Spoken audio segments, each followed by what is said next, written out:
folks. It's January 13th, 2023. Second live stream of 2023, and already Bougie Eric is diseased. Again. Out of commission. Literally again. Third time. And we told him hanging out with a bad crowd at Dunkin' Donuts for those chocolate sticks was going to do him in, and here we are. Do you have anything to say for yourself, Eric?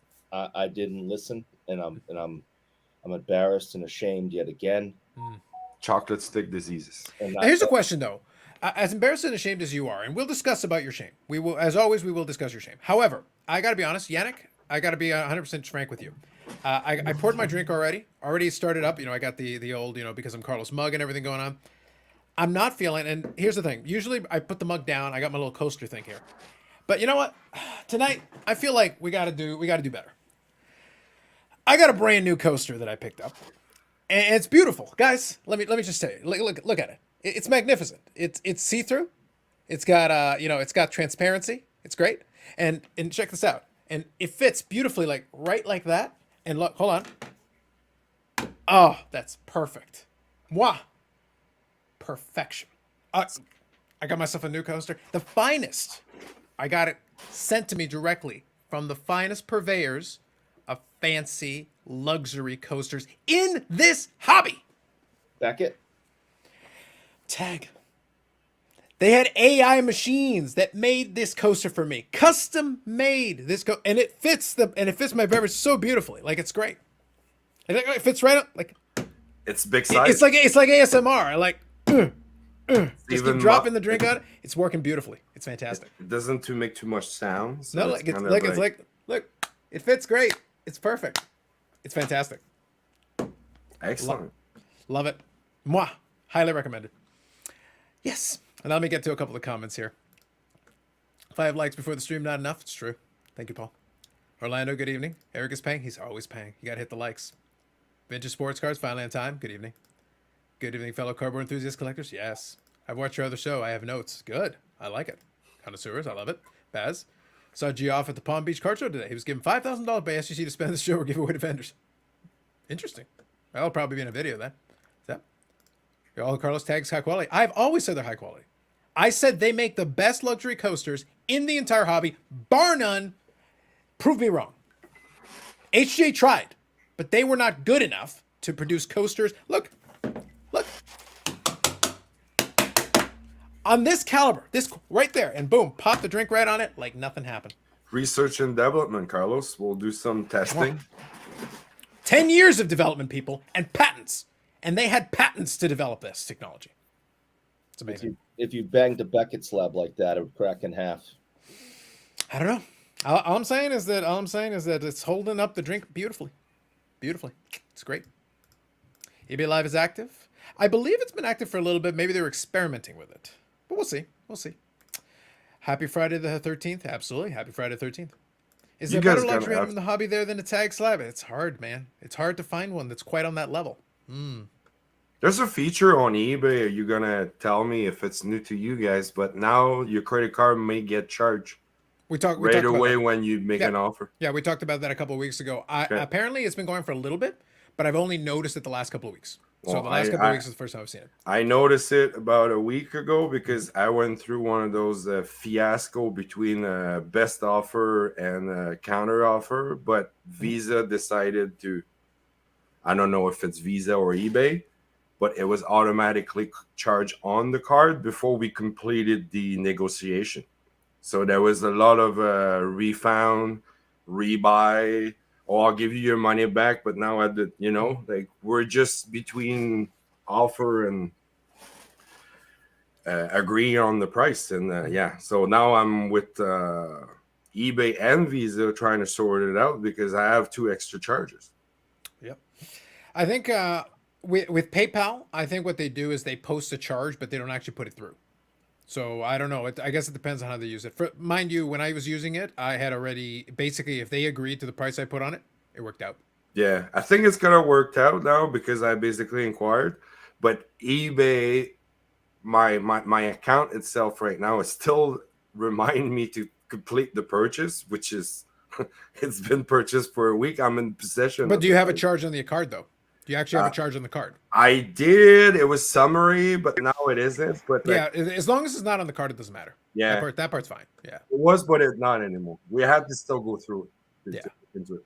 Baz asking the important questions. Will the coaster keep your drink code hidden technology? They need another 10 years for that one. Working on it. Evening Justin. Evening Dave. Rare might have higher quality coasters. No, Rare does third-party grading. They're legit. This is a coaster manufacturer. Don't compare a coaster manufacturer to third-party grading. That's not fair. Evening Ziggy. I think Extreme Grading takes issue with promoting tag as best coaster. Best coaster in the hobby, bar none. Third-party grader, not so much. Coaster, though? Best offers or shit shows the seller sometimes. People make offers and don't pay. That is true. That is true. I get a good feeling. Oh, I totally get why it's being applied, but I seen it live at if you're actually in a good negotiation between, like the asking price was $90, and I got it down to $60, $62, so there was a bit of haggling back and forth. So Nice. yeah. Here's Mrs. Bobbles. So how about the Kraken? I love that it specifies Mrs. Bobbles. So Mrs. Bobbles is in there. So, we got the Jason Robertson pump, and then we got Mrs. Bobbles with the Kraken just in general. Fair enough, Mrs. Bobbles. In honor of Friday the 13th. I'm sorry, did I miss something? All right, never mind. Go ahead. I may have missed something. Indeed. In honor of Friday the 13th, Carlos doing excellent movie reviews. Please tell us your top 5 horror movies of all time. I'm not a big horror movie guy. I'm not a horror movie guy whatsoever. Honestly, though, I would go with the classics. Halloween, the original Halloween, the OG Halloween, for me. I think the first Friday the 13th wasn't good, but it was. But I thought it was the best one. Like, ironically, the ones with Jason in them suck progressively worse. There was one where Jason came back. This was later, for the later ones. It was unironically entertaining for me. They were kind of self-aware on it. They kind of made me fun. They kind of made it fun. I enjoyed that. Okay, but horror movie. I actually liked a couple of the Saw ones, but that's not going to be for everybody. Nightmare on Elm Street. Probably one of the early ones. I don't know what you would pick. Like I said, not a big horror movie buff. I don't go back and watch them. But yeah, and Paul definitely. When I get to Paul's comment here, I think he's definitely going to be the guy for that one. I like Candyman back in the 90s. That was cheesy. But the thing is, like, I think with horror, it depends on what you're into. Yeah. I think if it's Poltergeist, I thought was good. Yep. I think that was well done. So, and like I said, The Exorcist is mostly my memory. I'm just not into it. I just don't care about it. It doesn't interest me. But it is a classic. It's no doubt. And Halloween was the first slasher, so it's significant. So it's kind of like, where's Bobby been? Well, you got to go back to the New Year's Eve one. He has stepped down as official co-host. He'll probably be around from time to time. It's just a matter of when he's got some time and when he wants to pop in. But he's working on his stuff. He's busy. Yep. Great conversation with cards and comics. I hated it. Beautiful. Don't have the guy anymore. No doubt. Probably next time we'll be on Vintage. We spent 2.5 hours talking, an hour talking beforehand, and we didn't even get a chance to talk on Vintage. So I said, all right, we're gonna have a part 2. We'll figure it out. Okay. Have you seen Sleepaway Camp? I know the ending of Sleepaway Camp, but I've never watched it. We actually had it in the old liquidation store. We had it in VHS. As you do. But yeah, if somebody wanted to watch it, they could have watched it on VHS. So rude, BFF. Facts. Pumpkinhead for Tom. Paul here. Exorcist, Halloween, Elm Street, yes. Alien, yeah, that would count too. That's true. I kind of think that it's sci-fi, but yeah. No, you're right. I think that's fair. Okay, now it's Die Hard is a Christmas movie or not? No, but Alien I think has a look. Die Hard is a Christmas. Number one, Die Hard is a Christmas movie. I know. Number two, Alien. I'm very comfortable including that one in here. I think that's more than fair, because it does have that element to it. Like I said, I kind of treat that into sci-fi. I kind of push it over into sci-fi myself, but I can. So then is Jaws a horror movie or no? To me, it's more of a summer thriller. Like, it was like one of the original like summer blockbusters. It's a blockbuster. Like, that's really what kind of set that off. That was kind of the angle that he went in. Yeah, Texas Chainsaw. Yep. Do you want to go Texas Chainsaw? I like Alfred Hitchcock, the old stuff. There you go. You could do that. Yeah. If you wanted to go old school though, you could probably go then Psycho.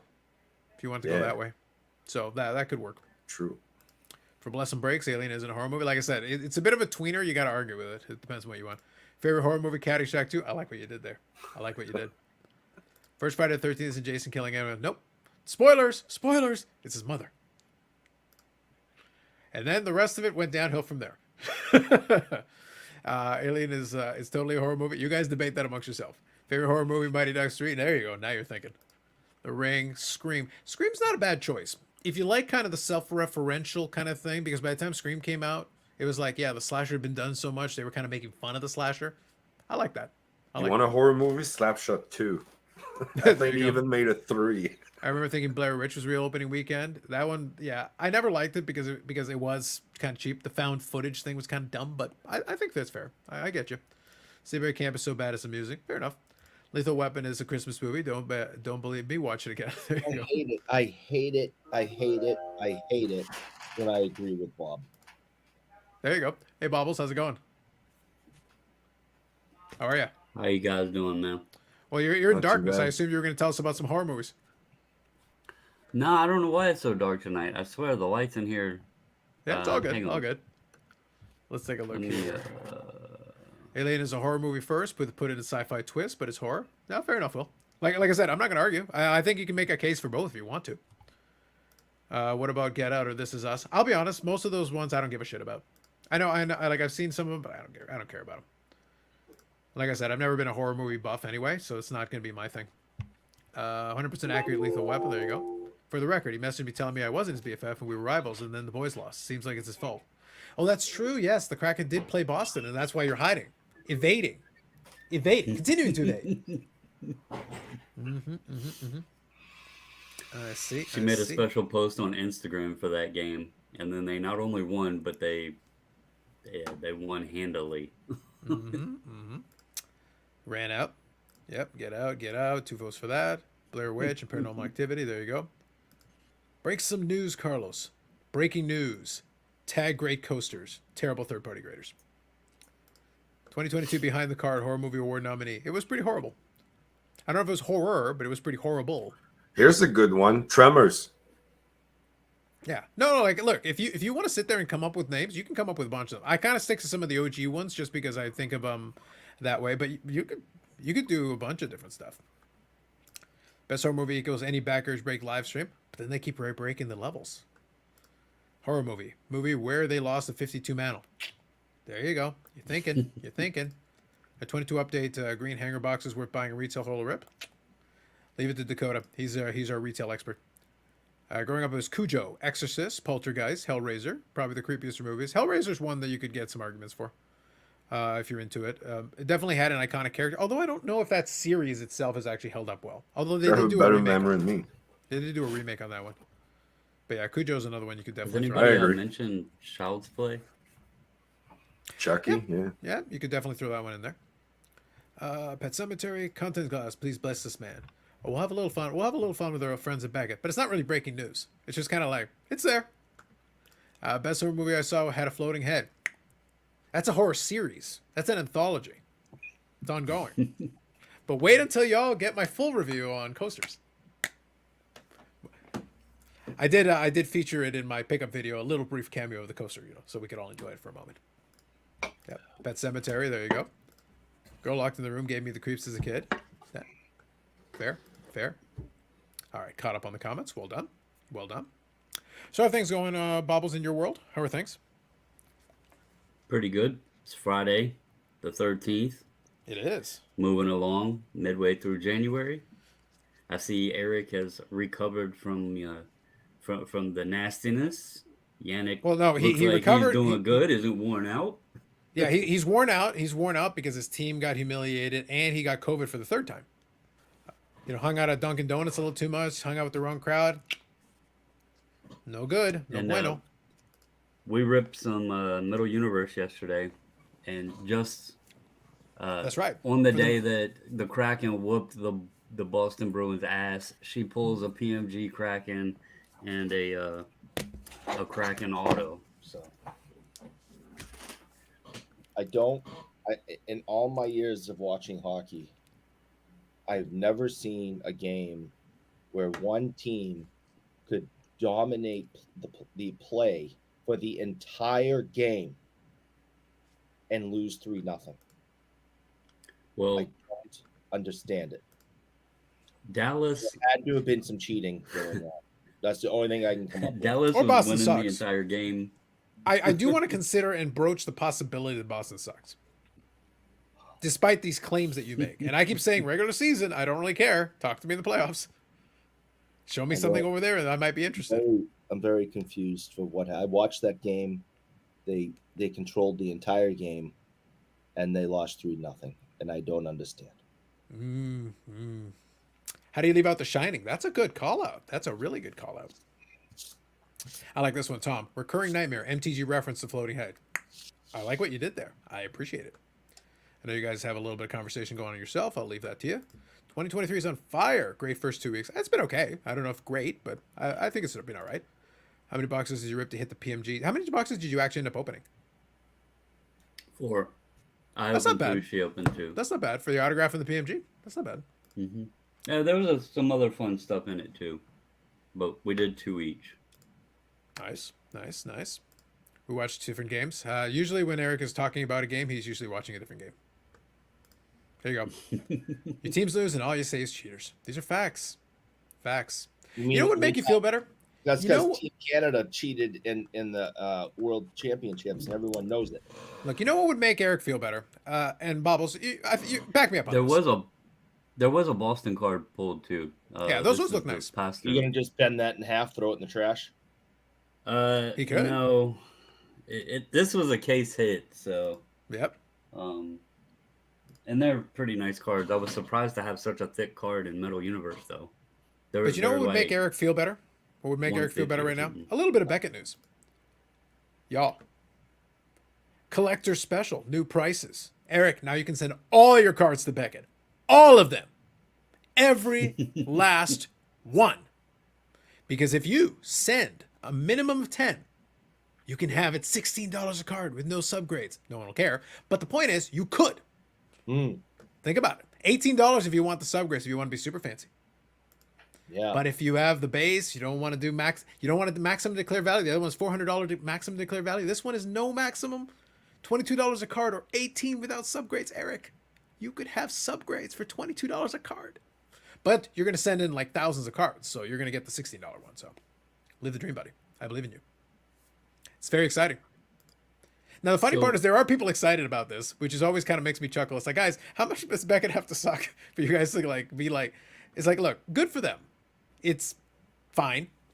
It's okay. And if you do the no subgrade, $16, it's fine. It's okay. But how long was it? Like 2 years to get back?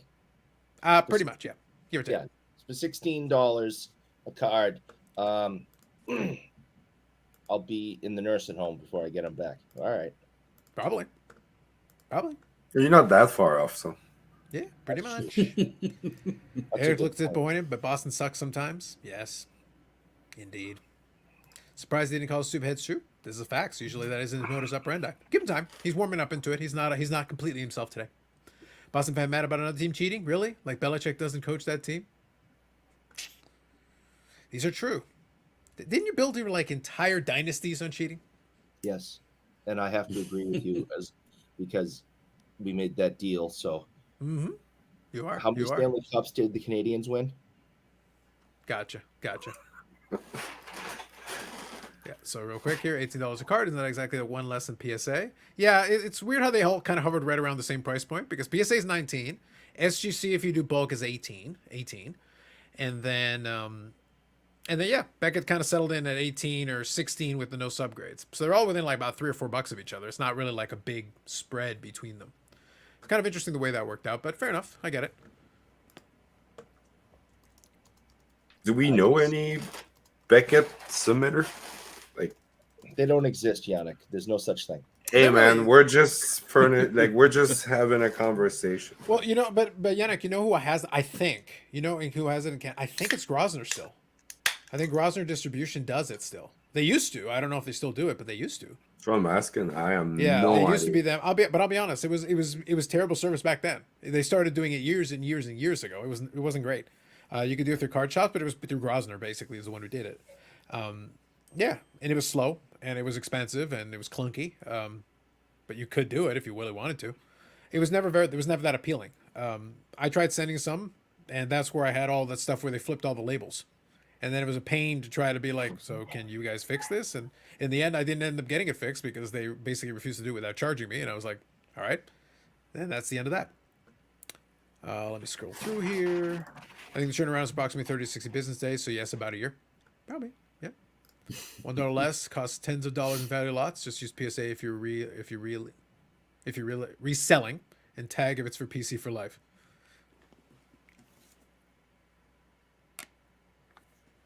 Yes, tag has its purposes. I agree.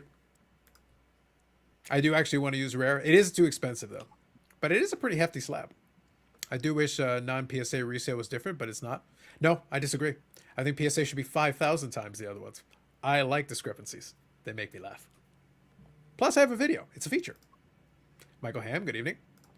I don't know swap patches my RPA, but when you use BGS, I do. He's not joking. He's admitting.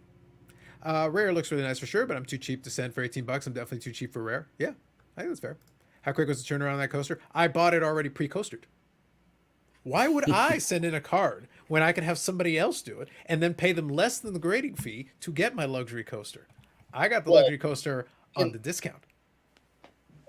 Because I deal with facts on this topic, and I don't want people thinking that, I just, I'll ignore facts.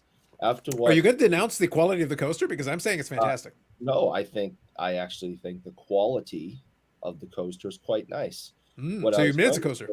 If you said coaster, if you had sent a card in to get coastered, according to Bobble's information and statistics he produced, it would have disappeared into the universe. Abyss? Yes, into the abyss. Because somehow the company is in negative numbers somehow.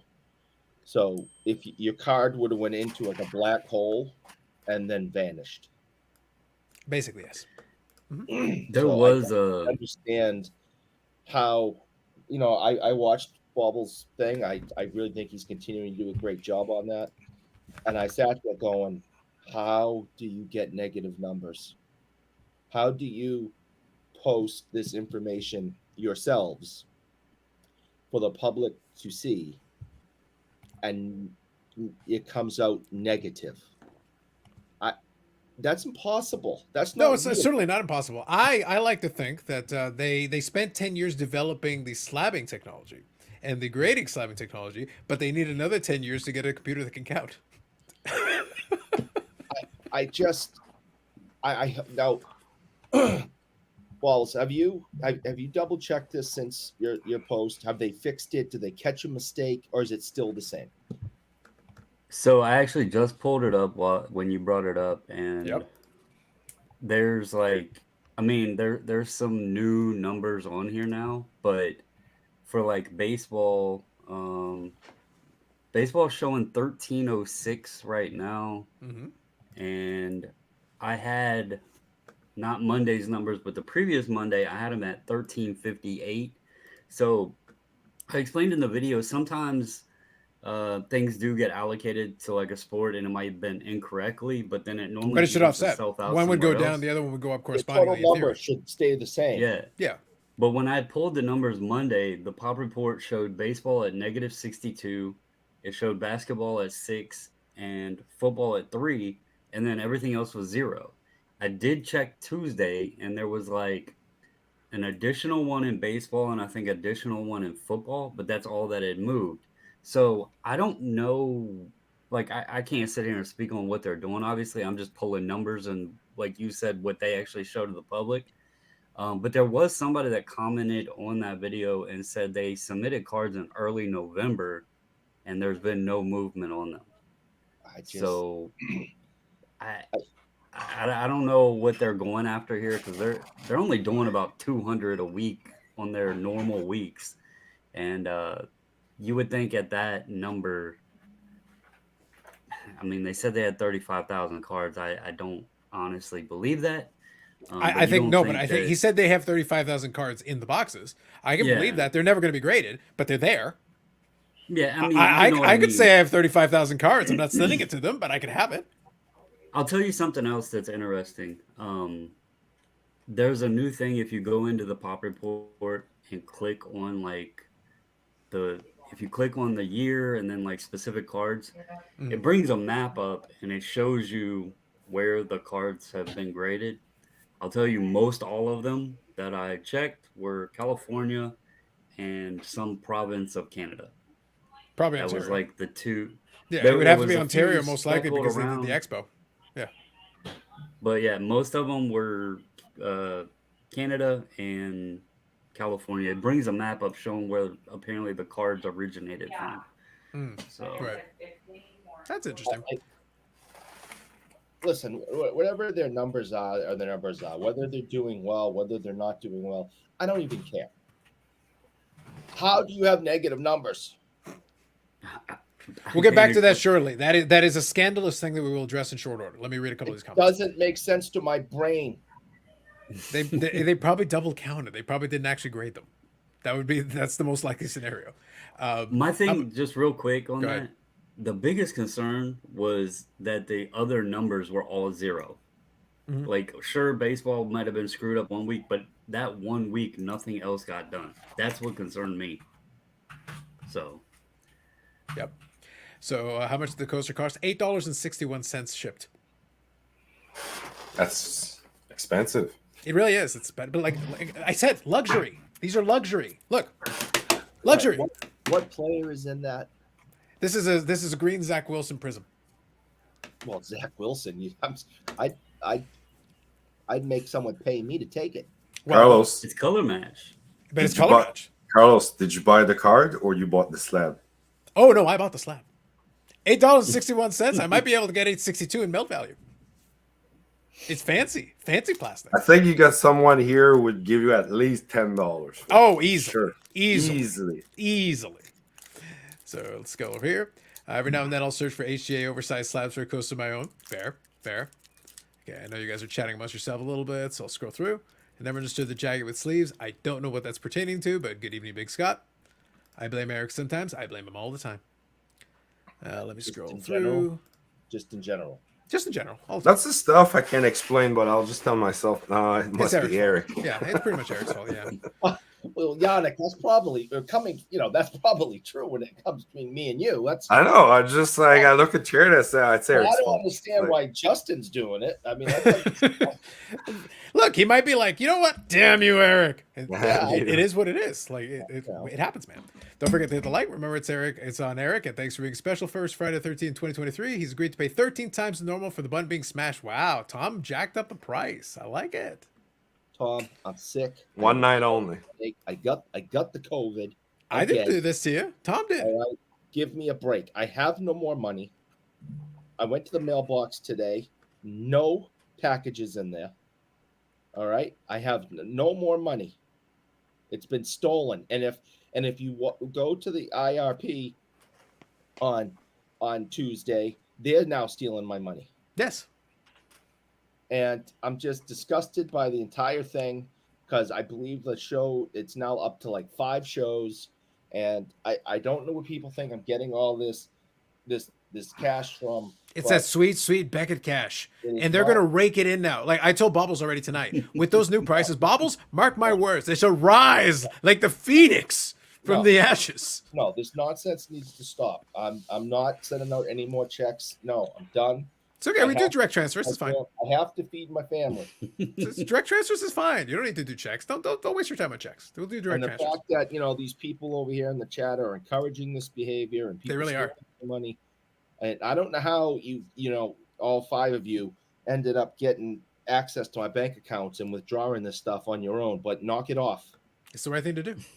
All right, let me read here. Are you going to comment on the card porn lawsuit? Are they wrong for calling out an altered patch on Golden? $44.99. Brendan Cooks. So he's asking also for you, Bobbles. My comment is card points being sued. They should probably ask Kenny, Golden. good old Kenny, or Drake who card porn is, so they can actually deliver the lawsuit. I read about it, but on the one hand, I don't care, and on the other hand, I don't care. But aside from that, yes, card porn is being sued. Is he wrong for calling it out? No. If he provided enough evidence, they want to sue him for it. Great. Let the system take its course. Bobbles, any thoughts?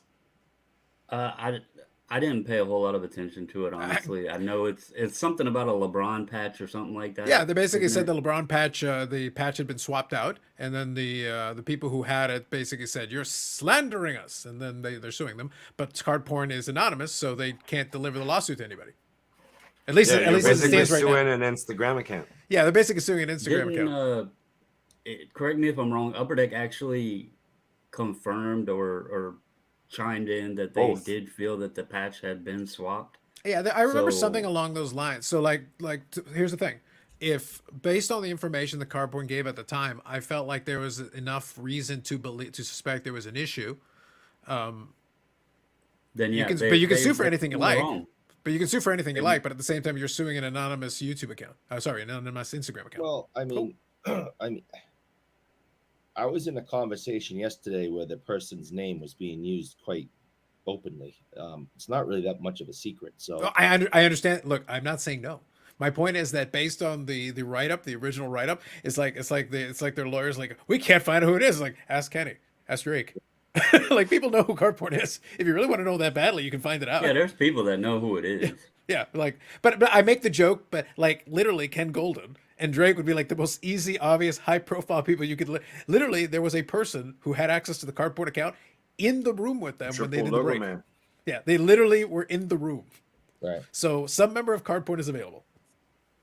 Yeah, there's many people that know who it is. Yeah, so that's why I say like, out of all the things, it's like no, great, sounds good. So, good times. They send you a text every time their card is graded. That's why he hasn't gotten any text. It's going backwards. Bobbles has to send out a text to tell him to remove one.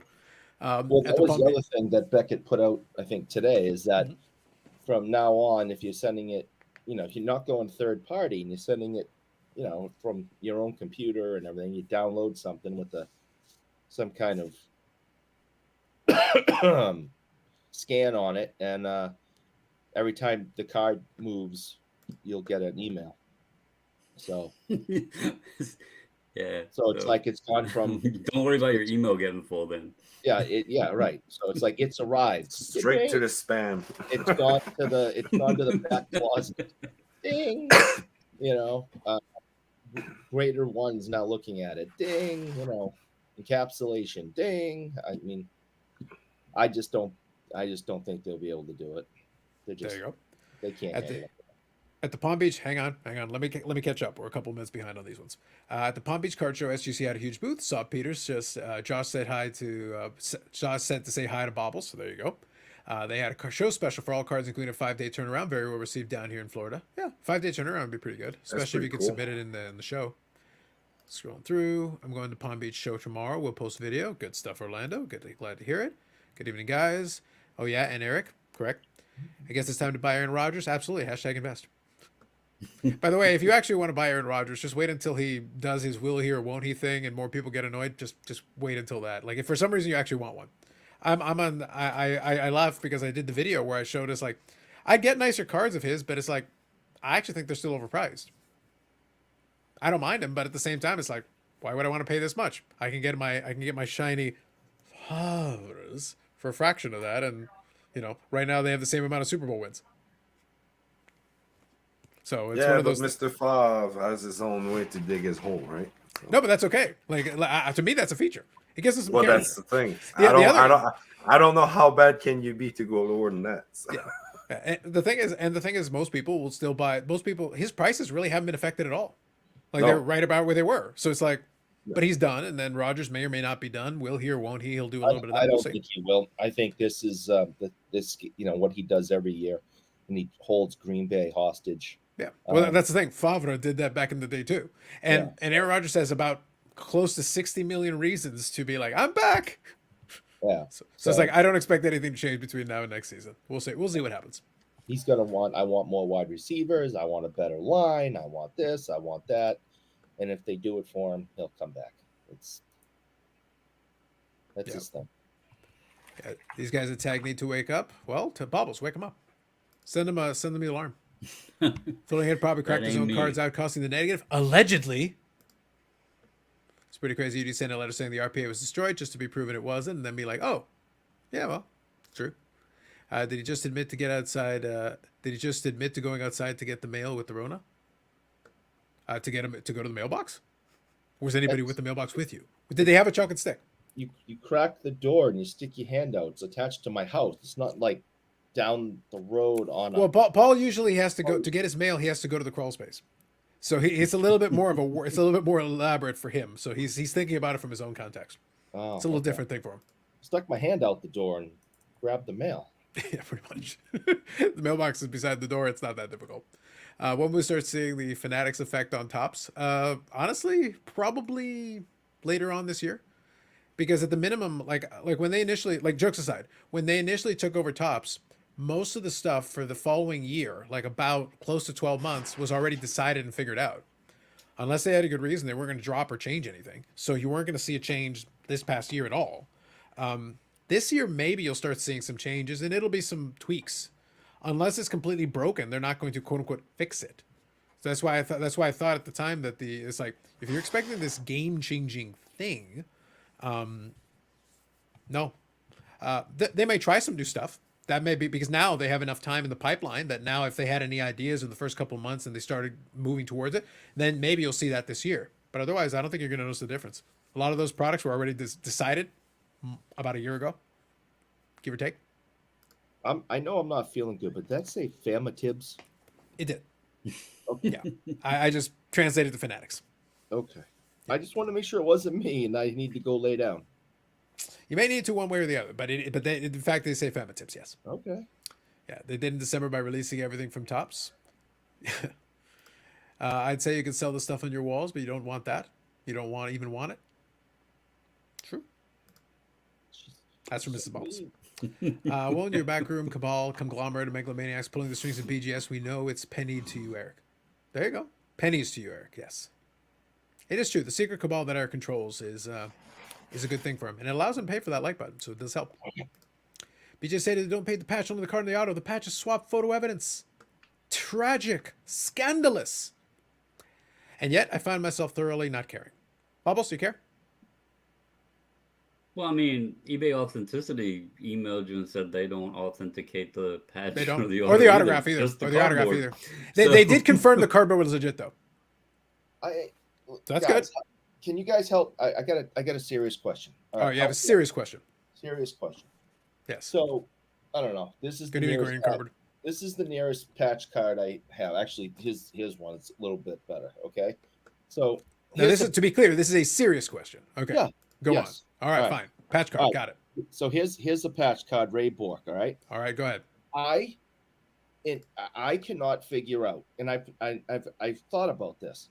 How in the world it's glued in there? It's stuck between two pieces of cardboard. In this hobby, any damage to the cardboard takes, depending on the worth of the card, could take thousands off. Mhm. Right?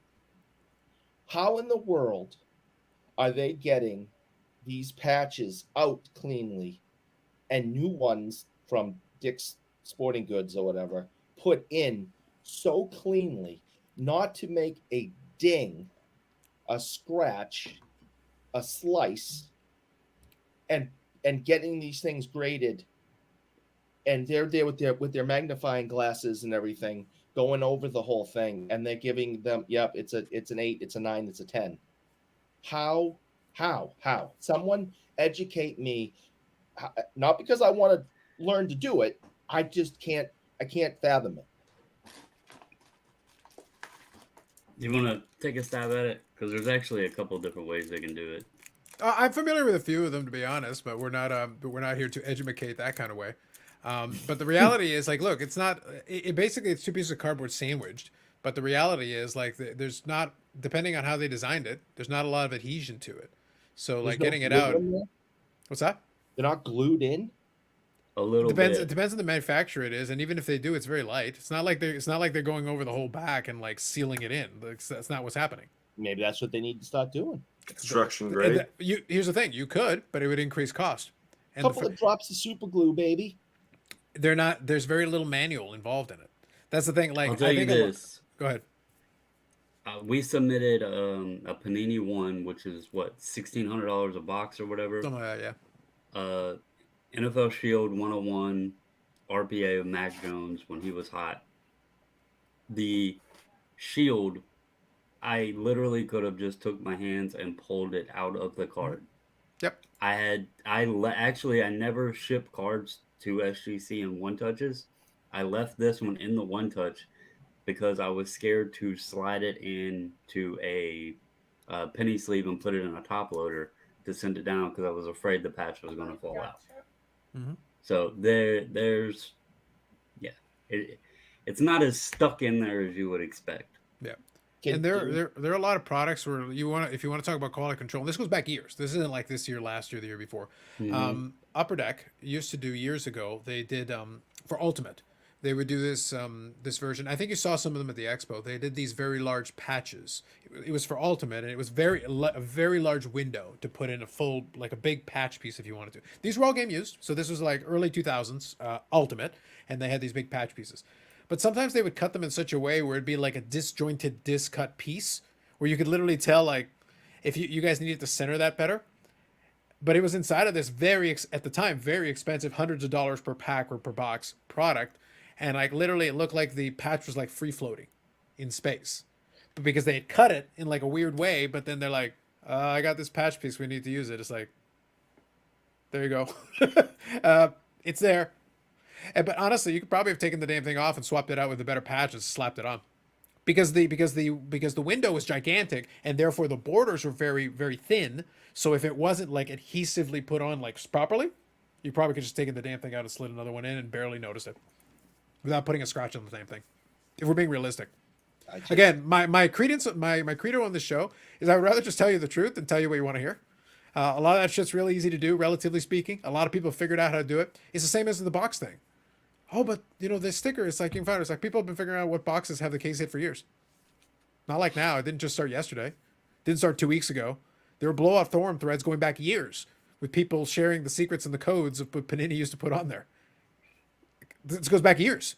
Plural. Years. It ain't new.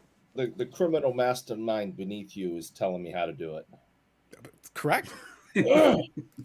Listen, I don't have the scissors, but Bobbles has got all the tools to trade. He's ready to go. It's like, well, he probably uses the same tools that he uses to trim cards and slab them in his basement. So. allegedly, but perhaps.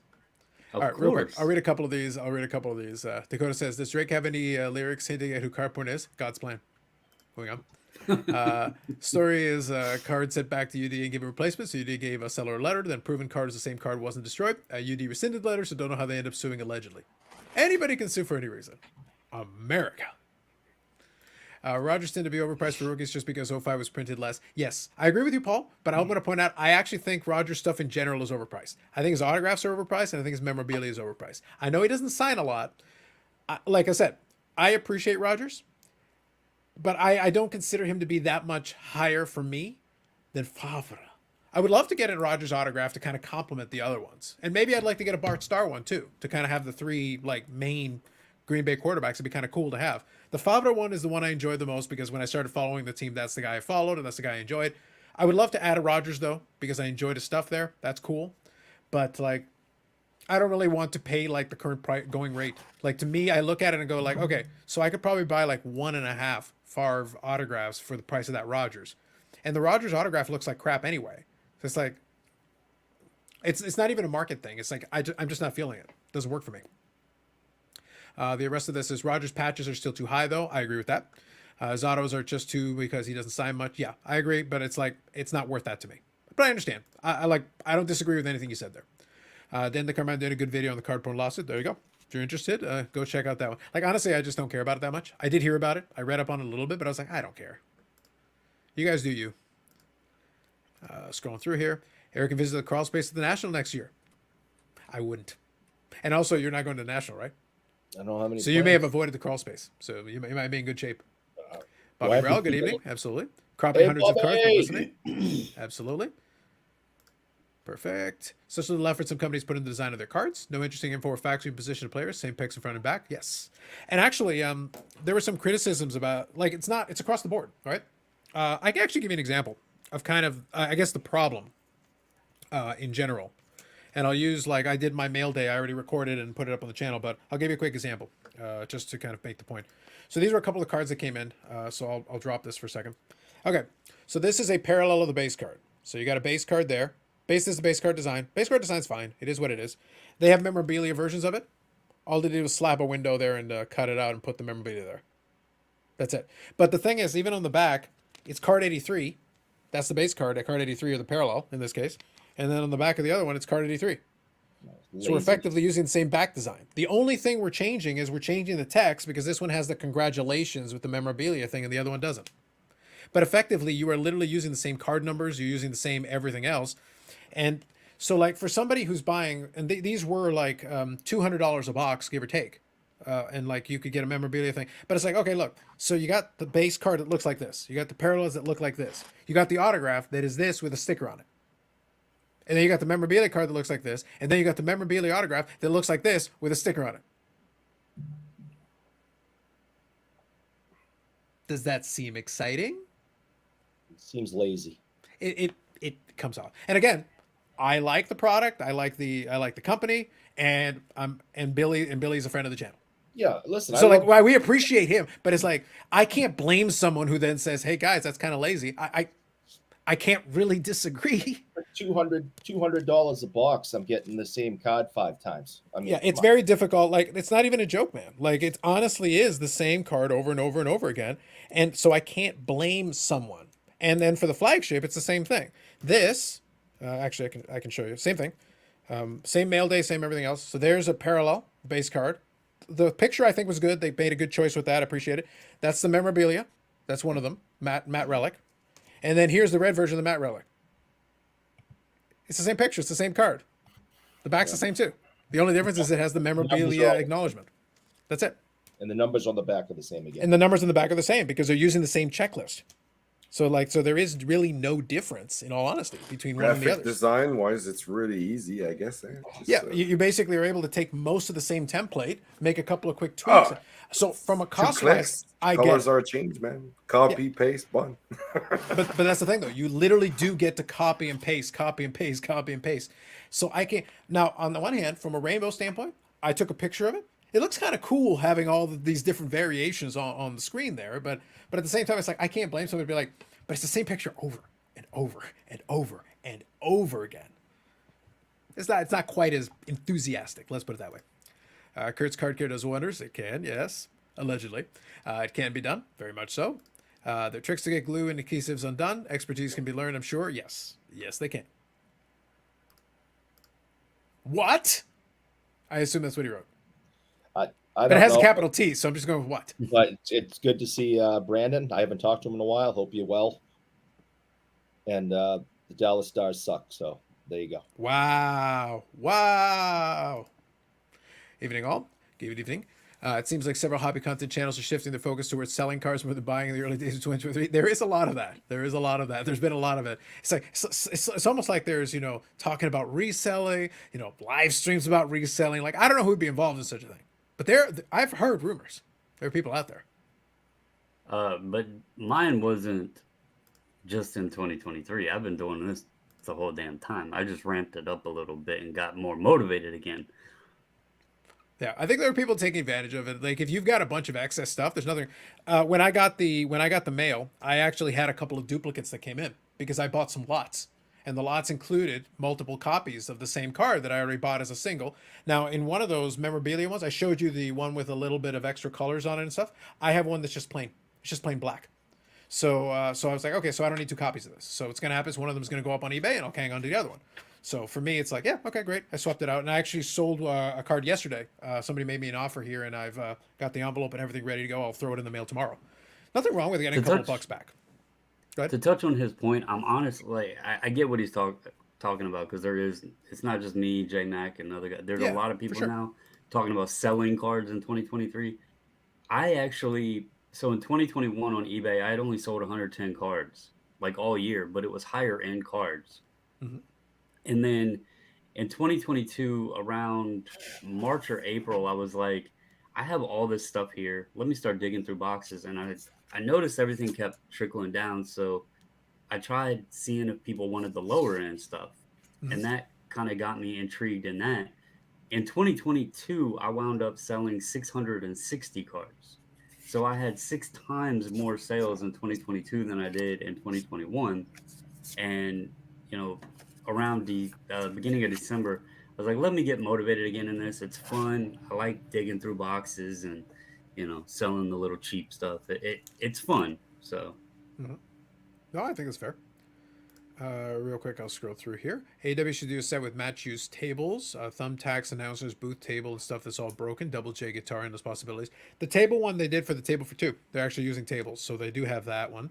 Some of these other stuff, yeah, you probably could use some of that stuff. I will say, and I won't give away what it is, but Billy Cilio has alluded to a product that's coming up later this year, early next year, where they're going to use another relic, but it's going to be something different than what the norm is. You'll have to guess what it is, but it is something a little different than norm. But it is directly pertaining and involving what happens in the matches and with wrestlers in there. It's not outside the realm, but it's within the right theme. But it is different than normally is used. Is Double J Jeff Jarrett? And yes, it is. Wrestling? He's still wrestling. He came back, yes, and he's still hitting people in the head with guitars. Yes, he was doing that 30 years ago. He was. I thought that was Honky Tonk Man. Honky Tonk Man had the guitar, and I think he did hit some people with a guitar, but Double J hit a lot of people with a lot of guitars. He was doing a lot of hitting people with guitars. That was kind of his deal. I don't know the new people. Well, he started. He was in the 90s. One of his gimmicks was he was throwing himself back to the NWA, which goes back to the 80s and 70s and 60s. So it's like he's not new people. He's very old people. That's the joke. But in fairness, he's in substantially better shape than I think he was in his last run in WCW. He's a lot more jacked. He's not missing arm day. Like old Double J is hitting the iron. Popping those pills. Good for him. Hey, look, whatever he needs to do, man. It was weird when he randomly showed up. I was like, really? At the same time, like what he's doing right now is harmless to me. I'm like, fine. As long as you stay over there and don't feature too prominently, I can live with it in bursts here and there. Fine. Hit somebody with a guitar, do some struts, but do it over there. In the corner where you belong, in there. It's a variety show. I can live with it, but it's got to be in its place. But if you show me too much, I'm going to get really irritated really fast. So real quick, I'll read this one from Joe S. Good evening. Share this on Dakota Stream. I want your thoughts reflecting on 2022 and why creators really for a lot of criticism this year. So there's three different posts here. I think the downturn exposed the lack of expertise by many of the investor creators. The book, The Death of Expertise by Tim Cook, highlights this premise, whereby he ties the rise of anti-expertise to the internet. This was validated when they stopped making investment picks and all turned to collectors. So I think there's merit to this concept. I will say though that this is not exclusive to the internet. It just makes it easier. It makes it easier to get in front of more people. The idea of someone not having a damn clue what they're talking about and people just believing them, that's as old as time. Now, on the internet, you can do it in front of more people and get a bigger audience to just accept what you're saying. And a lot of it would have been resolved if people had just been like, okay, you've got this opinion, you've given me these reasons, let me go look into that. You don't have to like say yes or no right away. You can be like, okay, so this is your argument? Okay, fine. Let me go look into some of that. Okay, so this part doesn't make sense, this part doesn't make sense, and this part doesn't make sense. So is the argument bad, or did they miss something? And then you can figure out the rest from there. But a lot of people weren't doing that. They were just accepting it. And then afterwards, they're like, how dare you tell us the wrong thing? And I'm like, why did you just blindly accept it? Why didn't you think about it a little bit? Some of it might make sense, some of it not. Some of it, when everything was going up, it didn't matter what they said, it worked. When suddenly not everything was going up, now you needed to be a little bit more particular. Well, now you're wondering, it's like, well, they just got here 5 seconds before you. They're not experts. They were here 3 seconds before you, 5 seconds before you. That's why. Bubbles, yeah, I assume, I know you have some thoughts on this as well. I mean, yes and no. Like you have the people coming back, and it's kind of ties to both ends. It's not just the people who were doing the videos, but the people that came back in listening to those doing the videos. That's what I'm saying. And that's what I'm getting at. What's that? That's what I was getting at, is that I do hold the audience responsible. I hold the audience in a lot. The thing is, I don't care what the person on the screen said. My thing is you, the listener, you hold some responsibility too. I need you to take some responsibility, and then, okay, did it make sense? Did you at least think about it before you just went and acted on this information? Here's the way I like to look at things. So everybody always, tells people or has the saying, don't follow the herd. People will tell viewers, do your own thing, do what you enjoy, right? Yeah. But then there is people who blame or claim XYZ person is an influencer. The only way anybody can be an influencer is if people are following and listening and doing what they're telling them to do. Yeah. You need to, like, nobody has a crystal ball. Nobody's going to tell you what's going to happen tomorrow. Nobody's what's going to tell you what's going to happen in 3 weeks. But you can follow patterns and like kind of gauge where things are heading just by listening to what people say, but not actually following what they say. Take that as information, put it in your little memory bank, and use it to your advantage, because you can kind of see where things are shifting to. It's like I said last year around March or April, I shifted to lower end cards. Why? Because things kept dropping. Like, people were getting worried about spending money on higher end cards, because who wants to spend, $500 on something when they seen the last $500 card they bought drop? So you can kind of pattern trends, so to speak. Yeah. But don't blame somebody else. You are your own person. Make your own decisions. Yeah. Well, the other thing though is also kind of playing to one of the earlier comments here. Stop making investment picks and general collectors because they realized that they weren't very good at it. Like, they were never very good at it, but when it was an easy market, everybody could get it right. You could throw a dart at a dartboard and you'd hit it more often than not. But when all of a sudden you had to be more particular, again, you win the deal on the purchase. If your plan is to flip, you win the deal on the purchase. So if you get the price point right, okay, then you'll figure out the rest. Right. Otherwise, it is what it is. But I appreciate the question, Joe. In all honesty, I agree with a lot of this, just conceptually, because it is a real issue. But I do hold the audience responsible for a lot of it. Like, I do. I hold the audience responsible for a lot of it because they never did what they were supposed to do, which is to take the information, take it at face value. Don't just run away and accept it and then act on it. Do a little bit of extra diligence and play around with it. Think about it. And then we'll go from there. Because guess what? I promise you a couple of those takes probably worked out. Their batting average is probably real low, but they probably hit on a couple by accident. But so do other people. Other people are probably a little bit more understanding, better versed. Maybe their batting average is better, but nobody has a 1,000 batting average. Nobody has managed that one yet. Even the people who really are in tune with the market and figured everything out, they'll still miss. They'll swing and miss on a couple. It's like, all right, well, I tried, but you know what? It seemed like a good idea at the time, but nope, totally whiffed on that one. My bad. I shared a card that I was 100% confident that was safe in me buying, and I took an absolute bath on it. It was a 93 SP Derek Jeter. I thought, how in the hell can I lose on Derek Jeter's premier top rookie card? And sure enough, I bought it at the wrong time. As you mentioned, the most key part is when you buy, not what it winds up being at, but when you buy. And I bought it at the wrong time, and I thought it was safe, and hell no, it's dropped. I found this for free, man. I'm having so much fun with it. $1,000 fun. There you go. I love it. Good stuff. Good stuff.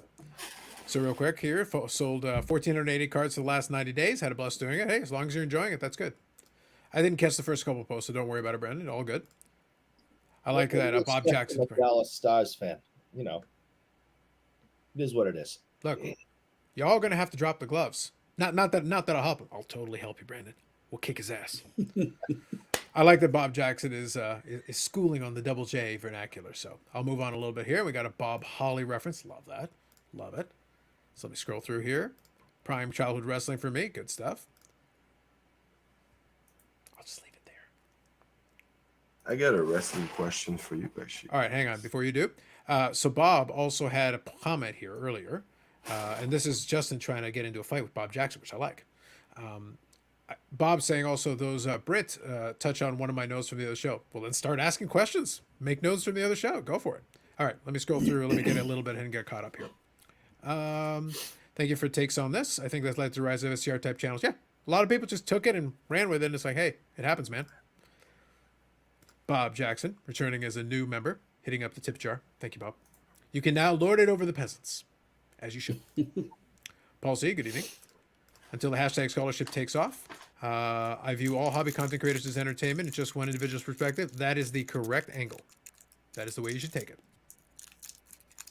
That is the that you'll do better that way. Like, and honestly, just take it as entertainment. Take it with a grain of salt. You can ask questions, but then take that as one data point. Just take it as one data point, and then that'll take care of like 90% of the issues. A lot of the stuff that people complain about is that, like, well, why didn't you ask a follow-up question then? And don't assume that the other person has a crystal ball either. But take the data point into consideration, and then look for alternative views that may give you a different perspective on it that might help you get a better view of what's actually going on there. I think that a lot of times, I'm not talking about any specific individuals, just people in general. Yep. People are lazy. Yep. And they're looking to get something done quick. So they'll go check out one resource. They'll say, do this, and they'll go, okay, I'm going to go do that. When you should be checking out 5 resources, and if all 5 are telling you to go do this, maybe you should listen. Maybe something's going on that you don't know about. But there's a problem there, though. If you go to 5 people and they all tell you that the number one thing to do is 5 different things, nobody knows. No, so I get where you're going there, but the issue with that is you could have 5 people that are all colluding, doing the same thing, telling you to fall in line with it.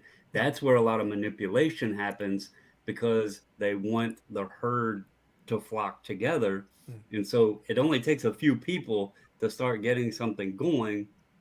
You just happen to ask those people, and they're all doing the same thing. You're going to think it's a good idea, and then that's when things get unloaded, or if it doesn't work out, so you still got to do your research. Yeah, but that's where I like the get what you're open-ended saying, question, though. Bobbles. But that's where I like the open-ended question, because if somebody says, hey, what do you think is an undervalued this or that? By the way, I hate that question. I think it's a terrible idea. It's a terrible question to ask anybody, because you don't know how much research they've done and all that. I think it's a zero. But if you leave an open-ended question and your answer to number 1 is, oh, absolutely, Jason Robertson. And then you ask Bougie Eric, is absolutely Jason Robertson. And that's like the first words that come out of his mouth. And then you ask Yannick, absolutely, Quebec Nordiques. I mean, Jason Robertson. And then you go to Bobbles and he's like, well, I have to think about it a little bit, Jason Robertson. Then you know the fix is in. Then you're like, wait a minute. That was an open-ended question. You could have gone in any direction in the world, and we ended up at the same place every single time. That is a little bit concerning. Then you should be By Jason Robertson. See? That's what I'm saying. Other than pump and dumpers, like certain people, my overall point is, don't just go to one reference. Do your research, spend time, check out multiple, reference, resources, and then gather as much data as you can from those experts, and then make your decision off the information you collected by doing your homework. You can't just listen to one person say buy Jason Robertson, and then empty a bank account and go on eBay. That's stupid. So that's what has to stop. I'll give my Zelle, and you can send the money to me, and I'll empty your bank account buying Jason Robertson. The right thing to do. I like that. Let me read a couple of these here. So this is Bob's notes on the discussion in general. In regards to the 90s tech innovation versus now. Innovation now are just new colors of existing things. Kaboom's getting color parallels. Yep. They keep using all the tech constantly. To borrow a line, how can I miss you if you don't go away? Fair enough. Is there complacency for manufacturers? Is it because of exclusive? Pretty much every product sells no matter what they produce. I think there's an element of that. And there's also an element that they're using the exact same suppliers. And people look, I'm not going to give them an excuse. It's not an out. But just understand something. They have the same group of suppliers now that provide most of the cards you're going to get regardless of manufacturer. Whether it's Panini, I use the Kabooms because it is something that Panini is known for. The name of the foil is called the Kaboom. That's how they came up with the name. That's literally the name of the swatch of foil if you order it from the supplier. It's literally the name of it. So that wasn't very creative, but it works well enough. Upper Deck used the exact same technology in foil in that AEW product, and they're using it in some hockey products too. They're using the same foils because they have access to the exact same little booklet of swatches of different foils.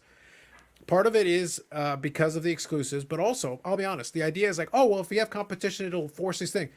Well, the thing is, in our era of competition, a bunch of companies did go out of business because they're not actually running a super profitable business. It is profitable, but it's not so ridiculously profitable that they couldn't drive themselves out of business if their profit margin isn't enough. Part of the reason Fanatics is looking at the distribution model is because that's a great way of keeping more of the money for themselves. You can be a lot more profitable if you don't have the middleman. Because Well, they then you bought don't their have to own get- printer, didn't they? As far as I know, I don't think they've actually bought one yet. I Okay. don't remember if they did or not. Like now, but that is a way you could try to control it. If you are a manufacturer again, then you could have proprietary technology or buy an exclusive and say, I'm going to control this type of tech, and then you could have it. But again, that increases cost. So here's the question. Yes, people want it. The last point here is pretty much every product sells out. Well, if that's the case, then why would you completely develop a new technology that would cost you a bunch of money? Could it be beneficial down the road if you have an exclusivity over to it? Yeah, for sure. But is it worth enough for you to invest the money to do that? Are you actually going to, if I invest $1 million to develop this technology, will I make more than $1 million down the road extra to offset and go beyond to get that back for me? Or should I just go to the booklet of swatches? I'm asking a question. Like, I'm not telling yes or no. I'm just saying, what is the business case? If you're one of these companies, whether you had competition or not, what is the incentive for them to break their back and increase their cost? How much more business do they get? 10%? 20%? Is that enough? Because sometimes some of those decisions are made because it is cost saving, because they're trying to keep the cost down on that piece of it so that it can remain profitable. Otherwise, then you jack up the box price even more, but then you complain about the box price. And you're like, why are you making it cost so much? Well, because it literally cost me more to make it. So I'm going to charge you more. But I don't want to pay more. Okay, well, we gotta choose a give and take here. Either I take some shortcuts and you still don't like the box price, but it keeps me profitable, or in order to remain as profitable, I have to increase the box price even more, and then you complain about that too. I think box prices are jacked up too high, anyways. Yeah, Because but it's you also all- have like 3 people in sticking their hands in there. So like you've got the manufacturer has one price point, and then they give it to the distributor who has another price point, and then you get it to the dealer or whoever you're getting it from, unless you're buying it directly from the distributor, and that's a third price point. So you're getting like 3 markups along the way in addition. Because like I said, I used that Upper Deck AEW, the first edition one. The street price, once it came out, was like 2.5, 3 times as much as what the wholesale price was. Upper Deck was selling the wholesale price. The street price was like 3 times. So I'm like, Yes. so really, maybe Upper Deck should have just sold it to everybody for double and kept the extra, and it would have still been cheaper. Yeah. It just To touch on this a little bit, Go ahead. and I see some comments further down. That's Yeah, joining I'm in trying the to. I'm going to discussion. start getting caught up on them. Yeah, go ahead. So I know Michael Ham's in here, and he was touching on Metal Universe Champions. I have to say the hockey I actually like. I didn't like the Champions, how they did that one. Yeah. The hockey I did like. Dave talking about die cuts and all that. And I know the video you did with, what's his name, Cards and Comics. Is that correct? Y'all were talking Oh, sorry, you're talking the about recycling- Jason, who I was talking to. Yeah. Yeah, Cards the and video Comics, you were yes. watching with Cards him and Comics. too. Yep. So in Metal Universe, they did do some die cut tech. Mm-hmm. They have the big men on ice, Yep. which I really like this insert. Now, he mentioned something in there that they don't make them as tough to hit as they used to. And then I got your point to it where you're like, well, people want, the insert. They don't want base cards. And you were absolutely right. Yep. So what I kind of like Upper Deck does is they do the insert now, but they're also creating a parallel that's serial numbered of it. It's not like 40 like Prism. It'll be like a gold parallel, which is harder to hit, serial numbered and everything. So you still get the nice insert, but also a chase card aspect to it. So Yep. But then you'll still get, like I said, you will still get the audience that will explain to you that, oh, that isn't worth it. Because as I said, like there is a segment of collectors who want the boxes to be $20 a box, and they want $500 worth of cards in them, regardless of how that math doesn't make any sense. and then they want like hits, but they also want the hits to be rare, and they also want them to be valuable. It's like, guys, you can't do all these things simultaneously. So something's got to give somewhere in this. You want it to be cheap, then it's got to be produced. Then you have to print it to the moon and beyond, because there has to be too much of it to make the price stay low, while at the same time allowing them to sell enough to make money. Something interesting I've noticed with hockey so far, and maybe it's just that community, but I'm noticing that even some of the inserts that are harder to hit, they're still not putting value on them. Like they could be a 1 in 6 box hit, and of a top player, you go online and it's $20, and you're like, okay. Some of it just doesn't make any sense on the ratio there, especially on the harder to hit stuff. But I actually liked it. The box price was way better than last year too. So it just depends though on how much they actually want it. Like go the other way. It's like the cup is the most expensive brand, yes. But like you'll get patch, like I said, there are folks that collect the patch sets out of it. So you get a patch card of a regularly common guy, like, you know, not a superstar, just a decent player, but they'll sell for multiples because you got the set collectors, you got the team collectors, you got the people who want that specific one. So it's out of 50. That's not super rare, but the price is disproportionate to what would normally be an out of 50. But then you take these other products, it's like, oh, but that's 1 in 6 boxes or 1 in 6 cases or whatever. It's like, yeah, but I don't care about that card. Like, I'll give you $20 for it because that's all it's worth to me. I don't care if it's 1 in 5,000 cases. I don't care. right. So it's like you have to have the demand. It's the joke we make about the thing where sometimes we talk with Paul about it. It's like, I don't care if it's the only one in the world. If 0 people want it, you're not going to get anything for it. You need to have at least a couple of people that want it to bring the price in. Otherwise, it's like, yeah, it's the only one in the world. Cool. And let me know when you find the person that wants it. 7 billion people on Earth. Maybe you need a couple more to be born, and then maybe in 20 years somebody will want it. Another thing I thought of hours after the fact, how many products has UD done recently that people totally crap on? Credential, Stature, and Synergy, to name 3. Yes. They all have detractors, all of them. So like even when they try stuff, some people are like, oh, this sucks. It's like, so do you want us to try stuff or not try stuff? We try stuff, you complain about it. We don't try stuff, you say we're being complacent. What do you want? I can't blame them for getting frustrated with it, but I also like the collectors can do, you can feel about it however you want to feel about it. That's perfectly fine. But just understand that like sometimes they're like, okay, look, I can't overcorrect it all the way the other way because when I try something wacky and off the wall, then you complain about that too. So I'm going to hear it from you either way. So I got to pick my poison. Which one am I going to choose? I did my research in 2021, bought an NFT Top Shot, F1 to market, bought crypto and put in Celsius, signed up for market movers, and now see down arrows. I sent out some cards to tag because of notes. At least you will have wonderful, wonderful coasters. I just hope to God they're kidding. How about the coasters? I hope so too. What a All the first couple of things, those are wise investments. The last one, I have questions. I have serious questions. yeah. Who needs multiple coasters? How many coasters do you need, Eric? I'm here. I got coaster done. How many more do you think I require? I'd probably not know more than one. That's what I'm saying. Print to demand, folks. Print to demand. I've seen Carlos with 2 drinks before. Oh, I want God. more rare. Ah, Yeah, I remember that. You didn't need a coaster for those. I just need 2 hands. I don't need coasters for that. If you No, was you sitting- didn't need coaster if that he night. was No. sitting down, he would have had one between his knees too. Don't be jealous. Said I did the right thing. Look, somebody had to do it. They paid for it already. And you're a good friend. And then I went on the live stream. Back in my days, I would have helped you big time, Carlos. But We do what we can. I only would have been able to help if it was Guinness. I would have probably drank half those tickets. I had direct, specific requests from Brad to do what I could, and I did. If it was Guinness, I would have drank all the tickets. No, the problem is you would have drank the tickets. You would have followed it. You would have chased it with a chocolate stick. Michael Ham, the last 5 years we are all regurgitating the same foils over and over, and it's making the product boring. Well, that's what I talked about. It's the same swatch. It's the same book of swatches. So literally, it's the same foil. They don't have anything else. Yeah, I think he's joking. Yeah. It's not just the printing; it's the knowledge and the ability to do die cutting, leaf stamping, etc. Most of the type of production knowledge has been lost. Yes, and a lot of those companies went out of business. Like honestly, I use the vinyl analogy though because it's a real one. Okay, it's not like making vinyl records is this new technology that no one's ever done before. But they had all these plants, and then when demand dried up and it went away, a bunch of these plants closed. Now they just don't have capacity. See? And Bobbles is so distraught by this, he disappeared.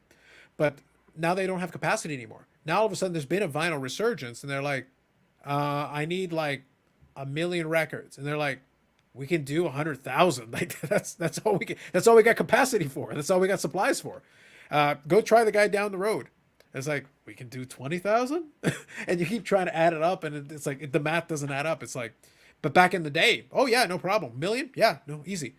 But then what happened is the guys who were good at it and did it, it's like, yeah, he retired 10 years ago when the industry went under. Like, he went into retirement. We don't have that guy anymore. Like, he's not around. And that's what happens. With a lot of the technology, a lot of the Dufex, I think they still got a lot of companies that can do it. I think Dufex is still one because there are Dufex like paintings and stuff, and you can buy that stuff on like Etsy or whatever. So people can still do Dufex. Like the old good Dufex back in the day, I think you can still get some that'll do it. Some of it is still good. Some of it I think is decent. But a lot of that refractor technology, a lot of the refractor with the etching and some of the really good stuff, I don't think they have a lot of those companies available right now. I say bring back the etching. Well, the thing is, Panini can do it. I think Panini, but like it costs more. Remember what I said about cost earlier? Topps hasn't stopped doing etching because they can't. That's not a situation that they can't. They're like, it costs us more money. We refuse. Well, you know what? Take those. What's that background noise? You got a feedback bubble there between your mic or something. Bubbles broke the internet again. Yeah. Yeah, I muted him for now. Yeah, no problem. I'll put you off for him. How about you take those useless, meaningless hits? Boston Bruins cards, yes. Go on. You know, those, here's the 150th anniversary of nothing, but congratulations. You're like, oh, great. Well, how about put that money on etching? One card. But look, I can tell you, from discussions that I've had, sometimes a decision between doing that one extra step is literally a cost decision. I know. Here's the brand. Here's how much money you got to do. And by the way, it's like a budget for the set. However many inserts you want, however many cards you want, however many versions of inserts you want, what technology you want to use. This is the budget. How do you want to stretch it? How much are you making? How big is the checklist? How many different versions? What are you doing? So all of a sudden you're like, okay, look, this is my budget. This is it. How do I maximize and stretch as much as I can? It's like, if I want to spread the wealth, how do I do that without completely getting nothing but garbage inserts, garbage base? I'm surprised. You think like being Topps or now / Fanatic, Upper Deck, Panini, all of them. Mm-hmm. Why don't you ask your customer base what they want? As in, like, 2024, let's say right now. Oh, dear God. Those are the last people I would listen to. I know. But Yannick, but like, they're the ones that want the $20 box with $200 worth of content. I know. But let's say, like Paul said earlier, Paul C, I think on another of your posts or a video or something, like, there's so much you can do with 87 Topps putting in inserts freaking everywhere. Mm-hmm. Like, enough of this stuff. Like, I agree. No, it has become a crutch for sure. Yeah. So overall, like the 83 or 84, model or the 87 that we keep just seeing every year. Maybe ask us to spend that $20 that we all know that it's pretty much just to open something, or even $200 or $1,000 some of these spots cost. And why don't we just put at least something we like in the product, even being worthless, I think it's going to be interesting, though, because I think if money manufacturers did try that, I think they'd be horrified at what they found. I would genuinely be horrified at what would come back. It's like, all right, so we did a survey. Okay, so what is the consensus? Oh, we don't have a consensus.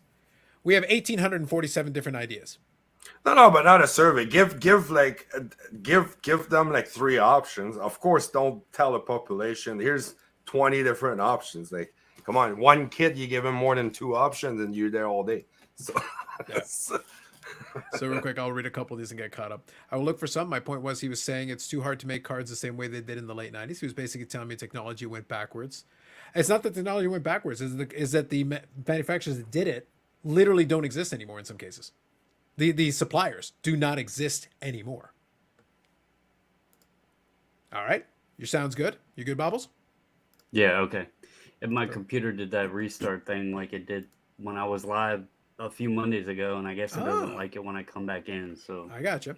Boxes should be around 35 to 40 based on inflation from 80s to today. Forget the fancies that give me good photography and sides to the back. Spoken like a man whose manufacturer would go out of business in 12 seconds. $30 to $40 boxes, it would be in clearance for $9.99 by the end of the week. It's like you said, forget the fancy stuff. Give me good photography and stats in the back. Cool. Stadium Club did that for years. No one cared. Yeah, it's true. Literally, no one cared. No one. That stuff is clearance bin material right now. I like Stadium Club. I understand, but like Stadium Club built its back on good photography. It's the good photography. It's really nice photography, sometimes very clever photography, like actually really well done. And that's really what they did. And you know what the market said? Screw you, we don't care. I loved it on the back. You flip it over and have a picture of the player's rookie card on the back. I loved it. Yep. But my point is, they had a product like that still exists, by the way. They have the product. Even if they dropped the price down, got rid of all the inserts or whatever, they didn't care with the inserts. You take even more out of the box. It's like, oh, but it's a $40 box. It's like, well, why would we even manufacture it? How many millions of cases do we have to make of this stupid thing to even make it worth our time? So we're going to use our printing time. By the way, it's the same suppliers printing the same stuff. So you want me to use my printing time to print something, a million cases of this, that we're not going to sell 90% of it. Because after Dave buys his allocation, no one else is going to buy any. Bobbles, how many boxes of Stadium Club with no inserts and just base are you buying? How many boxes do you need after you're done your set? None. I mean, I'll buy it off of you, Dave, after you waste your money on it, and I'll give you a buck a set. it's the reason that like what y'all were discussing in that video you did with you gotta have inserts. You gotta have the parallels and all that because it's like flagship Upper Deck Series 1. Once you build the set, like what do you do with all the rest of the base cards? Yeah. You know, I mean, I throw them into eBay sold as fillers. I throw them in. yeah, I mean, you get so many duplicates. It's like once you build the set, what do you do now? I Well, mean, look. I'll give you I'll give you. I'm being serious about this. I did a couple of breaks because for the wrestling product you can do it by character. So you can do a break for the character. They'll open 6 boxes or 10 boxes or whatever, and then whatever you get for that character, you base, inserts, parallels, whatever, you get the whole thing. They give it to you. And I've also had some stuff as part of the mail that I got, and I showed it off at the beginning of the video just so that people could see it because I had a chuckle about it. Okay, so here's a question. Britt Baker is the one that I collect for. This is some Britt Baker here. But what am I going to do with this? I already have it in my Z Folio and everything. Those are all base. How many copies do I need? I have one gold there at the end. But like, how many more copies of what am I supposed to do with this? Send them to her and have her sign them. Sure. But like in all seriousness, like I don't need like 20 copies. Eric will buy one. It is his favorite dentist. It is his favorite dentist. I don't believe in dentists. You know that. You're an anti-dentite. That's right. I just want some different photos across different sets and maybe players' info, some stats. I think your request is reasonable. Dave is the one trying to rock the boat, trying to ruin the industry. Have a few other ideas, but I need to do some research into products a bit to have concrete facts. No, that's fine, Bob. Go ahead. All good. One is how about some products have become standardized where same hits, parallels, etc. every year, and just designs are slightly changed. There's a lot of those now. That and how collectors have been groomed to expect that and now accept it for the most part. There are a bunch that are like that now. Yes. I miss Crown Royal Pacific die inserts, Nets gloves. That was fun. Laser die cut. I think Panini owns the Pacific. They do Crown Royal. They own that IP. So if they wanted to do it, they could. And I think Crown Royal still exists for like basketball and stuff, don't they? They have it in football and basketball. When's the last time they made anything different or new or any of those names that you say that they own? Because now it's all about, oh no, we own that name. You can't call it Super Duper. That's Super Duper that year. And now we're going to do the same freaking model, but backward the year after that. Yeah. So, I mean, and all of this that we're discussing is with basically me, the background that I gathered last year in 2022 that we all know in the era we live with illustration, animation, and all that. Again, you can't do better than just putting the 87 insert every year and over and over and over without necessarily breaking the bank.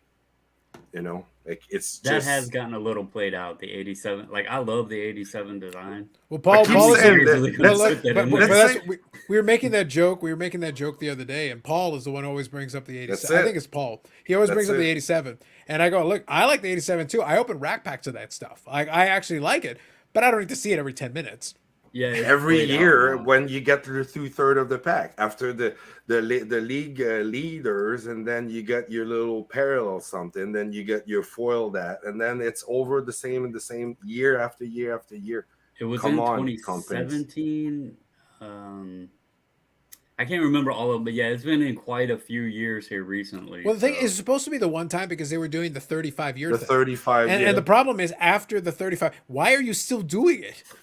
like it's not 35 years every year. Like you're supposed to move on to 88, 89, 90 or whatever. Like I don't know, I don't really want to see 1990 throwbacks, but you could, I guess. if you in insist on it. the era and time we live, I'm sorry, but you can change the whole designs of how these the packs are put together.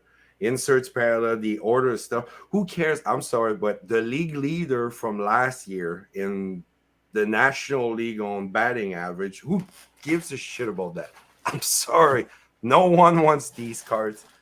Put something on instead of the rookie of that year was the best, and compare it in 1954 with that rookie of that year and make a card the two together that even teaches the youngsters today, the new collector, about the past. And then you're feeding the vintage side of things and people learning. I'm sorry, it ain't rocket science, but apparently it is. Here's a question that you guys may or may not know. Being into the hockey stuff now, why do they not really incorporate the past players into the new sets like Topps does with baseball and Panini does with basketball and football? Like they don't I'm have not any I think they any have past players. It's just No, all I think modern they have for players. years. I got a stack of it sitting here right They got now. Legends rotation. Basically, so I won't call it that officially, but I mean, Upper Deck has like an unofficial checklist of Legends that they will rotate through. That's the reason why they're still making Medano cards in 2023. Yeah. That's the But only in what reason. Like sets, he's been though? retired for years. In what sets? Because like what I open, I haven't seen any. SP, the cup usually a bunch of those. He'll throw them into some inserts and some other stuff in there. Like literally, I'll find it. I have an SP card from 21-22 that is literally brand new, and That's the reason why that answered my question, because that's stuff I haven't been opening because the price of it's been so high. So I get Opeachy though. Opeachy's doing it. Is Joey Mullen? So here you go. Is Black Diamond? So that's SP. It's Purity. It's 21-22 SP. Die cut, a little bit of foliage. That is the out of it's 35 SP platinum game winner. used? Yeah, no, this one is just SP game used. Yep. Okay. I was just wondering because like I mostly open on Upper Deck Flagship. You might get an occasional retro. What is a retro canvas or something? Legendary canvas or something. Yeah, something like that. And then every so often you can get the super short printed Day with the Cup guy or something. Yeah. That's an old player. Other than that, I didn't see anybody, so I was just curious. I just don't think like on a flagship they're not going to use up the space. They're just like, no, just throw it into a bunch of other stuff. Like I said, they'll throw in stuff like that. They'll throw Medano. There's a rotation of guys. They'll throw in Lemieux from time to time. Gretzky will be there pretty regular. He's almost always in that list in that rotation. He's like the guy who's always in the rotation, and then there's other guys who will like come be swapped in and out It's year just by year. products I haven't gotten to. I have another question for you guys, but get to your Sure. get Let to me read your a couple comments. of these. Let me read a couple of these here. Can you give me an example of refractor with etching? All the old ones. The classic, the OG refractors. The 90s A bunch of stuff, them had etching. I have tons. I am familiar with the production of CMAS cards and to from an Associated Paperbacks. The mass consolidation in the 90s and the companies were bought to destroy machines. Yeah. That's what I mean. Like some of the manufacturing, you could, in some cases, you would actually have to redevelop the technology to replicate what you already did. And then the question becomes from the manufacturing side, what is the point of this cost? Do I need to do this? Will this work will we actually make money? A lot of the packaging machinery was custom built and cost $500,000 in the early 90s. Yeah, that's what I mean. Like some of that stuff is like, it's not like there's no way they could ever do it, but it's like, who's cutting the check to do this and how much business will they get to justify the cost? We're not all operating on bougie-eric money. If money was no object and you could pay unlimited amounts for the like button, then you could do Dufex, etching, refractors. That's a whole other level of budget. Everything, all the things. Holograms that literally float off the page. Amazing. You could have Gordie Howe elbow you from a card. That's the kind of tech we'd be talking about. Easily. Open the pack as a little fist. Yeah, it's like what happens? Bougie Eric opens up the fact for the first time in years, he gets punched in the face. Beautiful. Mwah. Let's go through here. Yeah, look up those back pages. That's right. I'm flattered becoming the guy who hates 87 top throwbacks. That's you, Paul. To stand out to break the mold, cost is a part of making something great. Yes, but it's not a part of business. Keeping costs down is a part of business. They've made more money than before and they were cheaping out. Yes, they are. And they like making money. And making even more money is even better. They would literally give you base cards if they could get away with it and you would accept it. And they would charge you $500 a box. Guaranteed. Go ahead, Yannick.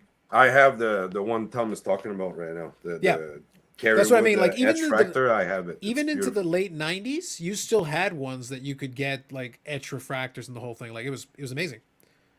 Ask Chet And they too, were did you- hard to come around, as in like, you know, you would get one in every, I don't know how many hundreds of boxes or. We had to include Bobby's joke because like I'm trying to get caught up now. This is now 11 minutes behind, so I'm getting there. Yeah, 99 Topps all etch refractor. No, there's more than that. Like I said, you go back to the 90s, you'll find more.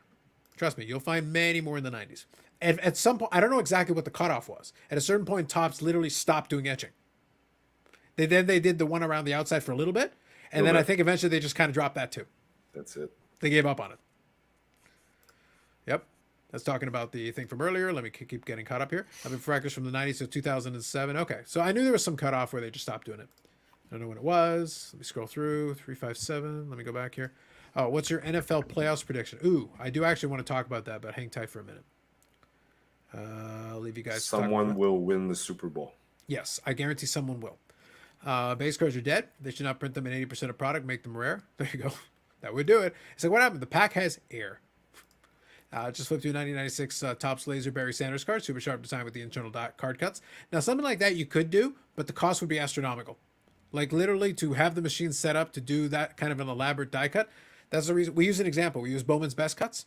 They literally had best cuts, best cuts, like, cut out by a laser cutout. But then they did a replica of it later on. They redid it, but in the new version, it wasn't cut out. Why? Cost. They took an old design and they literally skimped out on it. They skipped it. You got your Barry Sanders there. Literally, you have a football card. Like, honestly, is it at least in a top? Is it at least in a penny sleeve, or is it just free floating in that top loader? It's just free floating. Like I could tell, literally the way he had it early. I was like, "There's no penny sleeve, is there?" No pennies. Of course it is. Why don't we have 87 actual? Hold on, I'll do it. Yeah, put in a penny sleeve for God's sake. Why don't we have 87 actual wood broad? Yeah. Upper With Deck actually. with paneling. Well, Upper Deck actually did they did like a wood burning insert that actually was made out of wood. They should make inserts with the old wood paneling we used to have in the basement in the 70s. You know, little frame Topps over had it. one called Firebrand.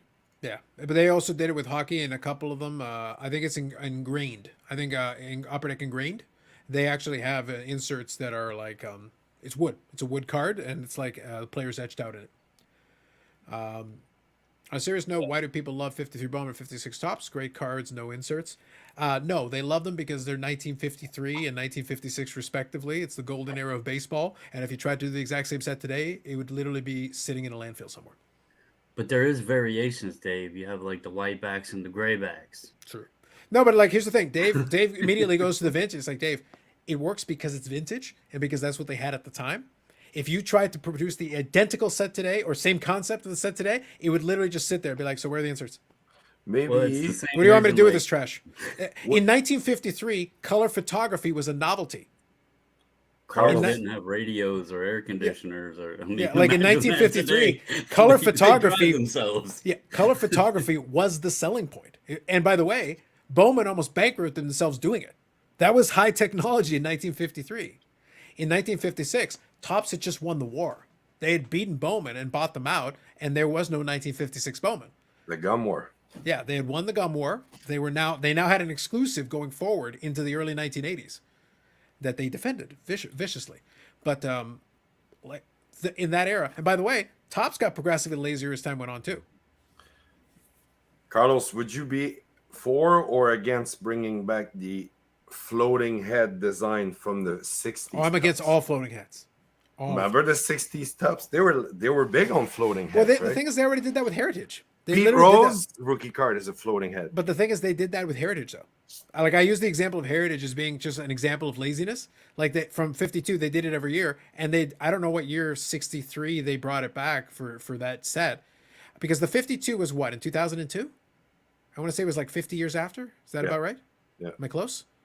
Yeah. So 63 would have been about 11 years after that. So it'd be like 2013. They did 63 tops as the design. So they would have done the same, like, they did the league leaders cards and all that stuff. And the people that built the sets liked it, and everybody else didn't care. In accordance with the prophecy. Mascots, more mascots cards. Upper Deck is meets some of that. So it's just a refractor with some embossed areas. It's like, Bob, you should go on eBay and check some of them. 2020 had the etching on it, by the way, for Yeah, tops. but like I'm saying though, Panini has actually done that with some of their Prism products. With some of the Prisms, they've actually done the etching on it. Basically, it's wherever the player has, like, if the player has a like a crest or like a shoulder thing, you'll see like an out, and as you move it around, you can actually see the shine on it. That's the etching. I think 2020 was the last tops one they did. Yeah, they might have thrown it into some stuff, but like in the base stuff, they had stopped doing it already by that point. I think 2007, what Paul was saying was right. Like they stopped doing it in the regular set, and they moved on to doing it maybe once in a blue moon. But it was a cost saving measure. That's all it was. I hate that they keep making a ton of Wagner cards. They should have a rule after you're dead, 20 years, no more cards. Yeah, who cares about Honus Wagner 20 years now? 20 years from now. Like in all honesty, Wagner's a terrible example because I don't need a Honus Wagner card. Why? Do you want a Honus Wagner card? Bobbles, you want a Honus Wagner card in 2023? In a 2023 set for the hell of it?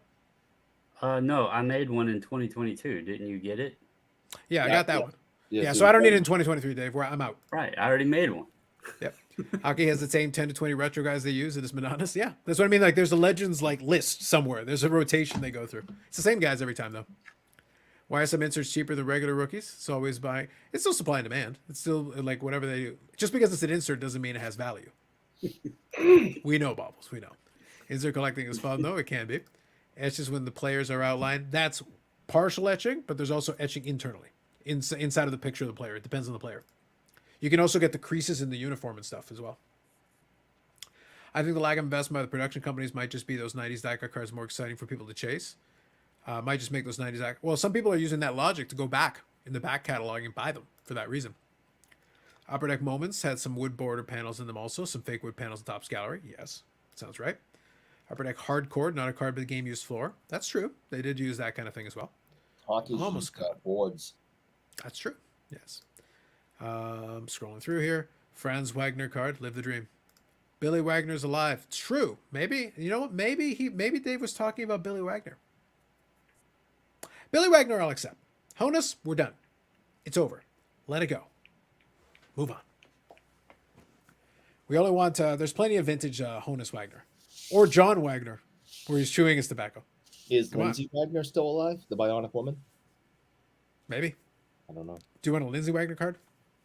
Yeah, from the 70s as the Bionic Woman. Yes, I do. But Dave wants you to have it in 2023. I don't want one from 2023.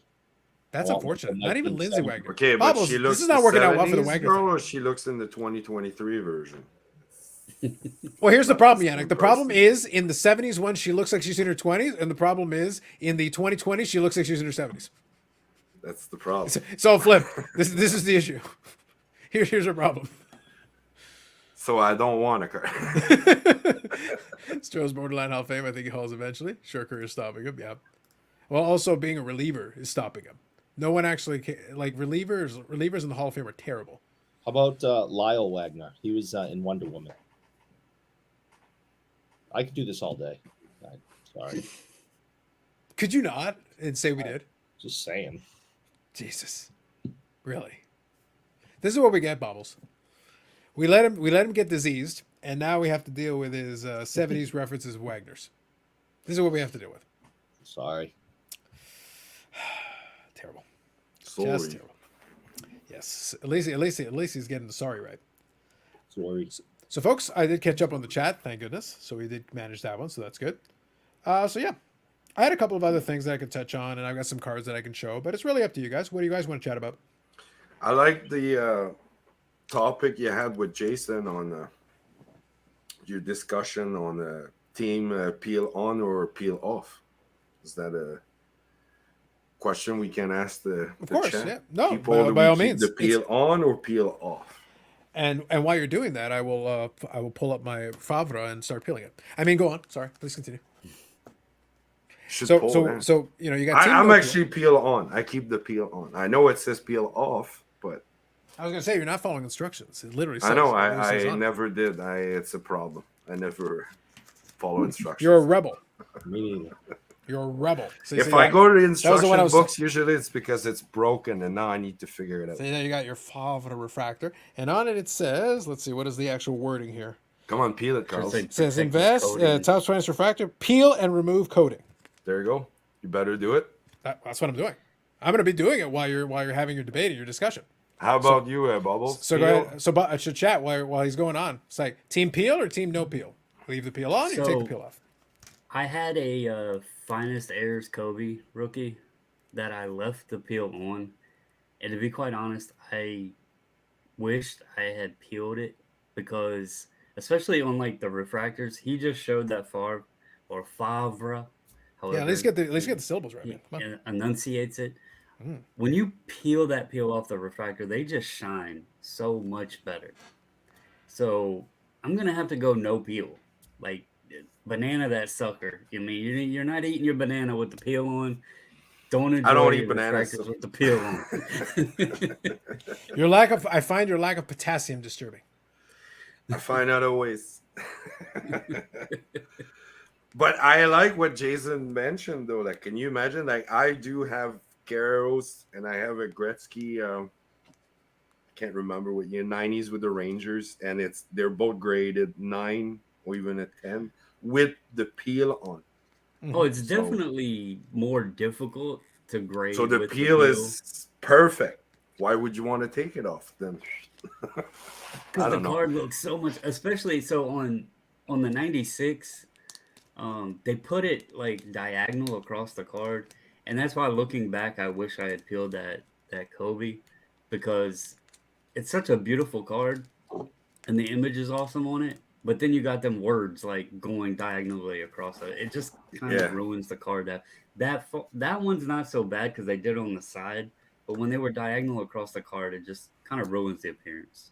And look, that pops way better.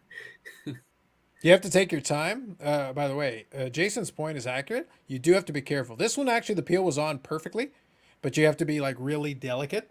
You can do it, but you got to Some take are your time. tearing. What's that?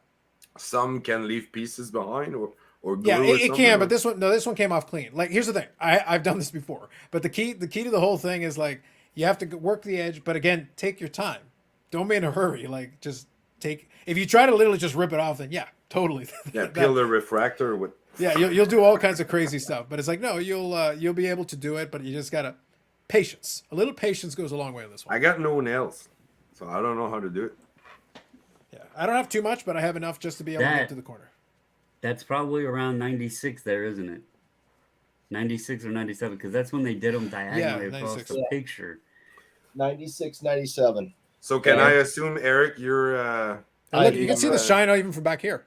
Yeah, no, it Yeah, looks they awesome. they pop so much more. You you with leave the peel on, Eric, I guess. Or I have many that are still with the coating. I got more right here. I got those two. Both have the coatings on them. Those are the select certifieds. Yeah.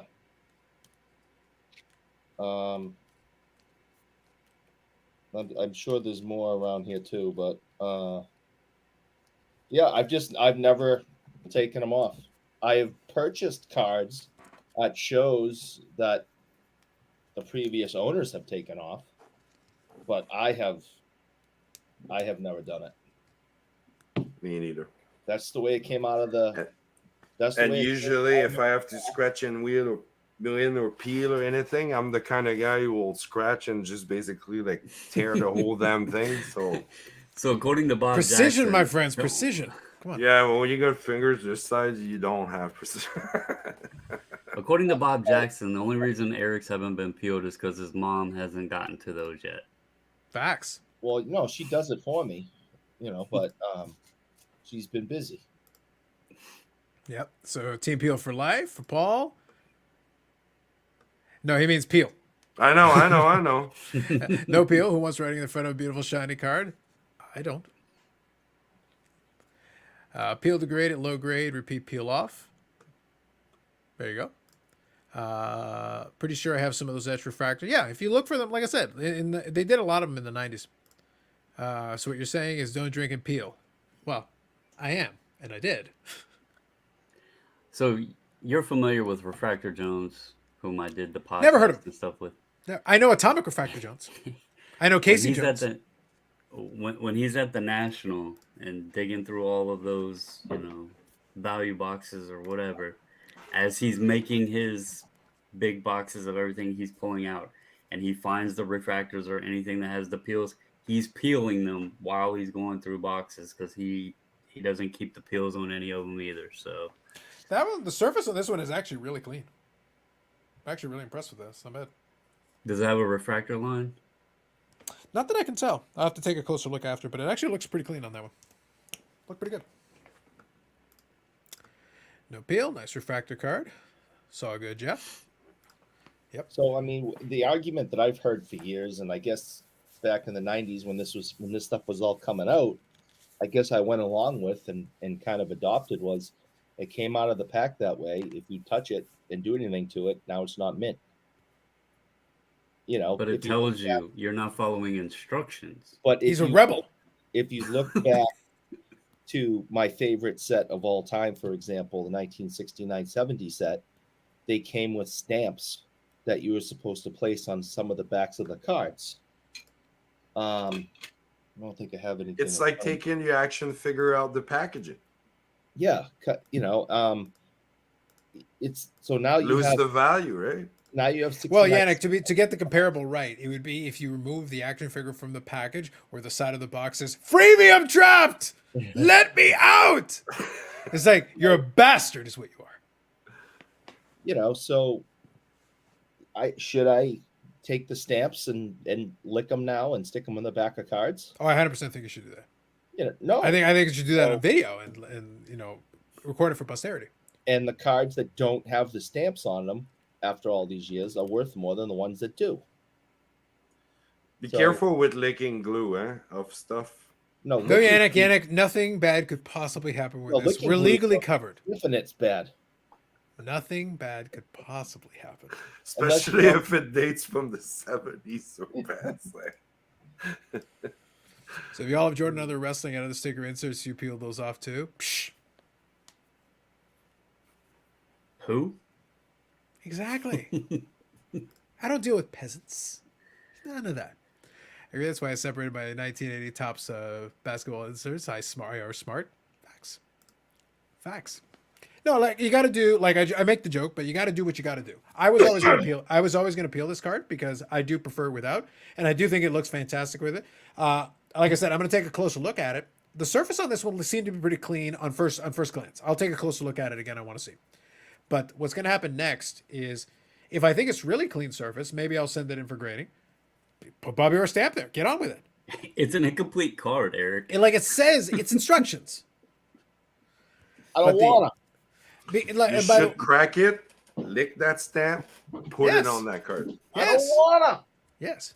Now, what I was going to say was that no, if the surface is really clean and the rest of it looks good, I may end up encapsulating that at some point. No rush on it, but I may do that.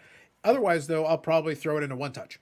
So, like, I'll make the judgment call depending on what the situation is, but because a one touch is perfectly fine, it's perfectly valid response. I've got a bunch of the refractors in one touches as well, because some of them have a little bit of scratching on it. Like if it's not crazy, or a refractor line, if it's got one of those, put it in a one touch. It's fine. It'll still look good. I have no issue with that. But if you're going to, but this is a PC card, and I knew that going in and when I bought it, so I was always going to get peeled. There you go. Look, you got 4 of them. You can practice. Exactly. Put it on, peel it off. Yeah. Well, wait. So the perforations on those stamps are different than on the back of the card. Maybe that's the reason, because it wouldn't line up properly. Well, you know what the joke that I have though, Bobbles, is the reason the joke with the whole thing with the instructions part is that on a bunch of those peels it says like peel and remove, peel, remove, right? The classic example was was the Zenith. So 97, 98 Zenith did what they called the dare to tear thing. But the thing is, it was literally said dare to tear. They're not saying tear it or else. Right. Like it's actually left open ended. You don't have to do it. But we're saying, like, we're suggesting you could tear it. You know, do you dare to tear? It's a question. In this case, it's an instruction. Peel the damn thing. I will not. Fools. They came together like this. These two are still connected. And then you tear them, separate them and stick them on the back of the card. Well, no. So it isn't like this idea of to peel or not to peel, touch. No. This isn't. If you're not supposed to rip the stamps apart and place them onto the card, then you're not. That's different though. You're adding instead of subtracting. No, you'd be adding to this. Right. Yeah. And peeling the peel is subtracting. That's a common base card. We already discussed this earlier tonight. Did you just say that was common? I said common base card, yes. I'm gonna kick your ass. You will literally injure your hip the moment you get out of the chair. It's like you're gonna be like, it's like if you would come closer, and give the momentum, then I will kick your ass after I'm done crying. I wanted to give you all a visual reenactment of what that would look like. Not exactly what Bougier was going for, but the effort was there, the passion was there. Yannick, I did appreciate the passion. Did you feel it? I did. It was moving. A single tear to my glass eye. Mm-hmm. Anyway, Sports Card Dinner. Good evening.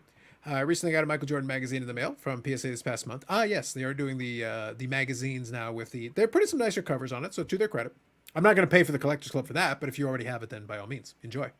I was curious, so I checked eBay. I'm still amazed how collectible MJ is. How come Michael Jordan is so collectible? He was the star. He was the star in the 90s and in the 80s. and he took the show. He took the whole game global. 90s almost. Yeah, but he also took the game global. So he went from being like just obviously the star in the NBA to being the star in the NBA, who is global icon, who is shoe mogul empire, and then the Jordan brand has taken on life even beyond. If Michael Jordan passes away tomorrow, he's still got the legacy of the Jordan brand, which is all over the place. The logo and the whole bit.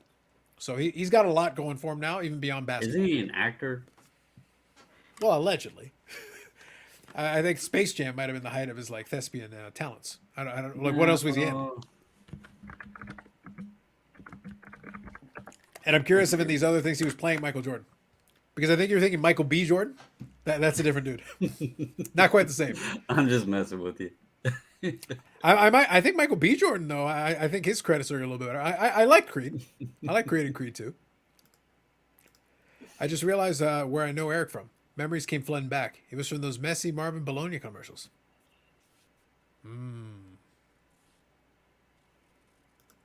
Another memory came back. Why do I do this? Lord knows. Eric may be a bougie hologram. We use the technology wisely here. We don't waste it on cardboard. We use it wisely.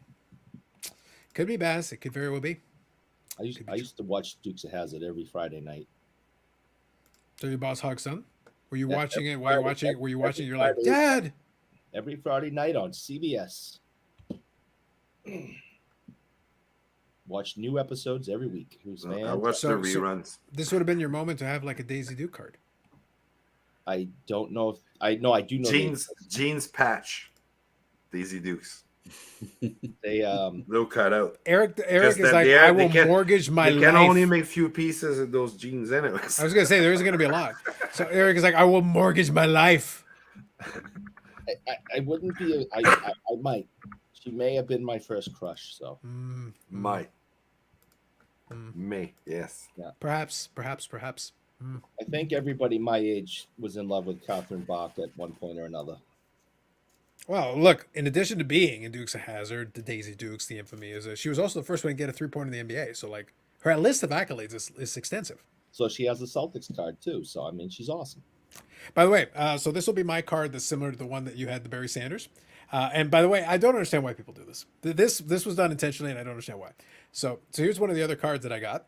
So there's another of Eric's favorite dentist.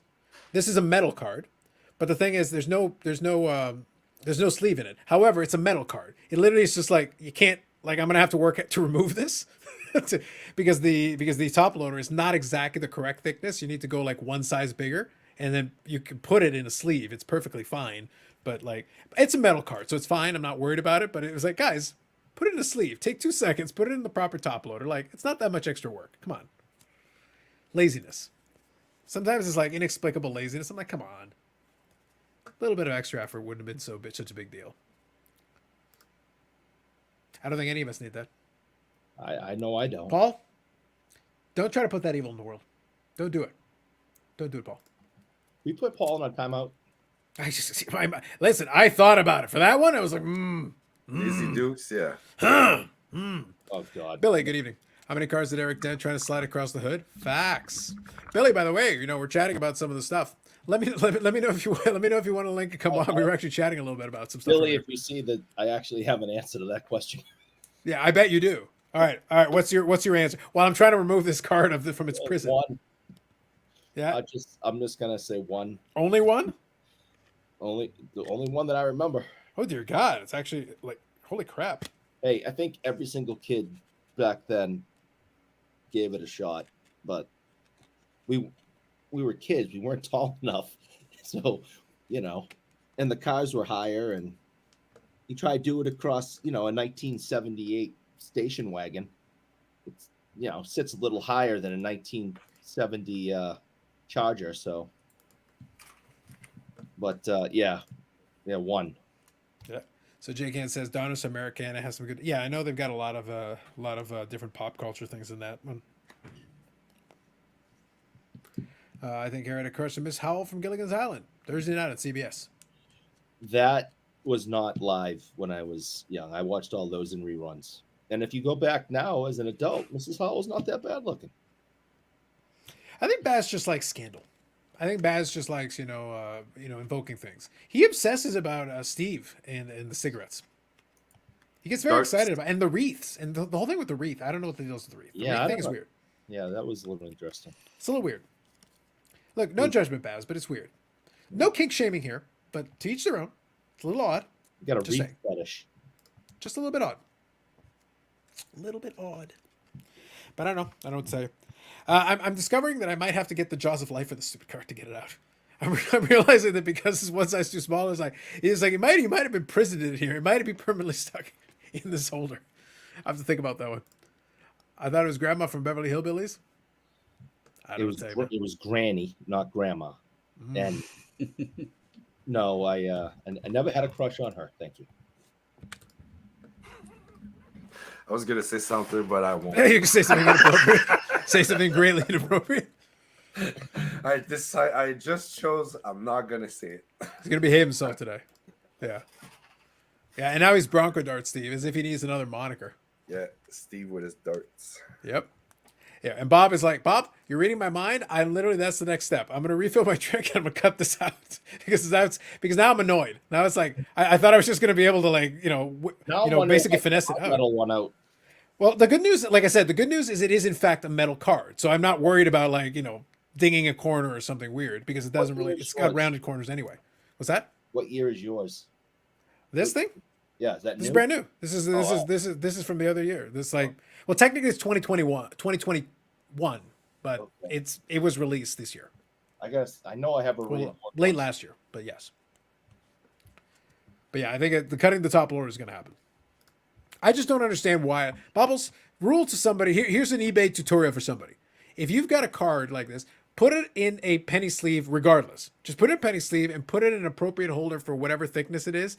Don't try to be like, okay, well, it's somebody else's problem. No, I would, other than the fact it's a metal card and I can't really damage it, I would leave a negative for this shit. Because this is stupid. This is dumb. I shouldn't have to do any extra effort just to get the card out. That's silly. So, yeah, a question for you while I take care of this one here. And then we're going to get Billy to join us here in a minute as well. He can make fun of Eric a little bit as well. So that's good. Why? Because it's the right thing to do. Well, Billy comes on, all he does is make fun of me. It's the right thing. Billy, let me know if you're good. Just give me a thumbs up. Come on. So feel free to mock Eric at your leisure. I'm going to get a refill and then extract this card out from its prison right now. I've got to get it out. By the way, I saw the pictures from the AEW thing. You were harassing the local talents there. I saw that. So that was good. Good on you. Good on you, sir. Hey, we had a good time. We asked for some tickets, and our guys at AEW was just like, "I got your tickets. Come meet me." And then we meet them, and then it's just like, "Hey, just follow me." And we all of a sudden we're going down a ramp, going through a metal detector, and I'm standing backstage with all the wrestlers, and I was like, Will Ferrell, like, what do I do with my hands? But we just we stood there for a while and talked to some people. My buddy Mike, who works at Upper Deck, also was with me, and he knows a lot of the wrestlers from having gone to a number of the expos that we've attended as a company. So like they were coming up to him and giving him hugs. So I had some cool conversations with some of them about their trading cards or future trading cards, and afterwards, got a few pictures with some of them. They were some of the nicest people. It's awesome. I love dealing with wrestlers, and AEW is just a class act organization. We weren't there to work. They wanted to take care of us, and they definitely did. Now I'll pull up the picture here in a second, but my favorite one, by the way, was the one with Jamie Hayter, where she basically looked like she was about to go take a nap, but she did the pose, and I was very amused by that one. I don't think you'll be able to find the pictures. I kind of took them down. Oh, did you? Why? Just to be safe. But Right. she that was at the end of the show, and we talked to her for a bit. She had a meet and greet that we were going to try to attend the next day, and she just kind of had her hat on. She'd already wrestled and just kind of put her fist out there. It was funny. Yeah, that was the one that I got a kick out of. I was just like chuckling, saying, "Yep, that seems like it's the end of the evening." It looks like from what was going on there. Makes sense. Makes sense. Sorry, I'm eating wings as this is going on. I wasn't expecting to join on, but I saw Eric looks like he's feeling better now. I know he was sick for a little bit, so I was trying to be nice to him for a few days, but now that it looks like he's back and kicking. I still have a really bad headache, but other than that, I'm doing okay. Well, now I have a headache because I'm listening to you. But anyway, I'm just joking. It was fun. We got down there. We hung around till the show started. Got to watch. They filmed 2 shows. They filmed Dynamite and Rampage. So we watched most of that, and then kind of wanted to get back in time to see my favorite Ty. And we had been talking to Sammy all. And her handler, the tag along, that other dude who keeps kind of interfering with your wonderful photo ops. Actually, no, he was super cool. Like we talked to him for a little bit. They just bought a house. We talked about the house. We talked about other stuff. So I like Sammy too. He is married to one of my favorite wrestlers, but you know what? As long as they're happy, I'm happy. There you go. That's really There you go. big. All right, Bill. Billy. You know what's I have funny? a question. I haven't told the story, but so when we got there, the guy was telling us, he's just like, yeah, someone came into the forum. It was at the LA Forum, and they're like, they wheeled the person in on a wheelchair and put like a black blanket over him so no one could see who it was, and I saw Adam Cole at the end of the night. I was talking to him and Britt.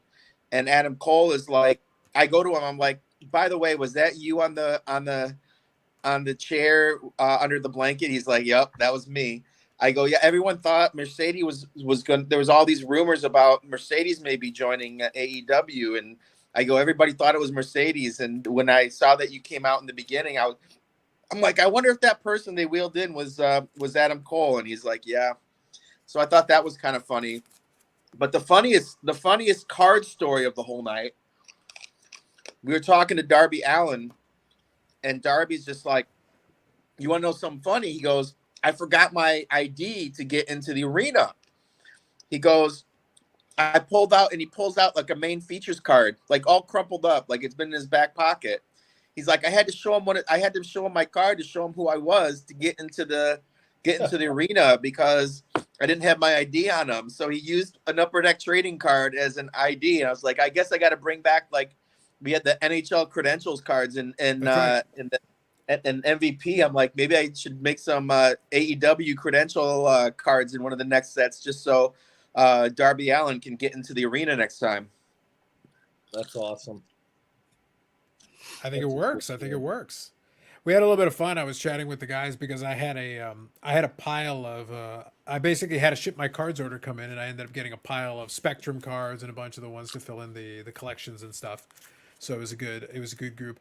Although we did like I don't know how much you caught earlier. We were chatting a little bit, and I kind of had to use the example because and we talked about it anyway. We've talked about it in the past how there's different considerations when a lot of these sets are set up and designed because you got the picture in the front, picture in the back, the way the basically how the different things are compiled. And unfortunately, I think, and this is just my opinion, so you can plead the fifth on this one. I think unfortunately, Spectrum, because of the timing of when it came out, and then when the second flagship one came out, I think it's gotten lost a little bit in the shuffle. I am noticing the EPAC stuff has come out now, so I've been picking up some stuff from there, got some stuff from ComC. But we'll see. I don't know. I think it's going to sit for a while, some of it, before eventually maybe it'll get some appreciation down the road. But I've noticed I felt like it was very lightly broken comparatively to some of the stuff I was looking for. Um, That's just it's my done assessment. very well. It's done very well on EPAC. I'll put it that way. On So, EPAC, I have no doubt. Yeah, so we build sets accordingly, and they have some EPAC components and some physical hobby. Unfortunately, the physical hobby, like you said, probably just didn't come out at the right time with flagship coming right after. But I mean, that happens in hockey all the time too. And then people come back to it, and I think people will come back to it. I've come back to it. They come back to it when they see it on EPAC, and they'll be in a store and see it and want it too. I've been picking off some singles myself. I bought a few packs on EPAC. Now here's a question though. This is an open-ended question, but I want to kind of ask you. And this is just a thought experiment. So I'll leave it to you. You can take it however you want. I'm just asking you the question. So I showed earlier tonight. I showed the example of one of the parallels. So we got that. And then I showed the example of the memorabilia piece. So we got that. Great. Yep. All right. If you could do it all over again and you could do whatever you wanted, would we do the memorabilia the same way so that we're basically borrowing the design and carrying it over? And then obviously you got the autograph version, which is the same thing, but with the sticker on it as well, adjusted to allow room for the sticker. But we're using the same front design, but we're modifying it according to what type of insert it is. I'd add color to it. Yeah, modify it a little bit to add some color. But would you still want to use the same images, or would you adjust anything with that? We do it all the time.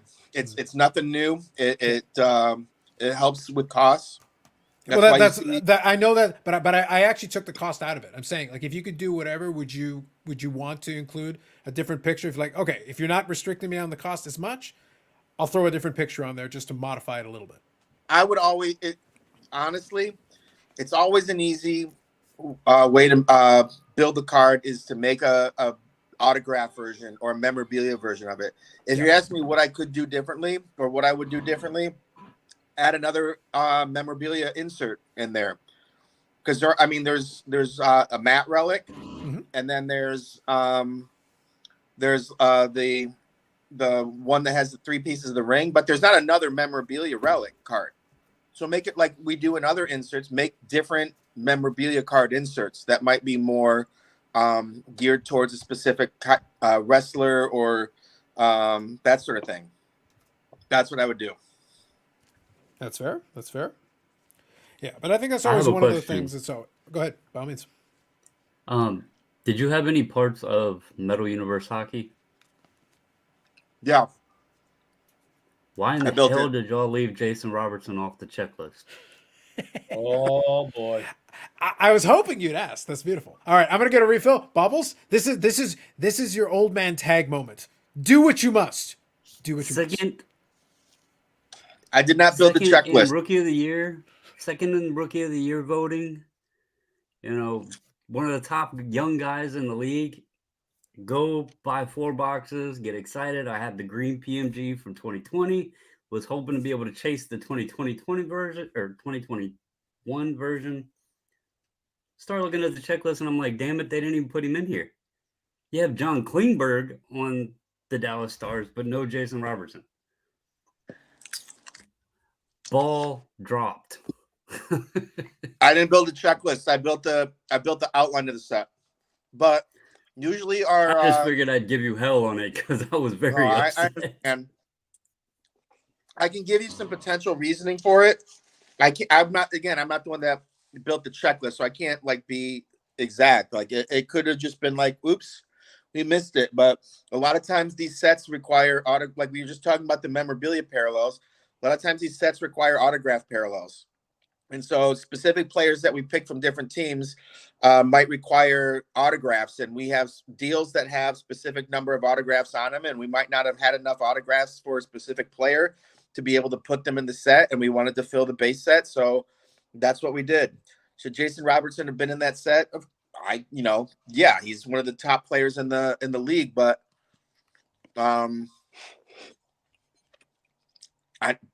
someone chose otherwise. That's the best way I It can was a put it. oopsie. I just had to give you hell for it because I was so At least excited. in his rookie year. I mean, we put him in his rookie year. Right. Yeah.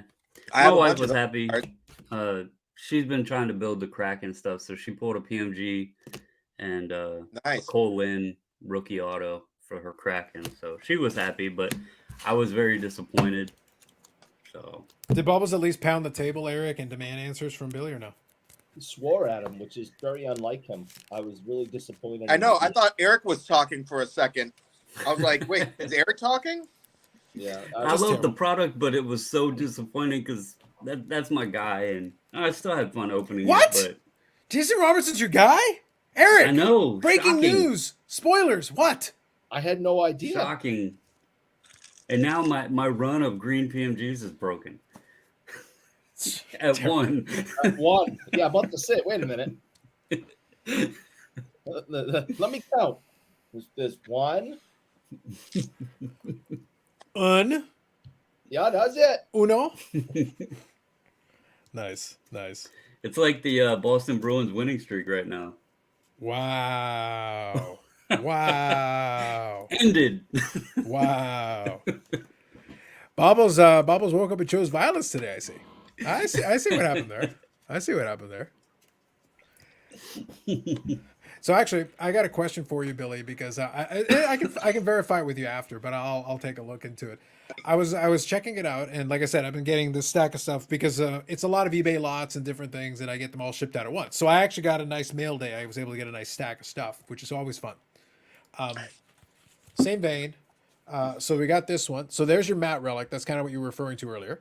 So you got your matte relic deal. And this one is actually memorabilia. So that's kind of like a shirt relic or whatever. Mm-hmm. But the checklist, when I pulled up the checklist on Cardboard Connections, so I have to double check it. But on Cardboard Connections, it says there is a red version that's matte relic as well.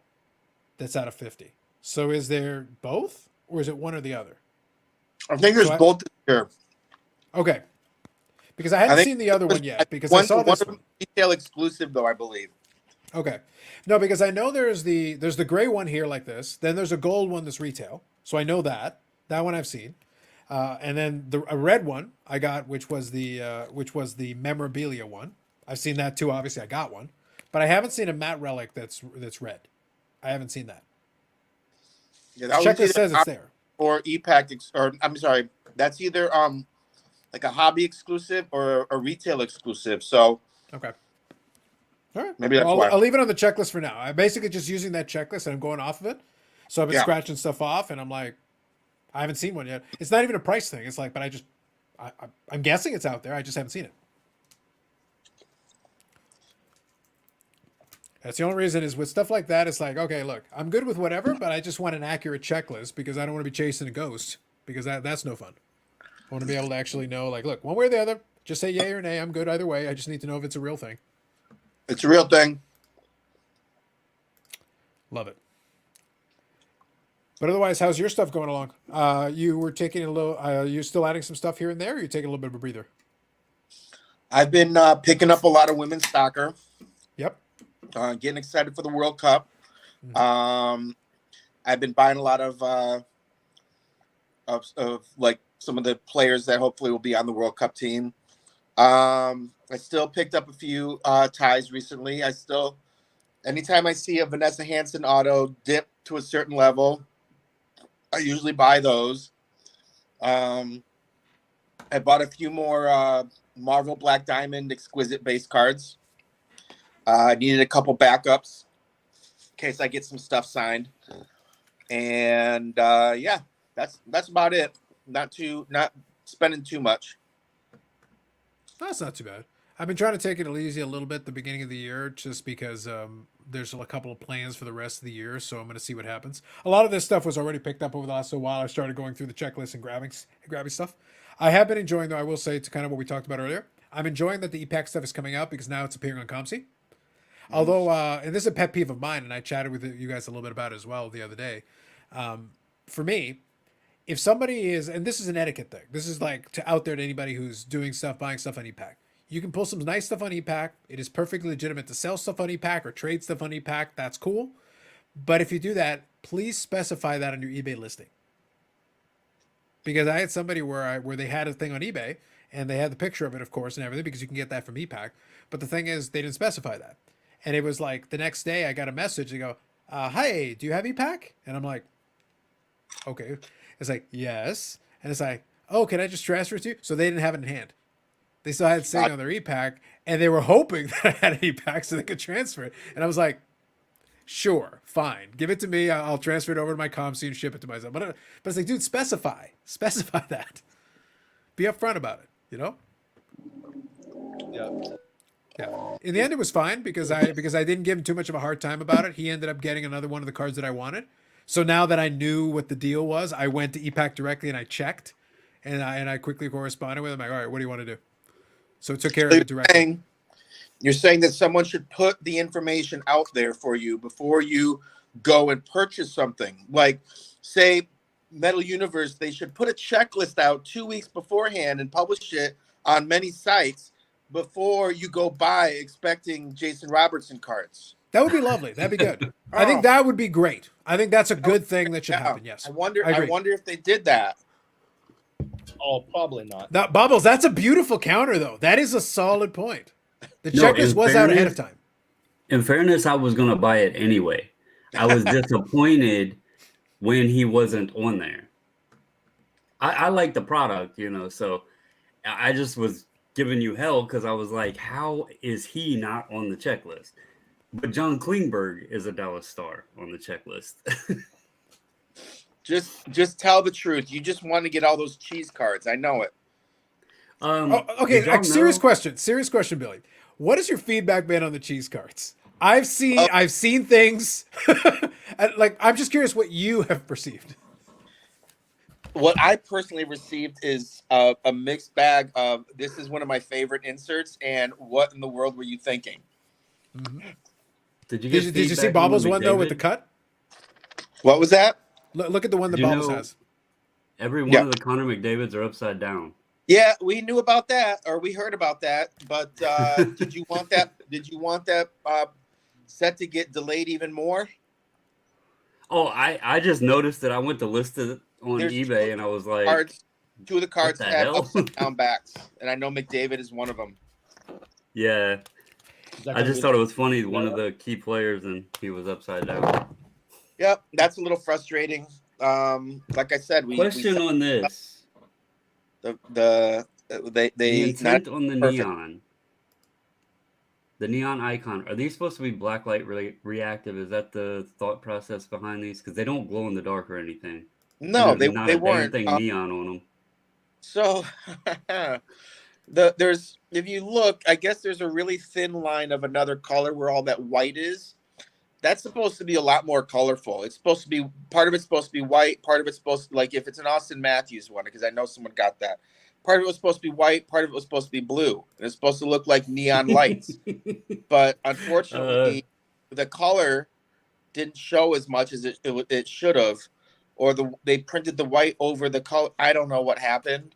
But there was supposed to be a lot more neon aspect to it. Now, people have told me if you put them in the dark or in different lights and stuff, they look really cool and different. I have to check mine because I haven't seen it. But we're just got a bunch of halogen lights up in their office, and that's all I've seen them under. So I'll have to look at it again. It glows real bright with a black light. That's why I wasn't sure if that was the Oh, does it? Very cool. I did not know that was not intended, but I'm glad it does because that could be your cop out now, Billy. You got a cop out. Use it. Just use it. So as I was saying, we purposely did not put Jason Robertson in Metal Universe Intentionally, to build the anticipation for next year's Metal Universe. And yes, those were supposed to be very neon, glow in the dark, light, black light colors.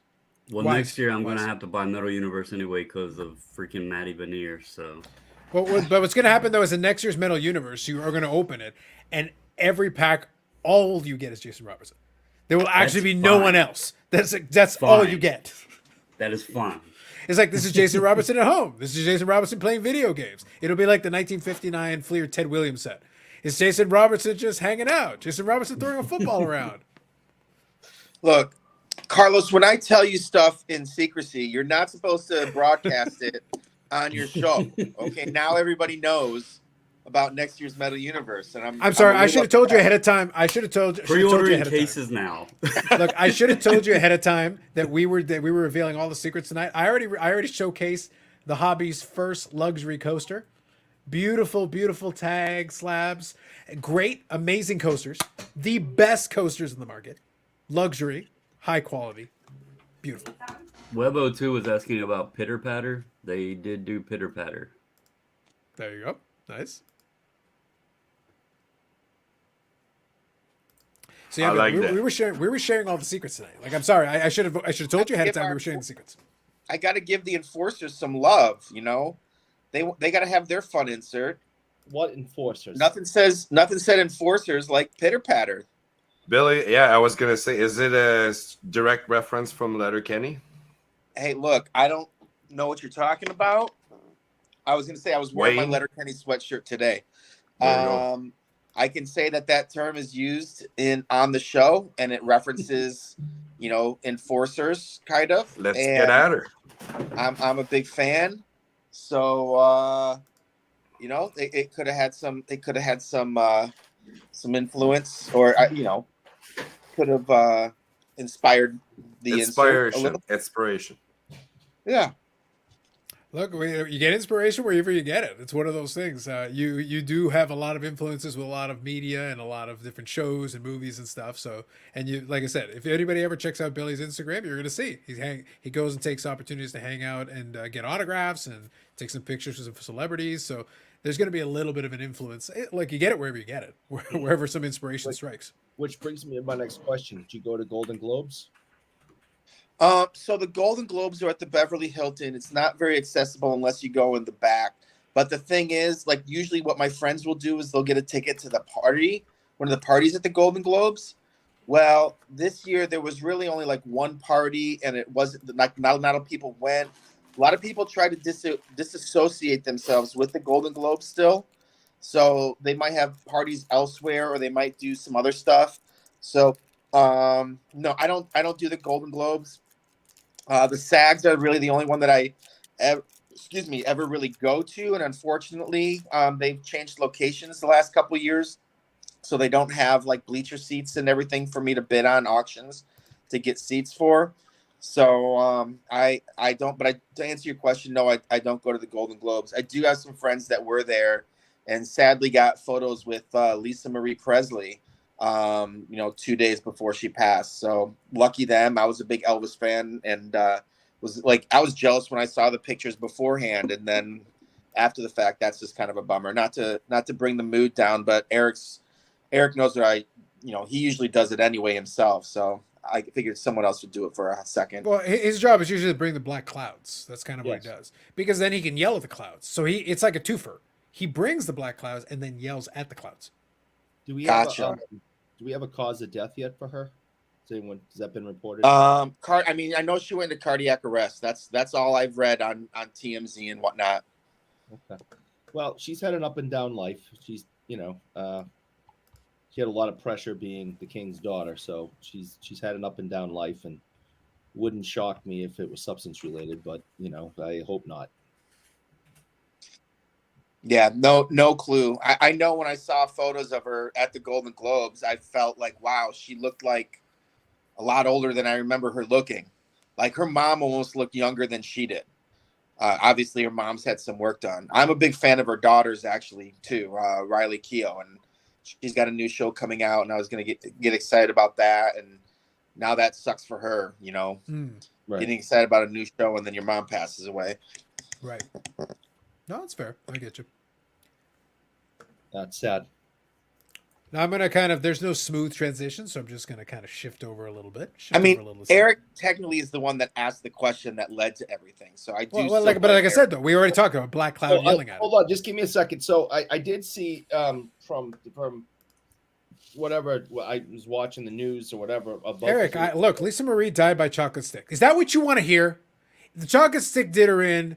It's ending people. You are personally, as an influencer of chocolate sticks, you are hurting people. You have to be careful. You got to take it slow and easy. Are you preaching moderation with your chocolate stick abuse? Oh, absolutely. Are you? You have to. You got to take it slow and easy. You can't overindulge. Bubbles, I think this man is causing real harm to the community. I have deep concerns, deep concerns, and it's getting into the celebrity world, and I don't like it. I saw a report at the Golden Globes that only one person wore a mask, although the area that it's held in is going back to a mask alert. And the only person that wore a mask was your best friend. Miss I was about to say, I saw Chastain wearing a mask. It was the coolest damn mask I've ever seen anybody wear ever. And was probably worth like 10 grand or something, right? Oh yeah, it matched your outfit. And her dress was amazing too. Yeah, I saw she was wearing a mask. I did see her with some pictures. There's a picture of her and Margot Robbie without a mask on. So I don't know if she wore it the whole time, but I know she wore it a good chunk of the time. And you know, when people are doing that, it might mean that they have like stuff, like they might be working on something. You know, she's going to be doing a play in Broadway here real soon in February. So she probably has to be real careful that she doesn't get sick, because I think she's probably going to be training for that here real soon. But what was I going to say? I did go to the Palm Springs Film Festival, and we pretty much got shut out. Like nobody came over, and this is usually like a thing where a lot of people do come over. It's smaller. It's Palm Springs. It's not LA. It's not that crazy, but it's still kind of crazy for the locals. And it's a little vacation for me that I like to go to every year. And the first person, I stay overnight there. Like, we camp out to get a good spot because they cross usually at the same spot. And if you're there, you have a better chance of getting people. And there were some decent names. Steven Spielberg was there, Kate Blanchett, to name a couple. But we got there, and finally when it started, Bill Nye comes out, and super nice guy. And he goes straight to the carpet. And we're like, wow, that was kind of shocking. And then Seth Rogen and Paul Dano get out of the car, and we're like, oh, okay, they're going to come over for sure. They're both super nice.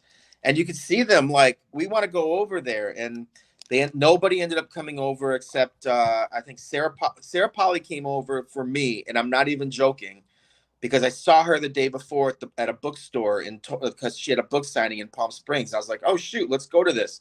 And I talked to her, and I'm like, hey, we're spending the night and blah, blah, blah. She literally is crossing the street and pointing to me. And she's like, I was looking for you. You told me to come across. And then Sarah Polly, Canadian legend, I've been told also. And then the Stephanie girl from that Michelle Yeoh movie, she came over at the last minute, signed a few things and left. And the news people interviewed her because the news people were upset because no one was coming over. And then Colin Farrell ran across and signed 8 things with a dead black pen and ran back. And that was it. And we're used to getting a bunch of autographs, and I got 2 Sarah Polly autographs, and that was it. I didn't get the other 2 because they didn't come to where I was sitting. Yep. Let me pause you for 1 second. Let me pause you for 1 second. Yannick's going to take off. Have yourself a good evening, Yannick. By the way, we need to talk later. You owe me a video. Sorry. We're going to have a chat. I know. Yeah, so we'll talk later. We'll talk to you and I. See you later, Take buddy. it easy, boys. Have a good one. Have a good night, man. Yeah. Yeah, I just wanted to give him a smooth transition, Billy, so that he could take off. He just messaged me, so I wanted to make sure he could take off and say bye. If I'm talking too much, please tell me to shut up. Oh, no, don't worry. I'll interrupt you. I just wanted to make sure that he had his chance to say bye to everybody. Go ahead. I understand if you just want to cut Eric out. That's a whole nother story. Well, I do that for sport. That's different. Yes. I'm just joking. But long story short, we were kind of told that people didn't come over because they were still worried about COVID. Sure. And they were thinking that they were even going to cancel the whole thing 2 weeks beforehand. They finally decided they were going to go through with it. So, yeah, they were very cautious of COVID. And keep in mind, Palm Springs, there's not a lot of young people that live there. So, there's older people, and they were trying to be very cautious about it.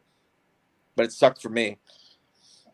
Well, I can tell you that the current variant isn't as bad as the old one. I've had a headache and I've been tired and some head congestion, but other than that, it's definitely not as bad as the old one. So if you get it now, it's definitely not as bad. Well, Bob, I don't know about your previous. Your previous one was a dot. Did your chat break? Well, this one seemed to work. That is the answer to your question.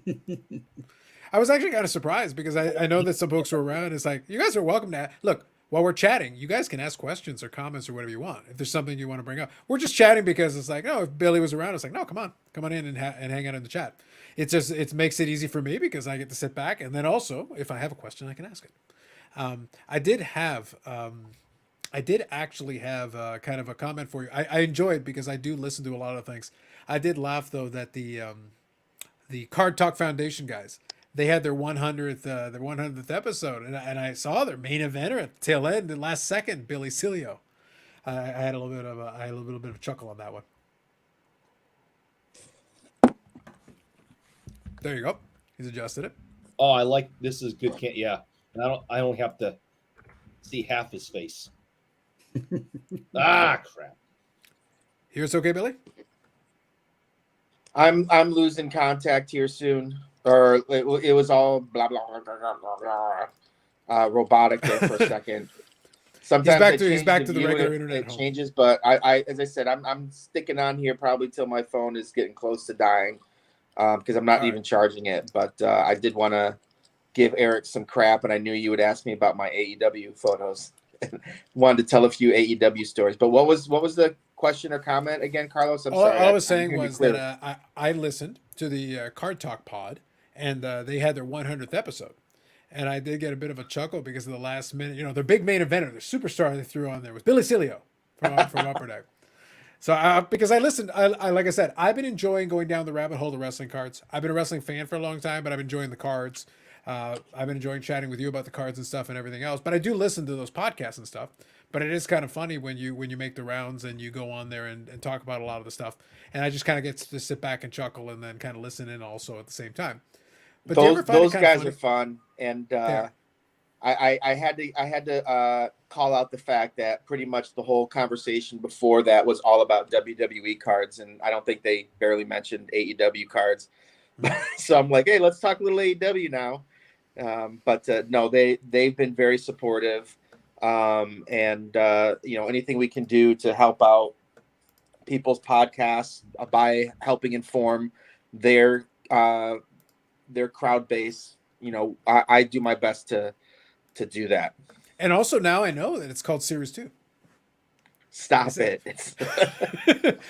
I learn things. I just listen and I learn things. Series 2, and then next year Series 3, right? Series 4, Series 5. No, it's 2002, 2003. I chuckle. Look, I'll give you a couple of examples because, like I said, I listen to a lot of different versions. It's fun for me. Like I said, I'm a person who absorbs a lot of content. I pay attention to a lot of stuff.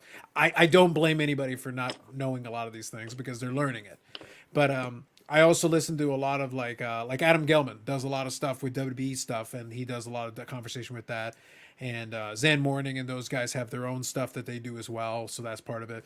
But a lot of folks are learning because they're not in the sports card side.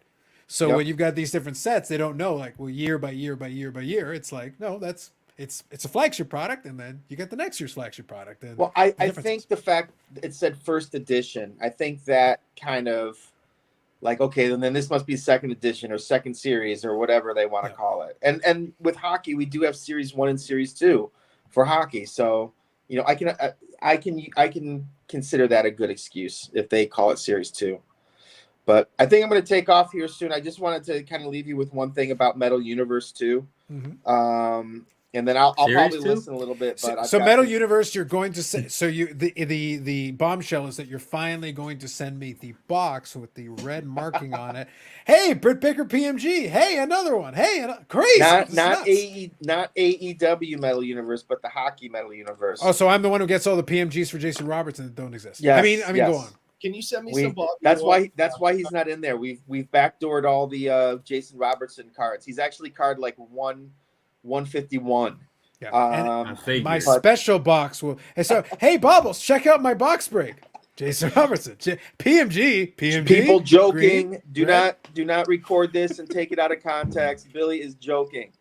But there's an insert in there that I know I showed you at the expo, and I think we've talked about, but it's the Metallics cards, not to be confused. And with he's got Metal one. Bobbles X. got one of those. Bobbles got one of those. Did No, you I get got one, Metal Bob? Yeah, he got one. Yep. Awesome. I Those got are Metal case X. hits. And when I say they're case hit, I mean they're beautiful cards. You can look and see how nice they shine. They're thick cards. They're heavy cards. These cards are one per case. And I sit here and see our competitors with other sports have these inserts that are one per case, and people freak the heck out and sound alarms and tear their shirts off and spin it around and everything. Oh, you should. You know what your problem was? You didn't use the kaboom foil. You should have used the kaboom foil. So what I'm gonna I'm tell saying you. is these cards, there's 70 cards in the set. 70. Kaboom foil. There's your kaboom. Yeah. Use your kaboom. You want to foil. know what's funny is when I made that insert, the dynamite insert, they're like, well, what paper do you want to put it on? I'm like, I want the kaboom paper because that's what it's called. Yes. And it's mainline kaboom. And my brand manager's like, wait, you want to put it on kaboom? I'm like, they don't own the paper. Like, yes, I want it. Kaboom, dynamite, pyro. That's what it is. But anyway, these Metallics cards, they're gorgeous. First of all, you got something when you got one. They're a case hit. And what's funny is, I don't know how many times like you sit there and you hear people talk about how beautiful and great these 90s inserts were in Metal Universe and how rare they were. You got the jambalayas, you got the platinum portraits. There's no parallels to those cards. There's no numbering to those cards. And why don't they have inserts like that anymore? And those inserts have dried up.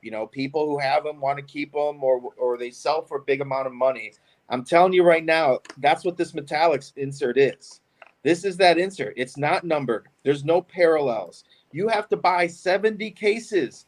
If you want the McDavid, you don't have to. You could get lucky and get it on the first case. But realistically, you have to go through 70 cases to get like a McDavid or to get a whole set without duplicates if you're lucky and not to get a duplicate in every single pack. So 70 cases just to have that should have one of the player that you're looking for. That Jason Robertson Metallics card, Well, that's this kinda is like that those this is that insert that I think people are not going to realize until it's too late. They're going to dry up. They're gonna. There's not a lot of these cards.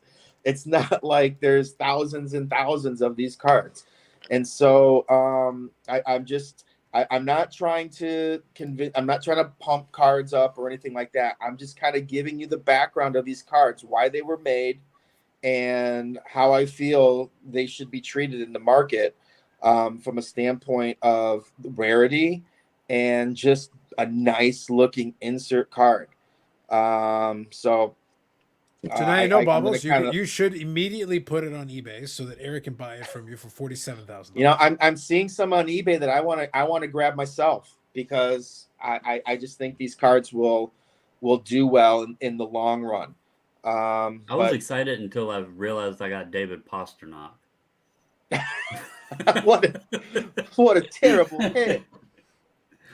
If only you knew someone. That's why I said $47,000.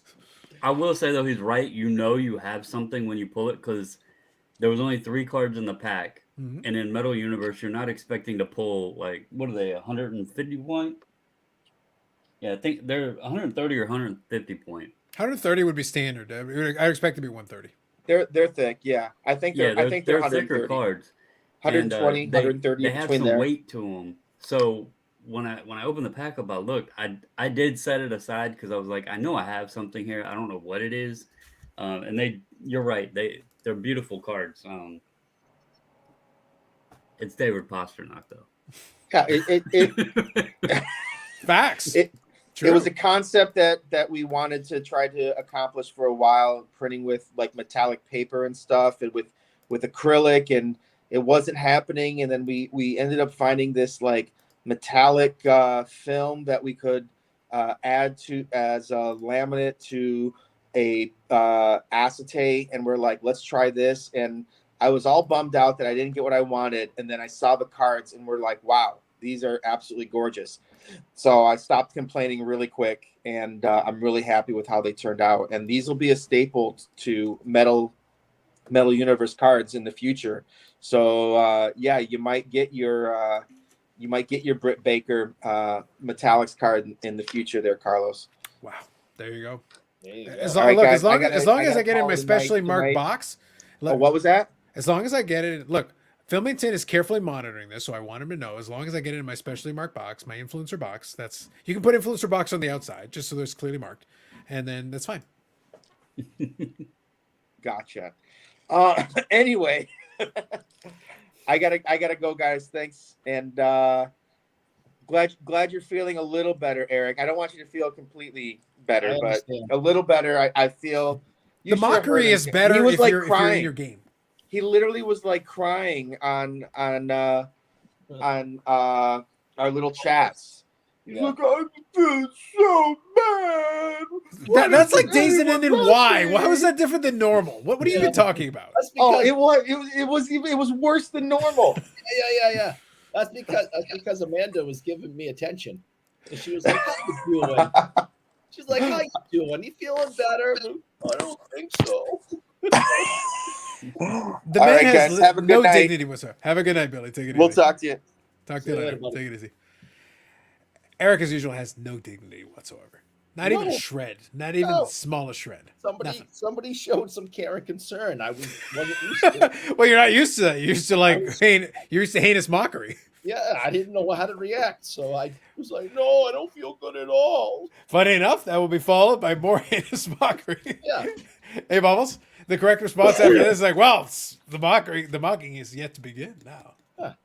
The game is afoot. Good stuff. Good stuff. Okay, let's take a look here. I was actually chuckling a little bit earlier because I was scanning through the other day, and I knew some of the stuff I was going to talk about. I'll chat with Brad and them. Brad wasn't able to come on. I invited him. Otherwise, I would have done like a PSA reveal for you guys, and that was kind of the plan. But I'll get in touch with him and we'll figure something out for later. So it's not a big deal. We'll make that happen later on. I did message him a little earlier and figured out what was going on, so we're good. But yeah, we'll go a little bit longer. I think we'll keep it a little light tonight because honestly, there wasn't too much going on, to be honest. Like I said, even the little the cardboard things, like I don't care about it. Right now, if anybody sues anybody in this space, I don't care. Like in all honesty, unless it makes a difference to me. I will say though, I did see that Lucas Tigers and Braun guys had Paul Lesko on their show. So normally I don't recommend their stuff because it's kind of boring. But Paul Lesko is interesting. I do enjoy Paul Lesko stuff. He's, And a quick heads up as well. Go ahead. He's actually really detailed when he does his Twitter But write-ups. that's And why he's I was also- interested. Yes. He's also very responsive. If you DM him or something, he will like respond back if you got questions and stuff. Yeah. Well, that's why I thought it was good because they had him on for a conversation to talk about some of the stuff and give a little explanation, some details. I was like, hey, that's good. I like that. I was like, I'm interested now. Like, okay, tell me more. You know, I was like, hey, great. Happy to ask it. But we'll have to see how that plays out. Oh, here you go. Still have Super Bowl picks. Actually, I do want to talk about that a little bit. And the other thing I'll mention. So two things. Number one, thank you to those of you who gave great feedback to the conversation I did have with Jason Cards and Comics. We will have a follow-up conversation where I want to talk about some vintage stuff. But I'm also chatting with some other folks that I'm going to have on for similar conversations. One of them, we're figuring out now the details for it. Another one, I've got to basically reach out to as a follow-up just to get that settled in and figure it out. And then I've got one other person I want to reach out to as well. And One, we're going to talk a little bit about wrestling cards. So that'll be fun for me. Another one, we're going to talk about some vintage and some player collecting as well, but also from a different angle. So that'll be fun. And then another one, I will go a little outside my usual realm. So I think that'll be a little bit fun. I won't spoil that one yet because I'm working on it and I'm going to reach out and see if I can arrange it. But I do want to chat with some of those folks outside of the usual, just because I think it's a little bit fun to have those chats. And then I know I also invited a friend of the channel next week to talk a little bit more about the football. But since we got a minute and Tom brings up the topic, and I did want to talk about it a little bit, we've got all the wildcard games now. And this is usually a fun weekend for football. I do enjoy it with the wildcard games. And there's some interesting matchups, some interesting stuff. So let's get some early picks. I don't want to get Super Bowl picks yet. If Tom wants to do Super Bowl picks, Tom, you do a Super Bowl pick. I want to do the Super Bowl picks next week because I want to bring somebody on that knows a lot about football as well to get their 2 cents in. But if you want to throw in a Super Bowl pick, go ahead. But I want to talk about the matchups this week. Broncos. What's that? Does the person you're referring to like the Broncos? No. I got somebody else. Okay. Just Yeah. wondering. But I will also extend the invite to the individual you're referring to, who also allegedly does some football outside of his hockey oracledom. Well, that is true. He moonlights occasionally in football. So I'm happy to have those additional voices. I want to hear them because I want to get their take. I want to get their 2 cents. But we do got some matchups. So I've actually got the bracket. I don't have the bracket in front of me, but I do have the matchups in front of me. So Saturday, I want to get quick thoughts from you guys. I'll read you the matchups. So we got Seattle taking on San Francisco. That's a 4:30 p.m. Eastern time start for me. So I'm going to go from left to right on NFL.com. So Bobbles, Eric, who wants to take first shot at this one? I'll let you go, Eric. Go ahead, Eric. Make a prediction. Seattle, San Francisco. For any reason you like. Yeah, I think San Francisco's defense is really great. I think even though they're down to like their 10th quarterback, their offense is still moving right along. You got McCaffrey and you got Kittle. I just don't think you can beat them. I think they're going to do very well. Brock Purdy to the moon? The kid's showing that he's got what it takes. So if I collected football cards, I'd probably be interested in getting my hands on some of his. Go ahead, Bubbles. Because even if he doesn't stick with this team, because the other two, Jimmy G and what's the other quarterback's name? Trey Lance. I forget at the moment, but Trey Lance. Yeah. If those guys come back healthy, for next year, I mean, they're not going to let this kid have the starting job. So he may get a starting job somewhere else. So you may want to investigate if you can get his cards cheap. You never know what future the kid's going to have. Remember, Tom Brady got picked in the 6th round. I'm going to talk about him in a minute. Hang on. I'm getting to him. And didn't play a game his rookie year. People forget he came out his sophomore year when Bledsoe got hurt. So you never know what the future holds for these players. We'll get back to that guy momentarily. Settle down. Go ahead, Bubbles. I would agree on 49ers. Eric, don't go Purdy crazy. Go look at his stats. The kid's a game manager. If you look at his passing numbers, I think I looked it up. I want to say, I may be incorrect on this. I think he's passed 250 yards once, maybe twice in all these games he's played. I think he's only surpassed 30 attempts like one game.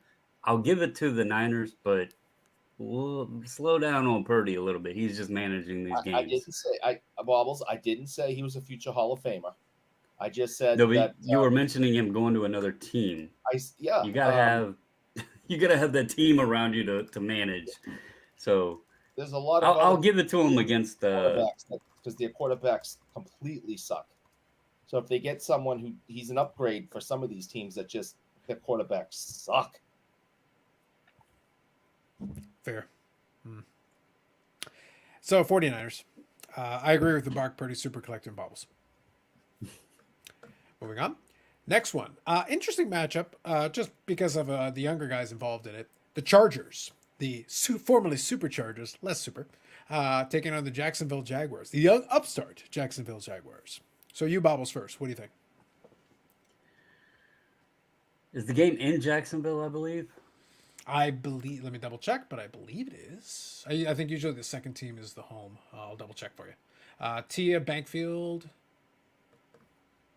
I think it's Jacksonville because I think they won the division. Yeah, it's at Jacksonville. It is at Jacksonville, yes. This is the toughest game I think all week. I want to say Chargers, but traveling across the country, I'm going to give the edge to Jacksonville. I just think them being at home, making the playoffs, I'm gonna give it to Jacksonville. Even though I want to say Chargers, I'm gonna give it to Jacksonville. I'm gonna say Chargers because I think the Herbert fanboys need this. I think they're channeling their collective energy. Like, for the love of all that is holy, win a playoff game.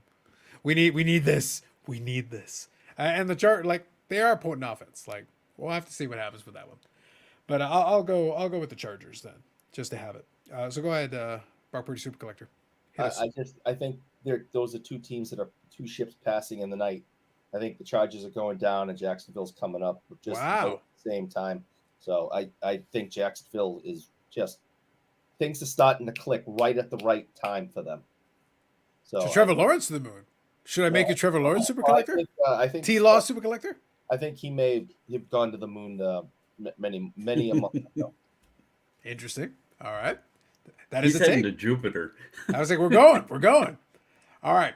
Next one. We got Tom Bullard's Buffalo Bills at home taking on the Miami Dolphins with their 47th string quarterback. Yeah, I mean, we're going Buffalo. Buffalo. Is there any reason to disagree with Buffalo? Other than just on the long shot odds, hoping for the best. Are they in Buffalo? They're in Buffalo. They're in Buffalo, yes. Okay. Yeah. Does it matter? Look, I'm asking for the sake of argument, okay? Look, I'm just asking. But now you're making Florida go play in the cold, so no, Buffalo's going to destroy it. They're also their 47th string quarterback. They literally are like, Bobbles is about to suit up for Miami, okay? We're about to go there. Buffalo could probably just kneel the ball the whole game on offense and just let their defense and special teams try to figure out a way to score and win that game. That might be.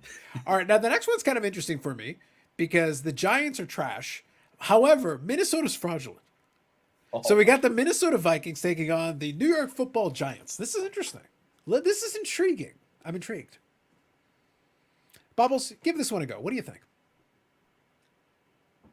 I'm going to go Minnesota because although Cousins has spells where he's questionable, he is familiar with the Giants and playing them when he was in Washington. Mm-hmm. And I'm not so certain that the Giants can contain, and I may be completely wrong, I don't know that they could contain Justin Jefferson. I think he's such a weapon that he could be a difference maker in the game. So I'm going to go Minnesota. Yep. It's tough. It's tough because the thing is they're so fraudulent. And at the same time, Minnesota gets destroyed by my Packers who are garbage. So it's like, yeah, I mean, they didn't just lose. Cousins they got demolished.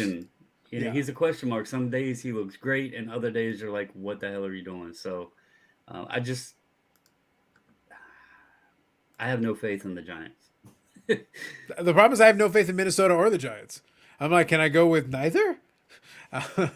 I'll go with Minnesota just because they do have the capability to generate offense, but because the Giants, I'm basically asking, okay, Saquon, can you do this? Saquon, can you just run on him? Because that's what I'm hoping for. Yep. Like at that point, I'm like, Saquon, if you run for like 300, we got a chance. Like if you do something crazy and we control the clock and you run for 300 yards, why not? But otherwise, it's like, But let's put it this way: I have a betting account and I can make wagers on these games. I wouldn't touch that one with a 50-foot pole. I would not feel comfortable either one of those teams picking them for actual money. I wouldn't feel super comfortable. All right, next one here. You don't want my opinion? Are you going with the guys on the boat? I'm going. See, I know what that means. No, I'm going against the guys on the boat. They blew a 30-point lead. They're done. They are completely done after that loss. You had a 30-point lead and you lost. Their season was over. Mentally, they broke. They also lost by a ridiculous amount to this team. Yeah. New York is going to physically beat them up. So you're going with the Saquon for 300? Yeah, I don't think it's even going to be close. Bold move, sir. I think you lost a 30-point lead. You're broken. You're done. You should have just said we're done for the season. We got to go rebuild. Come back next year. You can't. But 30 Bobbles, points. the 30-point one, wasn't that Indy? Mm-hmm. That was Indy. Matt That was Ryan. with Matt Ryan. Yeah, That was for the second Indianapolis, time in not- his that was career, he Indianapolis, blew not a Minnesota. huge game. That was Indianapolis, not Minnesota. Actually, Minnesota mounted the comeback. Yeah, Minnesota won the 30-point deficit. Other way around. Well, if you say so. It was Indianapolis because they had Matt Ryan. The memes Yeah, were about 'cause- Matt Ryan being on that team and losing that big lead, and 'Cause I then the made a 28-3. And maybe I made a joke when I Minnesota sworn it was scored. Minnesota that lost. Yeah, the Vikings. So to be fair, Michael Ham, the Chad. Vikings are choke artists, but this specific one you're referencing was Indianapolis. Chat, help me out. Am I misremembering? I again? believe it was with Matt Ryan. Like, by all means, Yeah, 'cause I fact check made us the- on this one. I made the Minnesota comment. lose? There's a joke. I said Matt Ryan is just trying to up his game and going for a 30-point halftime loss. This Yeah, time. so that's what I mean. Like, it was Indy. Yeah. It was Indy that lost a 30-point lead. Okay. Yeah, we'll get the verification. The people will go to the Twitter, the he has Google machine, and we'll Matt get the Ryan now verification. owns the largest blown lead in regular season And and Super the Bowl. largest blown lead. I could have sworn In it was the other way postseason. around, but all right. Yeah. Now the Minnesota choke artist thing, that's true, and their point differential is like not bad, but it was the other way around on that one. So next one we got Baltimore. So this is you, Bobbles, taking on the Cincinnati Bengals. What say you?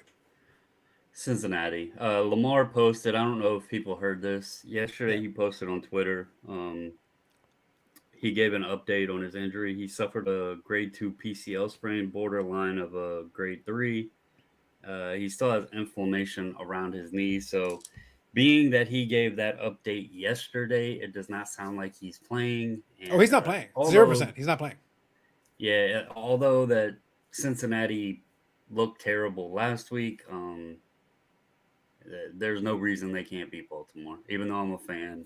Yeah, Baltimore, is I don't what think it has is. an offense. I don't think they have an offense that they can play. No. I'll go with Cincinnati. Like, in all honesty, I'll take the team that Yeah. has the quarterback. Without go ahead, Lamar, Eric. there's no chance. Yeah. Go ahead, Eric. Cincinnati, Baltimore. No. Once they said today or yesterday, like Bobble said, that he's out, so forget about it. So Yeah, the guy they used last week, I don't even know who the hell he was. He was further down the depth chart than Brock Purdy for the 49ers. I actually put like in the Discord, I was like, who in the hell is this guy? So I had to Fair. Google him. Valid. Yeah, so Jeff confirms it was Minnesota beating the Colts. Yeah. yeah, I just misremembered. Yep. So the complete opposite. King But of the- I'm still not comfortable. Like I said, I'll pick Minnesota for that game, but I'm not happy about it. I'm I'm not happy about it. I'm still picking the Giants. I don't care. That's 'Cause fine. you shouldn't have been down 30 points against Indy. They suck. Well, that part's true. That is a factual statement. That is a factual statement. All right, last one, my personal favorite. Because no matter what happens, I can't possibly lose. This is what I love. This is great. I love Dallas Cowboy tears. I love Stephen A. Smith tearing into them. However, they're taking on Senior Brady. So we got the Dallas Cowboys taking on the Tampa Bay Buccaneers. This fills me with joy. It fills me with happiness. I'm going to watch this with schadenfreude in mind. I will hope for injuries and horrible play from everyone. But someone has to win, in theory, one would think. All right. Bougie Eric. Faux Goat taking on the fraudulent Dallas Cowboys. Someone theoretically has to leave Thunderdome. Someone must crawl out of Thunderdome as the winner. I'm not going to call them the winner, but someone has to. Who's coming out? Team for team, Dallas is the better team, but I watched this guy from his first, from the day he replaced Bledsoe till his last game. You can't count this guy out. He has the mentality of no other quarterback in history. And also extremely evil. Like, don't forget about the evil. Don't downplay the evil. He's not evil. He's the biggest dork there is. If you actually know anything about this guy, he's a complete dork. But for some reason, A complete dork who murders people in his spare time, allegedly. He goes on the A football homewrecker, allegedly. and he just transforms. Interesting. If you didn't know who Tom Brady was and you met him, you hung out with him, and then someone said, that was Tom. They're like, that's not Tom Brady. That guy's wacko. He is a dork. He'd trip on his own feet, Well, Yeah. we agree about the lack of athleticism. That part I'm with you. That part I'm with you. But He's no athlete. That's Tom Brady. it's a lot like Gretzky. Gretzky was not the greatest. Wow. Throwing He- Gretzky under the bus. Thought Jesus. Gretzky throws himself under the bus, but he saw the game completely different than everybody else that's ever played. And Brady can do the same thing. So you can't count him out. But team versus team, Cowboys should beat them. But you just can't count that guy out. He's just nuts. This is why this is my favorite game. Not only the memes, but the joy that it will give me. Bobbles, are we going with the serial killer? I mean, faux goat. I mean, evil Brady.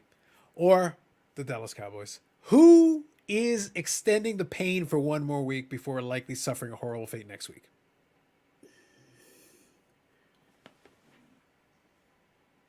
Defensively, they're pretty even. I mean, the fact that Dallas got embarrassed by Washington last week, you almost kind of have to go with Brady in this one because, I don't know how you look that bad against Washington. It's a coin flip. I'm gonna go Brady just because I don't necessarily like the guy, but it is the playoffs and it is Tom Brady. Go with it. Dallas hasn't done anything in the playoffs in how long? So. Oh, that's true. It's true. Like I said, this is the best one, and Michael Ham apparently is going to be at the game. So, hey, enjoy the game, Michael Ham. Enjoy. Yeah, that's awesome. And he mentioned he was saying that he included the about the Walker joke, and then he said Brady coming out like Skywalker. Joke's on you, Anakin. In the end, he got his ass kicked by Obi-Wan. Is all I'm saying. Just letting you know. Had his arms and legs cut off and set on Yeah, fire. it wasn't good. It wasn't good. Didn't turn out.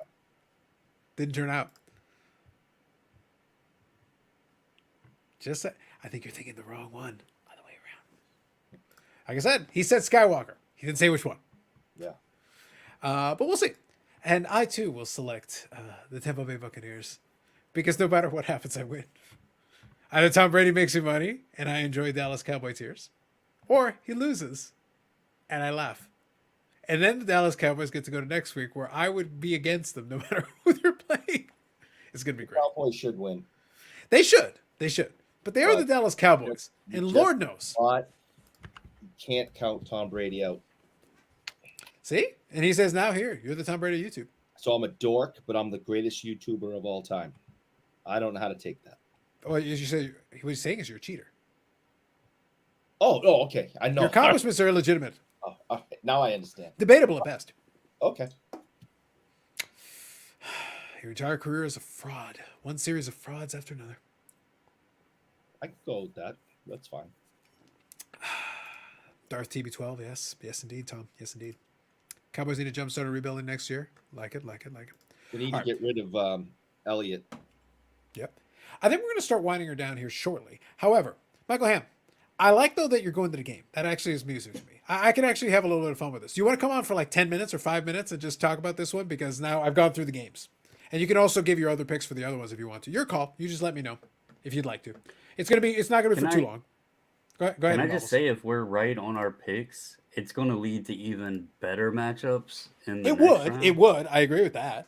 Yeah, if these picks that we just basically went through, it's going to lead to you're going to have Buffalo and Cincinnati Which in the next round. Yeah, I mean that would be an amazing matchup. Yep. You could potentially have it would be Tampa versus Philly if Tampa Bay wins in the next round, and then Niners Vikings would be kind of a toss up. But yeah, it would present some great matchups. Oh, I like it. Look, like I said, once my rule, it's the thing that I always do. I don't watch it. I watch like Red Zone and stuff during the regular season. I'm not intently watching every minute of every snap. I'm casually watching. I'll watch the Packer games more closely. This Packers this year were a bit of a dumpster fire just throughout. I was like, I lacked confidence in it. I was one of the Packer owners who was like, I will take Aaron Rodgers off the island. Let me vote him off the island for you, because I didn't think it was going to turn out well in the long run. I was like, I have concerns, and then it kind of played out, and then they had the win streak, and I'm like, I feel like this is the worst case scenario. I feel like your best case scenario going to the playoffs, and then you're going to lose there, as opposed to just losing now and getting over with, putting Jordan Love out there and seeing what happens.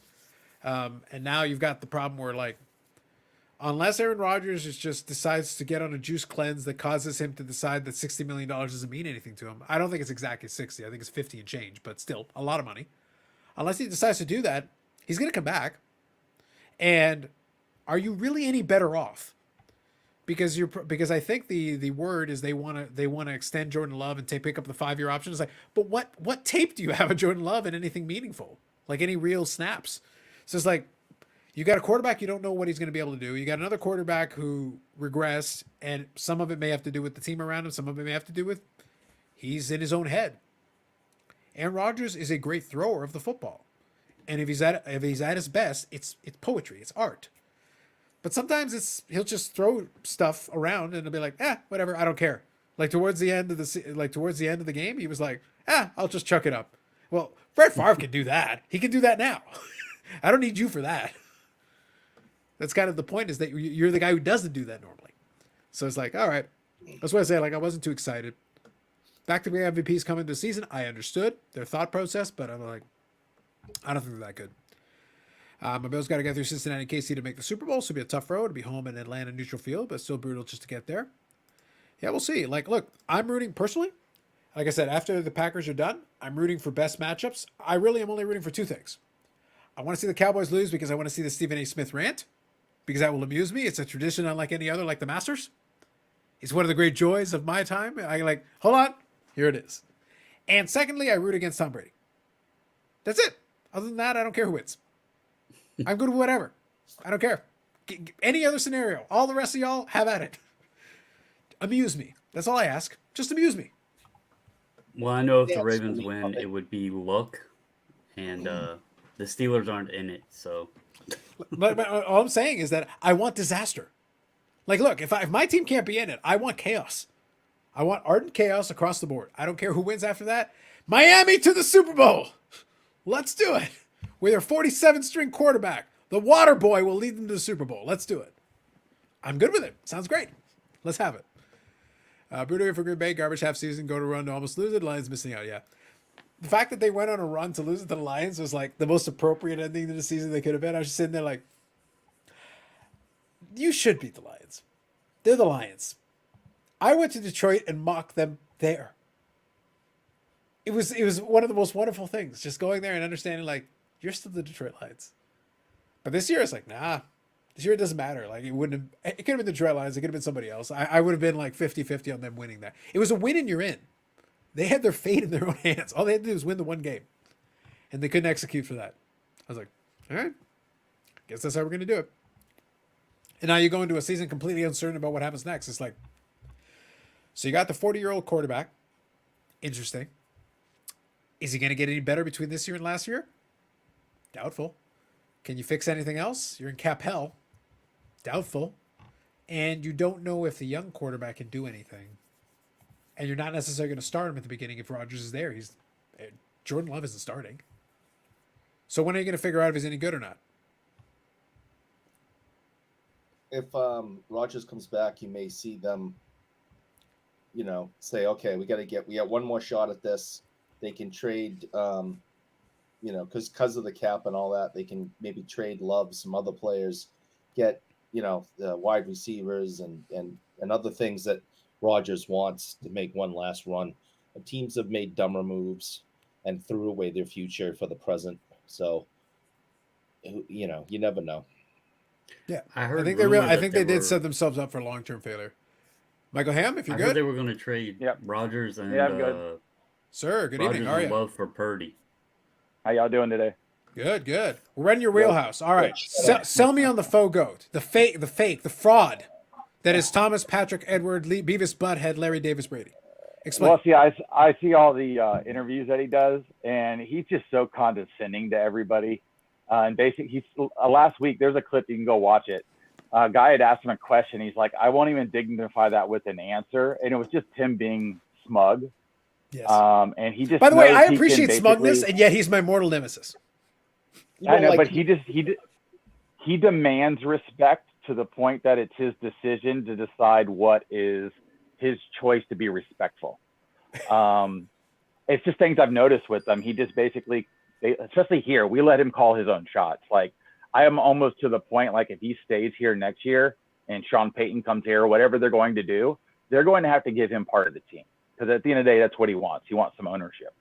Eric, don't tell Brad, but Michael Ham's speech here almost makes me like Tom Brady. Like, almost. I'm not going to lie. I kind of like the dickishness. I kind of appreciate it. That's how he is. That's how he is. Related. He wishes. I mean, he wishes he was on my level. I mean, he says all the right things, but he does that on purpose because he doesn't ever want to be portrayed as the other guy. And he always wants to be the complete team player. But at the end of the day, he knows it's about him. So it's just, I kind of see through him, I guess. Or at least I assume I do. Oh, well, I've been on this boat. I've been in this boat for a long ass time. You know, when only war have I been more. Well, hockey players are a really good example because they're more genuine people. Yes, you know what I mean? I agree with that. And, you know, and you do not get that from him at all. No. Okay? Everything's a play. It's a decision made to put himself out there. It's a decision made to prop himself up, to advertise himself. It's not like there's not money being thrown at him every second of the day, but it's never enough. He wants more. Now he feeds on it. And that's where he had the good light. Now he's to the dark side. Because now he's feeding off of that energy. And I don't think he knows how to turn it off is really where it's at. I mean, we don't know what happened to him with his family, but it looks like he chose football over everything else. Well, in fairness, though, before when he started dating Giselle, he went with Giselle after leaving his baby mama. I think it was Bridget Moynihan was the other one. And then to Giselle, and now Giselle's like, the circle is complete. What's going to hurt him is in 15 years, Mahomes has all his records, but maybe the Super Bowls. Yeah, I actually made the point. Like, so jokes aside for everything, the point that I made, I did a little Aaron Rodgers, a little showcase thing. I figured, look, I got some of his cards. Aaron Rodgers, and I'm using him as a quick example just to make a point here, and I use him as an example to kind of talk about the current guys, including Mahomes and others.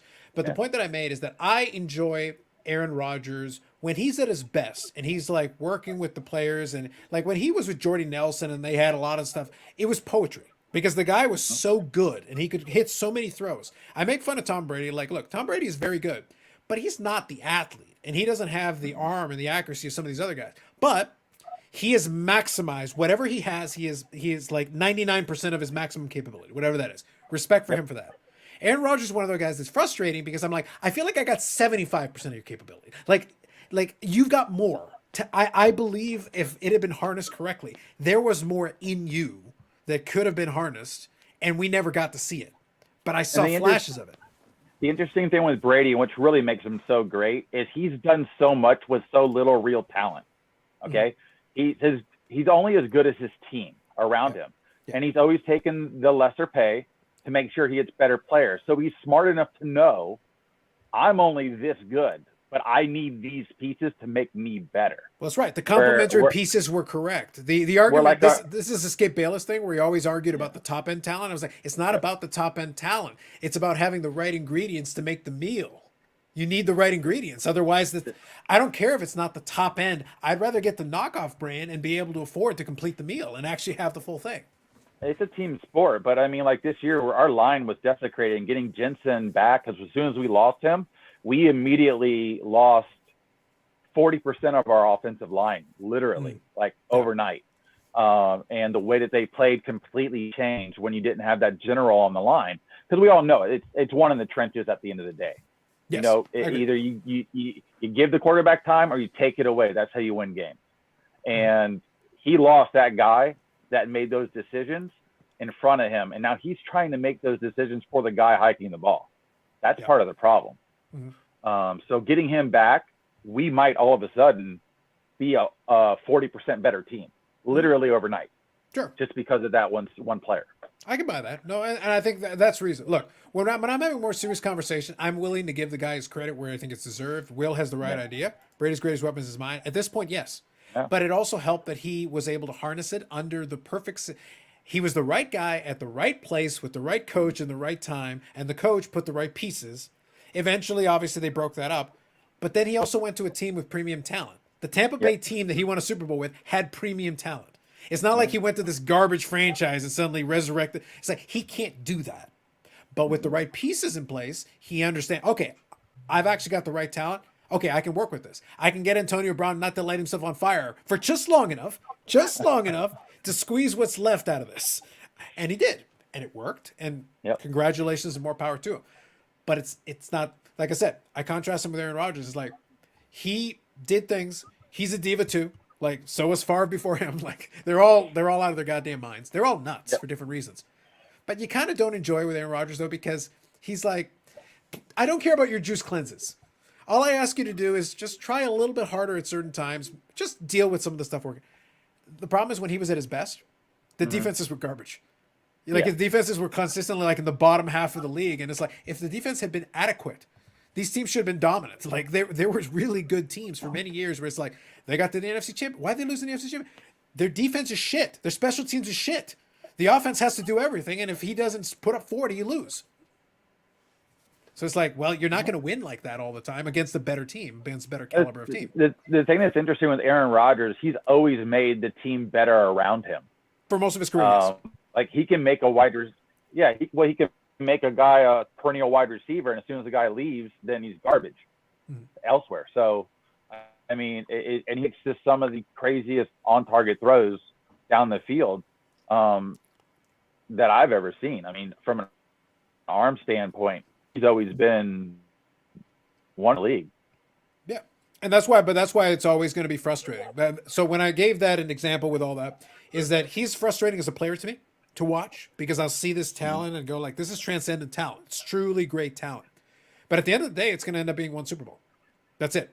A lot of missed opportunities, a lot of could have beens, almost there, didn't quite get there. But then the point that I made is I said, but this guy's going to be a first ballot Hall of Famer. He's a 4-time MVP, and like deservedly so. He earned that capability.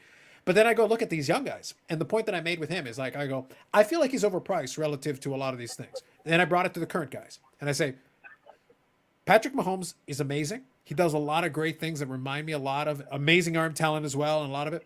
He's got one Super Bowl that he won, one Super Bowl that he lost. And he may yet again go to another one. He may, in the next couple of years, he may get a couple more opportunities. He may win a few more. Here's the question. Over the course of a 15 or 20-year career, and I'm giving them all, for the hell of it, I'm giving all the young guys a 15, 20-year career. Let's say they all win a Super Bowl. Let's say Lamar wins a Super Bowl. Let's say Herbert eventually wins a Super Bowl. And, and we've got over in Cincinnati, we get Joe Burrow wins a Super Bowl. But they kind of split it amongst themselves. Josh Allen wins a Super Bowl. And they all have a couple of MVPs, or an MVP or two each. But they're splitting it. So then we look at their careers in their totality, and there was a lot of good quarterbacks during that time period. They all had Super Bowls. They all got MVPs. They all got this. So who's the transcendent star of this era? Who's the great one? And then you go look at the cards. It's like, okay, so technically they're all mathematically worse than Rodgers. So where's Rodgers? Rodgers should have been an all-time great. He's going to be a first ballot Hall of Famer, but he's not going to be considered an all-time great. He doesn't have multiple Super Bowls. It didn't happen. But he's still great, but not like that. So what happens to the price of Patrick Mahomes and these other guys if they can't accumulate those statistics? They can get like the yards and the touchdowns, but they won't have the other accolades to match. They won't have 4 or 5 MVPs. They'll have 2, maybe 3, which is still really good. But it's less than Rodgers. It's less than Peyton Manning. It's less than these other guys who aren't considered at the top tier yet. So what's that going to do to the price when it's already super high? But here's the thing versus the current player that's going to have a career in front of them. Their cards have that ability to constantly go up over time. That's where our argument always comes in. Why is this guy's cards worth more than this guy who's a Hall of Famer who has all these other, Montana's a perfect example. Like, why are all these guys so much more valuable than a Montana? Obviously, we have numbered cards and that BS, but even some of their base cards are way more expensive. It's because it's a what have you done for me lately, and what are you going to do for me moving forward? Yeah. And a guy who's not playing can't do those things. Yeah. That's why. That's the answer every time to that question. No, for sure. But what I'm looking at is I'm looking at a potential, and we'll see. Maybe one of those guys does emerge as the dominant guy. Maybe one of those guys wins 2 or 3 Super Bowls in a row, and hey, that'd be amazing. But the who's more likelihood- dominant? But who's more dominant than Mahomes? Who does anything like Mahomes does? Nobody. No, I agree. That's what separates him. Well, that's what I'm saying. Like right now, he is the guy with the best opportunity, the best track. But again, over the course of the next several, if all of a sudden he has a dominant run here, wins another Super Bowl or 2, and then okay, so that's 3 Super Bowls and 4 appearances. By the way, that's elite. Maybe wins another MVP or 2. Again, elite. I think he's going to win the MVP this year, so that's 2, and multiple 5,000-yard seasons. So he'll have yards, he'll have touchdowns. But then what if, for whatever reason, they start struggling to compile the team around him, and he struggles a bit for a 5 or 6 year period and doesn't really, they have to kind of rebuild it, and maybe it starts getting a little bit better, but now he's kind of sliding out of his prime. Still really good, still compiling good numbers, but by the time it's said and done, Patrick Mahomes is here, like mentally, with a lot of the way the current thing is. But I'm looking at it. The problem is we're trying to put him into GOAT territory price-wise. But then, okay, if his career ends, he's got 60,000 passing yards, 450 touchdowns. I'm just making up numbers. 450 touchdowns, 500 touchdowns, whatever. 3 Super Bowls and 4 appearances, awesome. 3 or 4 MVPs, awesome. Is that enough to sustain the current price point in 15 years? That's tough. That's going to be tough, but it's going to be based on what the hobby does, what Fanatics does, Exactly. Yeah. what whales do, all the controlling factors. I mean, that's the crystal ball. We don't have that, obviously. Yeah. We can all speculate on it. I'm just thinking, though, we're too high. My point that I was making with that video, all I was trying to say is, whereas before, the Brady thing was that he started at the bottom. So because he started low, it gave you more room to work your way up. Mahomes had success early, started high. So as a result, he got high so fast that it's like we were left a little window. Just before that first MVP season when he actually started playing, because he was sitting for the most of the first season. Yeah. So you did have a window. But then immediately after that, as soon as he starts accomplishing things, the price went like this. Herbert and these guys were already starting like this. We're already getting 6-figure and 7-figure Herberts. I'm like, Because you're doomed. everybody's afraid of missing out. But So now you you're just know- you're doomed, though. That means you got no hope now. It's like you're already starting too damn high. You can't meet that expectation. Even if you meet the expectation, it's a disappointment. Oh, of course. Here's a great way to look at it, and I know Eric's gonna go against the grain here. Eli Manning, against you. two-time Super Bowl winner, 2-time Super Bowl MVP, beat the GOAT both times, beat the undefeated team in the Super Bowl. Now, granted, there was some luck involved in there. Well, Bob was arguably making him the greatest player of all time. Like, in all honesty, and like I said, I think Tom Brady is like a losing record against every Manning. He's a losing record against Archie Manning, their mom, their dog, you know, the other brother that everybody forgets about, Cooper Manning. Look, Preston Manning, who was a politician in Canada. Brady has a losing record against him, too. Honestly, that's terrible. His contender, Eli Manning's contender rookie ticket auto, the last one sold, PSA 8 copy for $688.91. Brock Purdy has collegiate autographs, collegiate Panini Select Draft or whatever, and these collegiate leaf products that are selling for damn near as much as an Eli Manning Contenders rookie ticket auto. Did you see right now you can go on Leaf and get a Brock Purdy autograph for $125? They're basically printing them based on how many are ordered. Yeah, it's print to order, yeah, for sure. There's someone I was looking at on January 13th, like there was a 2022 Select Draft SGC 9.5 sticker auto for $560. I mean, it's just nuts. Well, wait till his National Treasures comes out and then he's traded a week later. No, but like I said, I'm fine with a lot of the discussion. The only reason I brought it up in the video, and the only reason I'm bringing it up here as well, kind of chat with you guys, is that look, I don't care one way or the other. I wouldn't buy into these guys now. Like it's one of those things. Like I just look at it and go, there's a really good chance a bunch of these young Again, I'm giving them full credit, the possibility that maybe a couple of these young quarterbacks end up being really good, and I'm going to enjoy watching them. But I'm not worrying about my fortunes, in their cards, because I'm not going to play that game, because it's like you're too high to start with. That means I can't possibly win. I did this maybe a year ago with the Jason Dominguez Superfractor thing. When that was sold for so much, I compared it to an Albert Pujols, like one of the nicer Albert Pujols that sold for almost the same dollar amount. Albert Pujols already had 600 home runs plus at that point, eventually getting to 700. One of the greatest hitters of all time, 3,300 hits, the whole 9 yards. Jason Dominguez has not had a major league at bat yet. And I met him at Walmart. Yeah, but the point is though, like, what can he possibly do then? He's already being priced compared to a guy who's the greatest hitter that I've seen in my lifetime outside of Ichiro, who started at the same time. And what's interesting about him is he's like barely bigger than Altuve. That's the funny part. Like I'm 6'2", but when I saw him, I mean, I know what he looks like from obviously seeing all his cards and stuff. Sure. And I play here at Tampa Yankee Stadium, and I said hi to him and took a picture with him. I didn't bother him for an autograph or anything like that. But I was thinking in my head, I'm like, this is the guy everybody's talking about. I feel like I can pick him up and body slam him over my head without a problem. And this you should have done it for the content. Power hitter. You should have done it for the content. That was like 2020. I was hunting cards at the time. I didn't have time for him. But the thing is, like I said, I'm trying to think of a scenario where that buyer wins. And my point was, it was like, it's not even about the money. Obviously, you have money. If you're spending almost $500,000 on a friggin' piece of cardboard, you have money. That clearly isn't an issue for you. But I'm like, what's the win condition for you? And that was the my gambling point. Aspect of it, where people are going into breaks. So sure, but I'm Are saying, you talking about the Superfractor Dominguez? yeah, it was the super hack. It's sold for like 470 at the time, like 2021-ish. I did a video on it at the time. So to give some perspective there, the guy who had the Luca logo, man, and sold it. So Shine?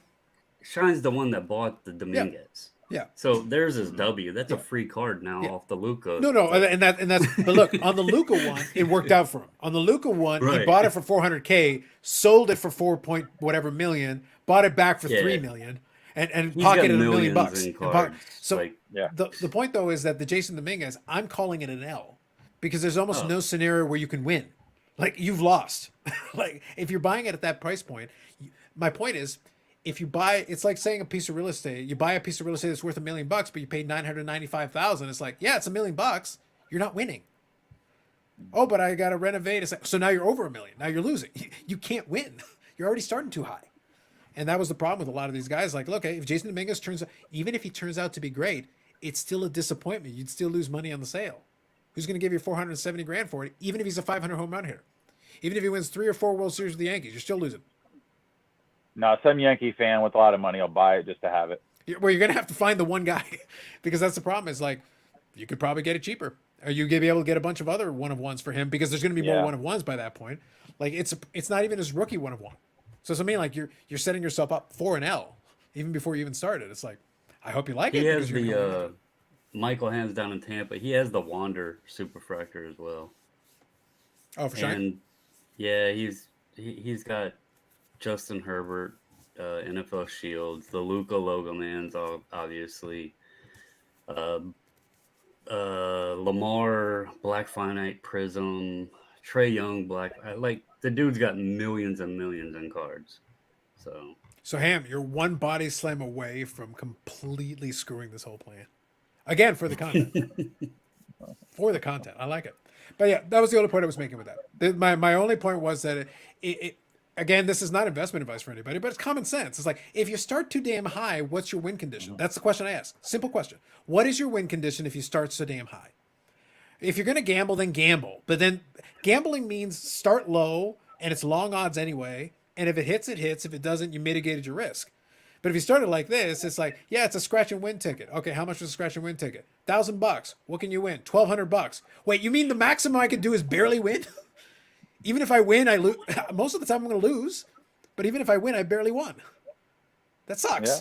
I want the $5 scratch and win ticket for $1,200. That makes more sense. Maybe I'm probably going to lose anyway, but once in a while I'll hit. Yeah, but most of these are $20 tickets that you can max win $5. So, but that's exactly that's what I mean though. That's counterproductive to this whole win condition concept. It's like, this isn't rocket science. It's like, no, I don't want to do that. That makes, you can buy a Jason Dominguez card and probably you can make money on it if he does well, but not that one. That one you're already in a losing condition. Like, you can't. I don't see the path to victory. Yeah, he's still at least 3 years out too. So that's what I mean. Like, it's too. Baseball prospecting is crazy. If you're going to baseball prospect, you better baseball prospect them the cheap. I don't want to pay premium price for anybody. I don't care if they're the second coming of Babe Ruth right this second. I don't believe you until I see it. I always have this thing too with baseball players. If the name is too baseball sounding, they're usually a failure. Probably historically that probably works. That probably does work. So let me ask you this. Unknown. It's like, dang, that name sounds good. He's gonna be a Hall. I'm gonna say he's gonna say Famer. That's right. That's right. Will says, are you saying cost basis matters in investments? Yes, sir, I am. It's a controversial take, but I'm going to make it. I'm going to say cost basis does matter. That's what I'm saying. Has the Mangus won a Super Bowl already to his price? You're damn right. He better. If the title's second Babe Ruth, they'll be worth 2 times Ruth. That's right. That's right. The Mangus 87 Topps throwback. Sign me up for that one. I'm excited. All right. Like, I have a question for you. So we were talking about the football. I wanted to make sure I made that point, though, because I was saying, like, it's the reason I made the video, and I don't know if everybody caught that. It's like, look, I'm showing these Rodgers cards because, hey, I got them here. I'll do a little showcase, whatever. But I'm talking about the current quarterback guys, too. Like, I'm actually referring to something present. But but for this one, I'm looking forward to, man. I'm excited. I'm going to enjoy it. So you're going to the Tampa game. So you figure, you know, the faux goat, the fraudulent one, shall be victorious against the Dallas Cowboys is what you're saying for that one. So how do you feel about the other ones? What are you thinking? I can give you the matchups again if you want. No, the Bills are going to beat the Dolphins. That's not even. If not, Skyler's cards are going to go past Brock Purdy in 3 seconds. Well, I think Skyler's going to be out. I think Bobbles is coming in. So I feel like they got a 50-50 shot. Well, then I'll print a Bobbles card, get it on eBay quickly, and then I'll have the only one, so it'll sell well. I think it's the right time. Yeah. That's a much sounder investment than the Jason Dominguez right now. The Bengals for sure. Okay. I think are going to win. I think the Vikings are going to choke, like I was saying. All right. I see Saquon probably going off, having a good rushing and receiving game. He hasn't had anything. I feel like that's the scenario for the Giants. For the Giants to succeed, I think that's what you need in order to pull that one off. Oh, 100%. That's the only one to beat. I think the Jags beat the Chiefs. I mean, not to beat the Chargers. So you're liking the Dakota pump here. So you're going with the Trevor Lawrence experience here. We're lining up for it. Trevor Lawrence is supposed to be the next Peyton Manning, and so far he's kind of looking like he's following that line of progression. So why not? All right. He obviously had Urban Meyer there, who was a just horrible mess. I'm a Gators like the guy. He was always shady, so he was just lucky enough to have a good group of teammates around with Tebow, and Hernandez was a killer, but wow, pun intended. They had a good team. Yeah, I know, he caught it. Good job. What other game am I missing? Let me go real quick. I got them in front of me. Jacksonville, you already said. You good with San Francisco? Yeah, that's easy one. Yeah, I think most people are going with San Francisco. That's like the safe bet. That's chalk for that one. Yeah, and they have Debo playing, so as long as Debo's playing, they don't even need a quarterback, to be honest with you. They've already proven that. They had Jimmy G. Hey, whoa! He might. If Brady leaves, he might be here. So. Well, then you better teach him how to play quarterback, because he's struggled at times.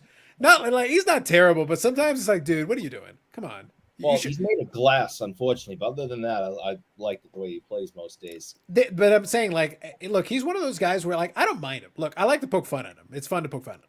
I don't think he's a bad quarterback, but I almost feel like, but you were there under that same Belichickian tree. You had the opportunity again. Look, Tom Brady's criticisms that I have are almost entirely on his physical ability to play. It's not on his mind. I'm like, steal ideas. Watch what's going on in front of you. You should know the game cold.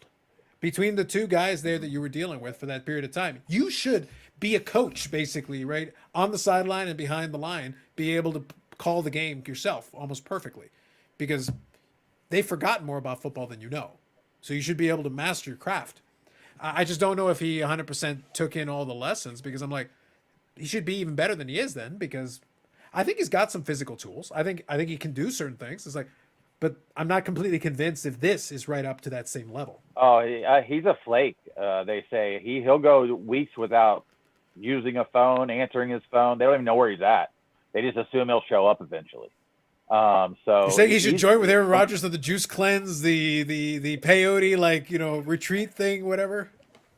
He's weirder than Aaron Rodgers. I'll put it to you that way. That's a bold take, sir. That is a bold take. Well, I'm telling you the things I've heard about him. He's a weirdo. See, while he was here, he was a rookie or and whatnot, and we don't. The Patriots aren't allowed, especially in their heyday, we're not allowed to show any type of personality. They weren't allowed to be in the newspaper for something.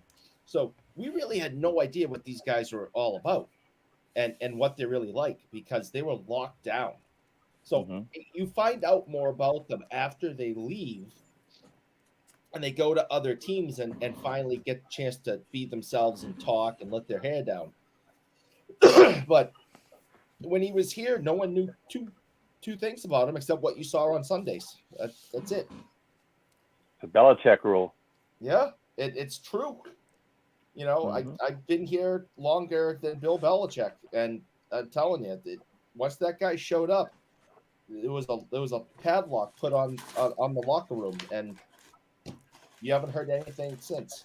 Well, I feel like some of Belichick's, iron grip is loosening because to your point, he showed up, everybody tightened up and locked down. And over the years, the last couple of years in particular, we're finding a lot more about Bougie Eric. Like we're deeply disturbing things we're finding out. Bill Belichick had you on lockdown like everybody else. And now slowly the chocolate stick fixation, the weird mix of that, like I don't even want to talk about it. Some weird shit is going on over there is what I'm trying to say. I think it's because of my injuries and I'm aging out, and that's the excuse you're going to use, huh?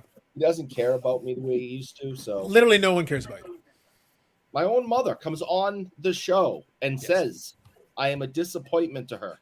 Nobody. You are a disappointment to literally all of us. Yes. Yes. Nobody cares about me. Correct. I care about you, Eric. I care about you a little bit, Eric. Oh, you're the one. You're that guy because you're a special man, Michael Ham. You are that guy. What? That is you. He's a bad person trying to get out of hell. That's all. He's trying to get into heaven. So he's like, I like you that much. I like hot weather. I want a window seat. All right, I'll take it. I'm good to go. No, but I like it. No, that's fair. I think it'll be fun, and hopefully you have a good time. Hopefully you have a good time at the game. I think that should be, like I said, for me, I'm going to enjoy it from I hope you both lose. I hope you find a way. Like I just want everyone. Go ahead. You can't tie in a playoff. I understand. Look, I understand that, Michael Ham. But you can win, and everyone gets hurt, and then get demolished in the next game. Look, it's like how the saying is I just want everybody to have a good time. I want everyone to get hurt. I want everyone to be demolished. I want whoever comes out of it to wish they had died instead. That's all I want. After what happened 2 weeks ago, you're saying this publicly. Yeah, yes, I am. I am taking my window seat. I regret nothing. Let's go. The entire nation came to a The stand. statute of limitations has already ended. He has lived. We're moving on. As a people, we have moved on. Back to violence, Eric. Let us not pretend football is not a violent sport before. Back to violence and hate. Okay, go. This is what I do. I gave it 1 week. That was enough. That's enough. I've had enough. Denounce all you want. I'm right. It's so good. But anyway, all right, cool. All right, last thoughts and comments. Throw them in the chat. Thank you, Michael Ham. I appreciate you coming in and joining in. I've been enjoying. I think you did attend another. I did. Like I said, I mentioned to you. I saw the reply on the comment. So I did enjoy the Mike Medano shout out. A little hockey in there, squeezing there. I like that. Yeah, we have a couple of hockey guys that are at certain shows. Down here we have a show almost every weekend, and now we have 2 other shows that are happening just mixed in. We actually have a show next month at Raymond James Stadium. For a company I don't even know of. So I'm curious to what that's going to be like. I don't even know what the entry fee is because I know it's definitely a pay to get in if it's at the stadium because that's got to cost quite a bit just to host it there.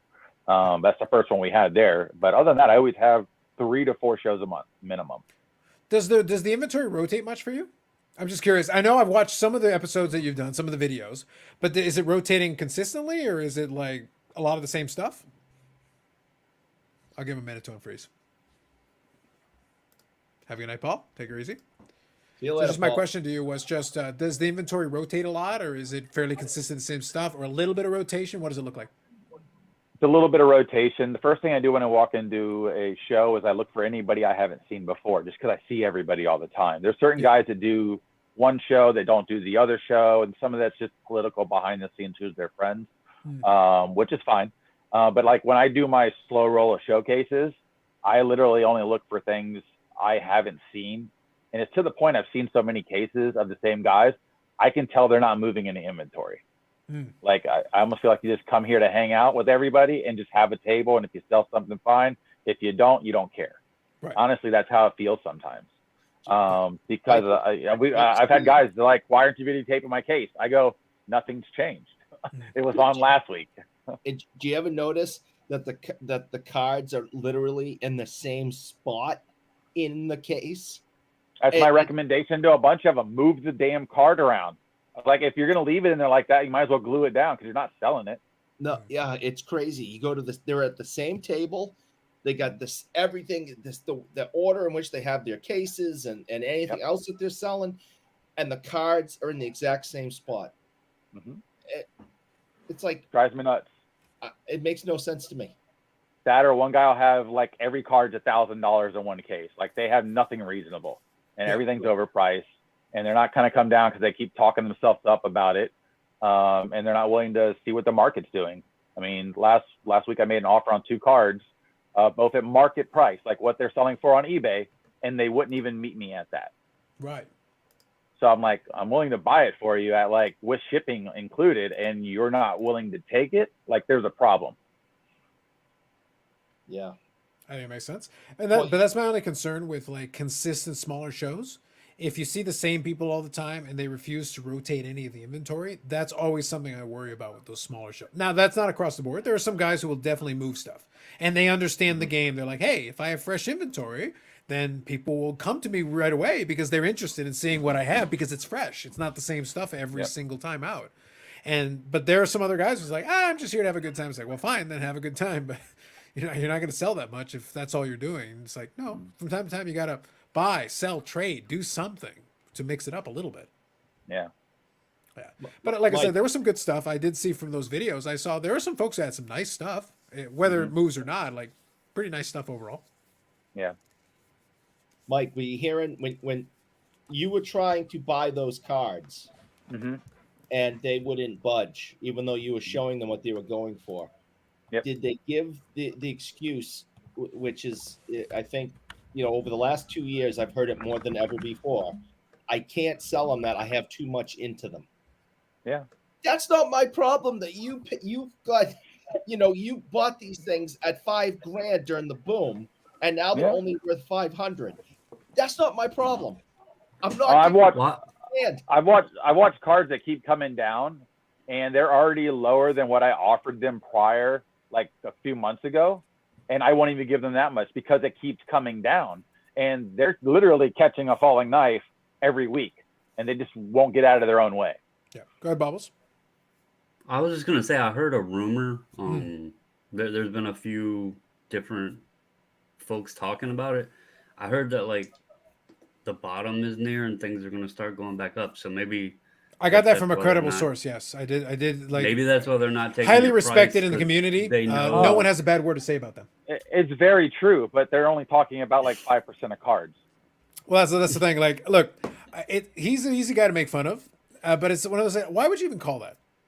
You suck at reading your own stupid little charts. And also, by the way, momentum is a thing, but it's also too impossible. Like, even if I had all the information perfectly, you still can't call what a bottom is. And it's not across the board. Some stuff goes up anyway. Some stuff goes down anyway. In the hot market, some stuff goes down. Other stuff goes up.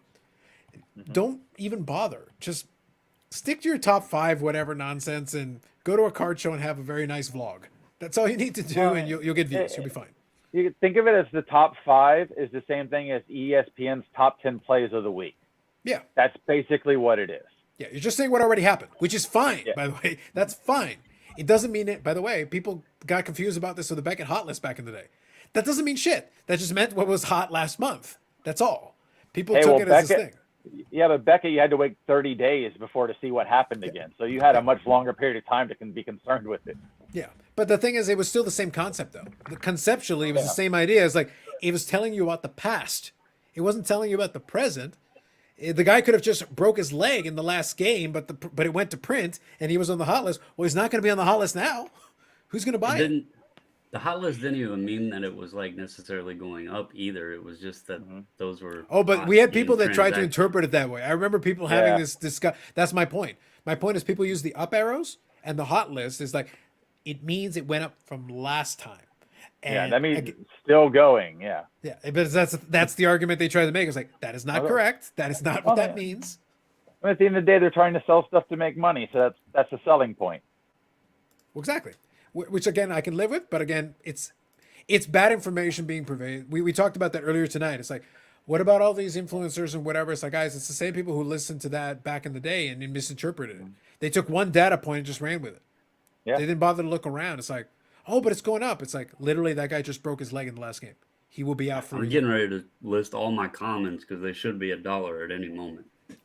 Go ahead, Eric. In all seriousness, You're gonna list all your comments for $1? less. It's hockey cards. I was gonna say that seems a little inflated, but go on. I thought that was his whole collection, though. Well, You the just said collection's earlier worth Bobby about Orr $1. was a common. Yeah, that's a base card. That's no big deal.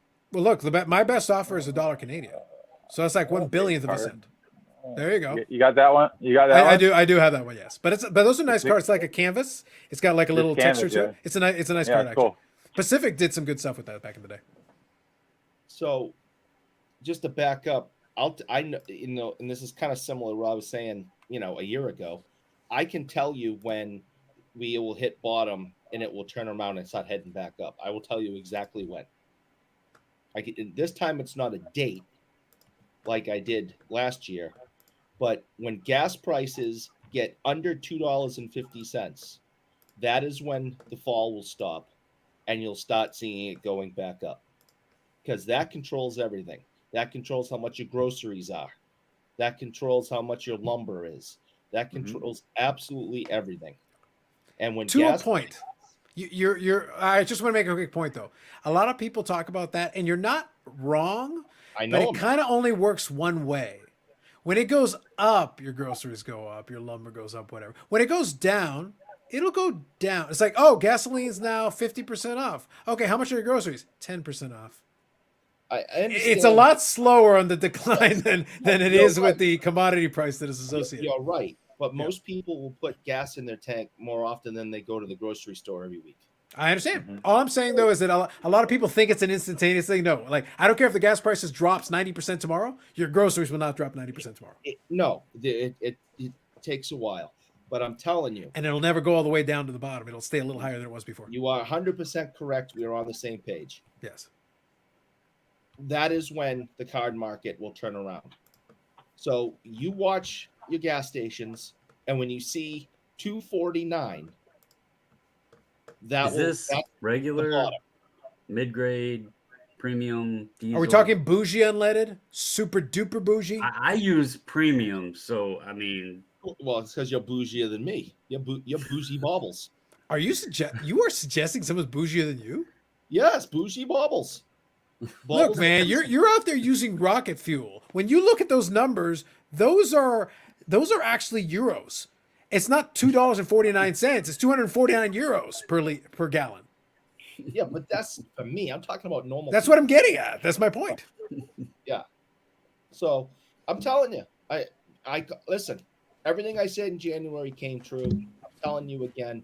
You want to know when the market's going to stop and to start making a turnaround? 249. And then the lower it goes, the higher the card prices will go. So next election. 249. That's when. well, I'm going to tell you now, Eric, if that's your claim, then maybe he was right, because I know in my area, regular gas is under $3 already. I'm moving to where you are then. The end is nigh. The outskirts It's of already Virginia. under 3. So The outskirts of Virginia. I think I paid So like that- $4.42 the other day. Are you sure? Wow. Again, it wasn't because of the bouginess. They were like, it's like, guys, it's been like under $3. Sure, he's coming. I'm just saying. No, it's over 5 in California. It's like 319 here in Florida. No. The alligators come free. Mhm. No extra charge, my man. No extra charge. Think about it. So, I'm telling you, regular 293, mid 324. that's great. $2.49. When that You can ship becomes the You regular, can ship it to Eric and still save money. I was gonna say there's an arbitrage opportunity. Bobbles, I think we've come up with a wonderful arbitrage. It's like all of a sudden he's like, I can buy the Jason Robertson Cup cards. I have an idea. Flipping fuel. Mrs. Bobbles, to the canisters. Can you sell fuel on eBay yet? The problem is it'll go to authentication. This is unleaded. You said it was premium. Today. You liar. I love it. I love it. All right, good stuff. All right, folks, I'm going to finish it before midnight on the East Coast. So let's end her here. I did have a little bit of fun, though, with the conversation at the end. So thank you for everybody that popped in. Thank you, Bobbles. Thank you, folks in the chat. Bougie Eric to a lesser degree. Thank you, Michael Ham, of course. Nothing. And thank you to Yannick for joining us and putting up with Bougie Eric, as always. So that's always very nice. And thank you to Billy Stelio for popping in and regaling us with tales. So that's always fun. And I'll have some conversation with him after, so it'll be fun. Anyway, so that's it. Just before midnight on the East. And then in the West, you got many hours, so enjoy. And you can go watch the other video I did. It's like 2.5 hours. Enjoy. There's plenty of it. Lots of hobby talk in that one. And we'll set up something else as well. Hold on, I want to make sure I get this next one here. Because Bobby Jackson's got it. Yes, and includes the peasants. That's right. Thank you. Thank you, Bob. Love it. Appreciate it. Appreciate you. Hold on, I got to go one more comment. No, I got to get the last comment. It's very important. Very important we get this comment in. Thank you. Really important. Anyway, thank you all. More live streams coming up. We'll do it again. So we got the picks for tonight. We've got the picks for the division for this round, the wild card round. And I'm going to bring in, like I said, I got an individual that I'm going to bring in as well that does a little bit of the footballs as well. And then we'll talk about, after the outcomes of this one, we'll see what happens. Michael Ham is going to try to will Tom Brady to victory. He may have to sacrifice a human child or something in the stands. You know, that might be what he needs to do. He's evil. But after that happens, whatever happens, and then we'll figure out, we'll make some picks for the next round. We'll have a little bit of fun with that. And I am kicking around the idea of doing the post-Super Bowl. Because whatever happens, I'm kind of interested in doing a little bit. I did it last time around. It was kind of fun. So we'll see if I end up playing that way, and we'll do it. Have yourself a good night. Take it easy. Have a good weekend, and we'll catch you in the next one.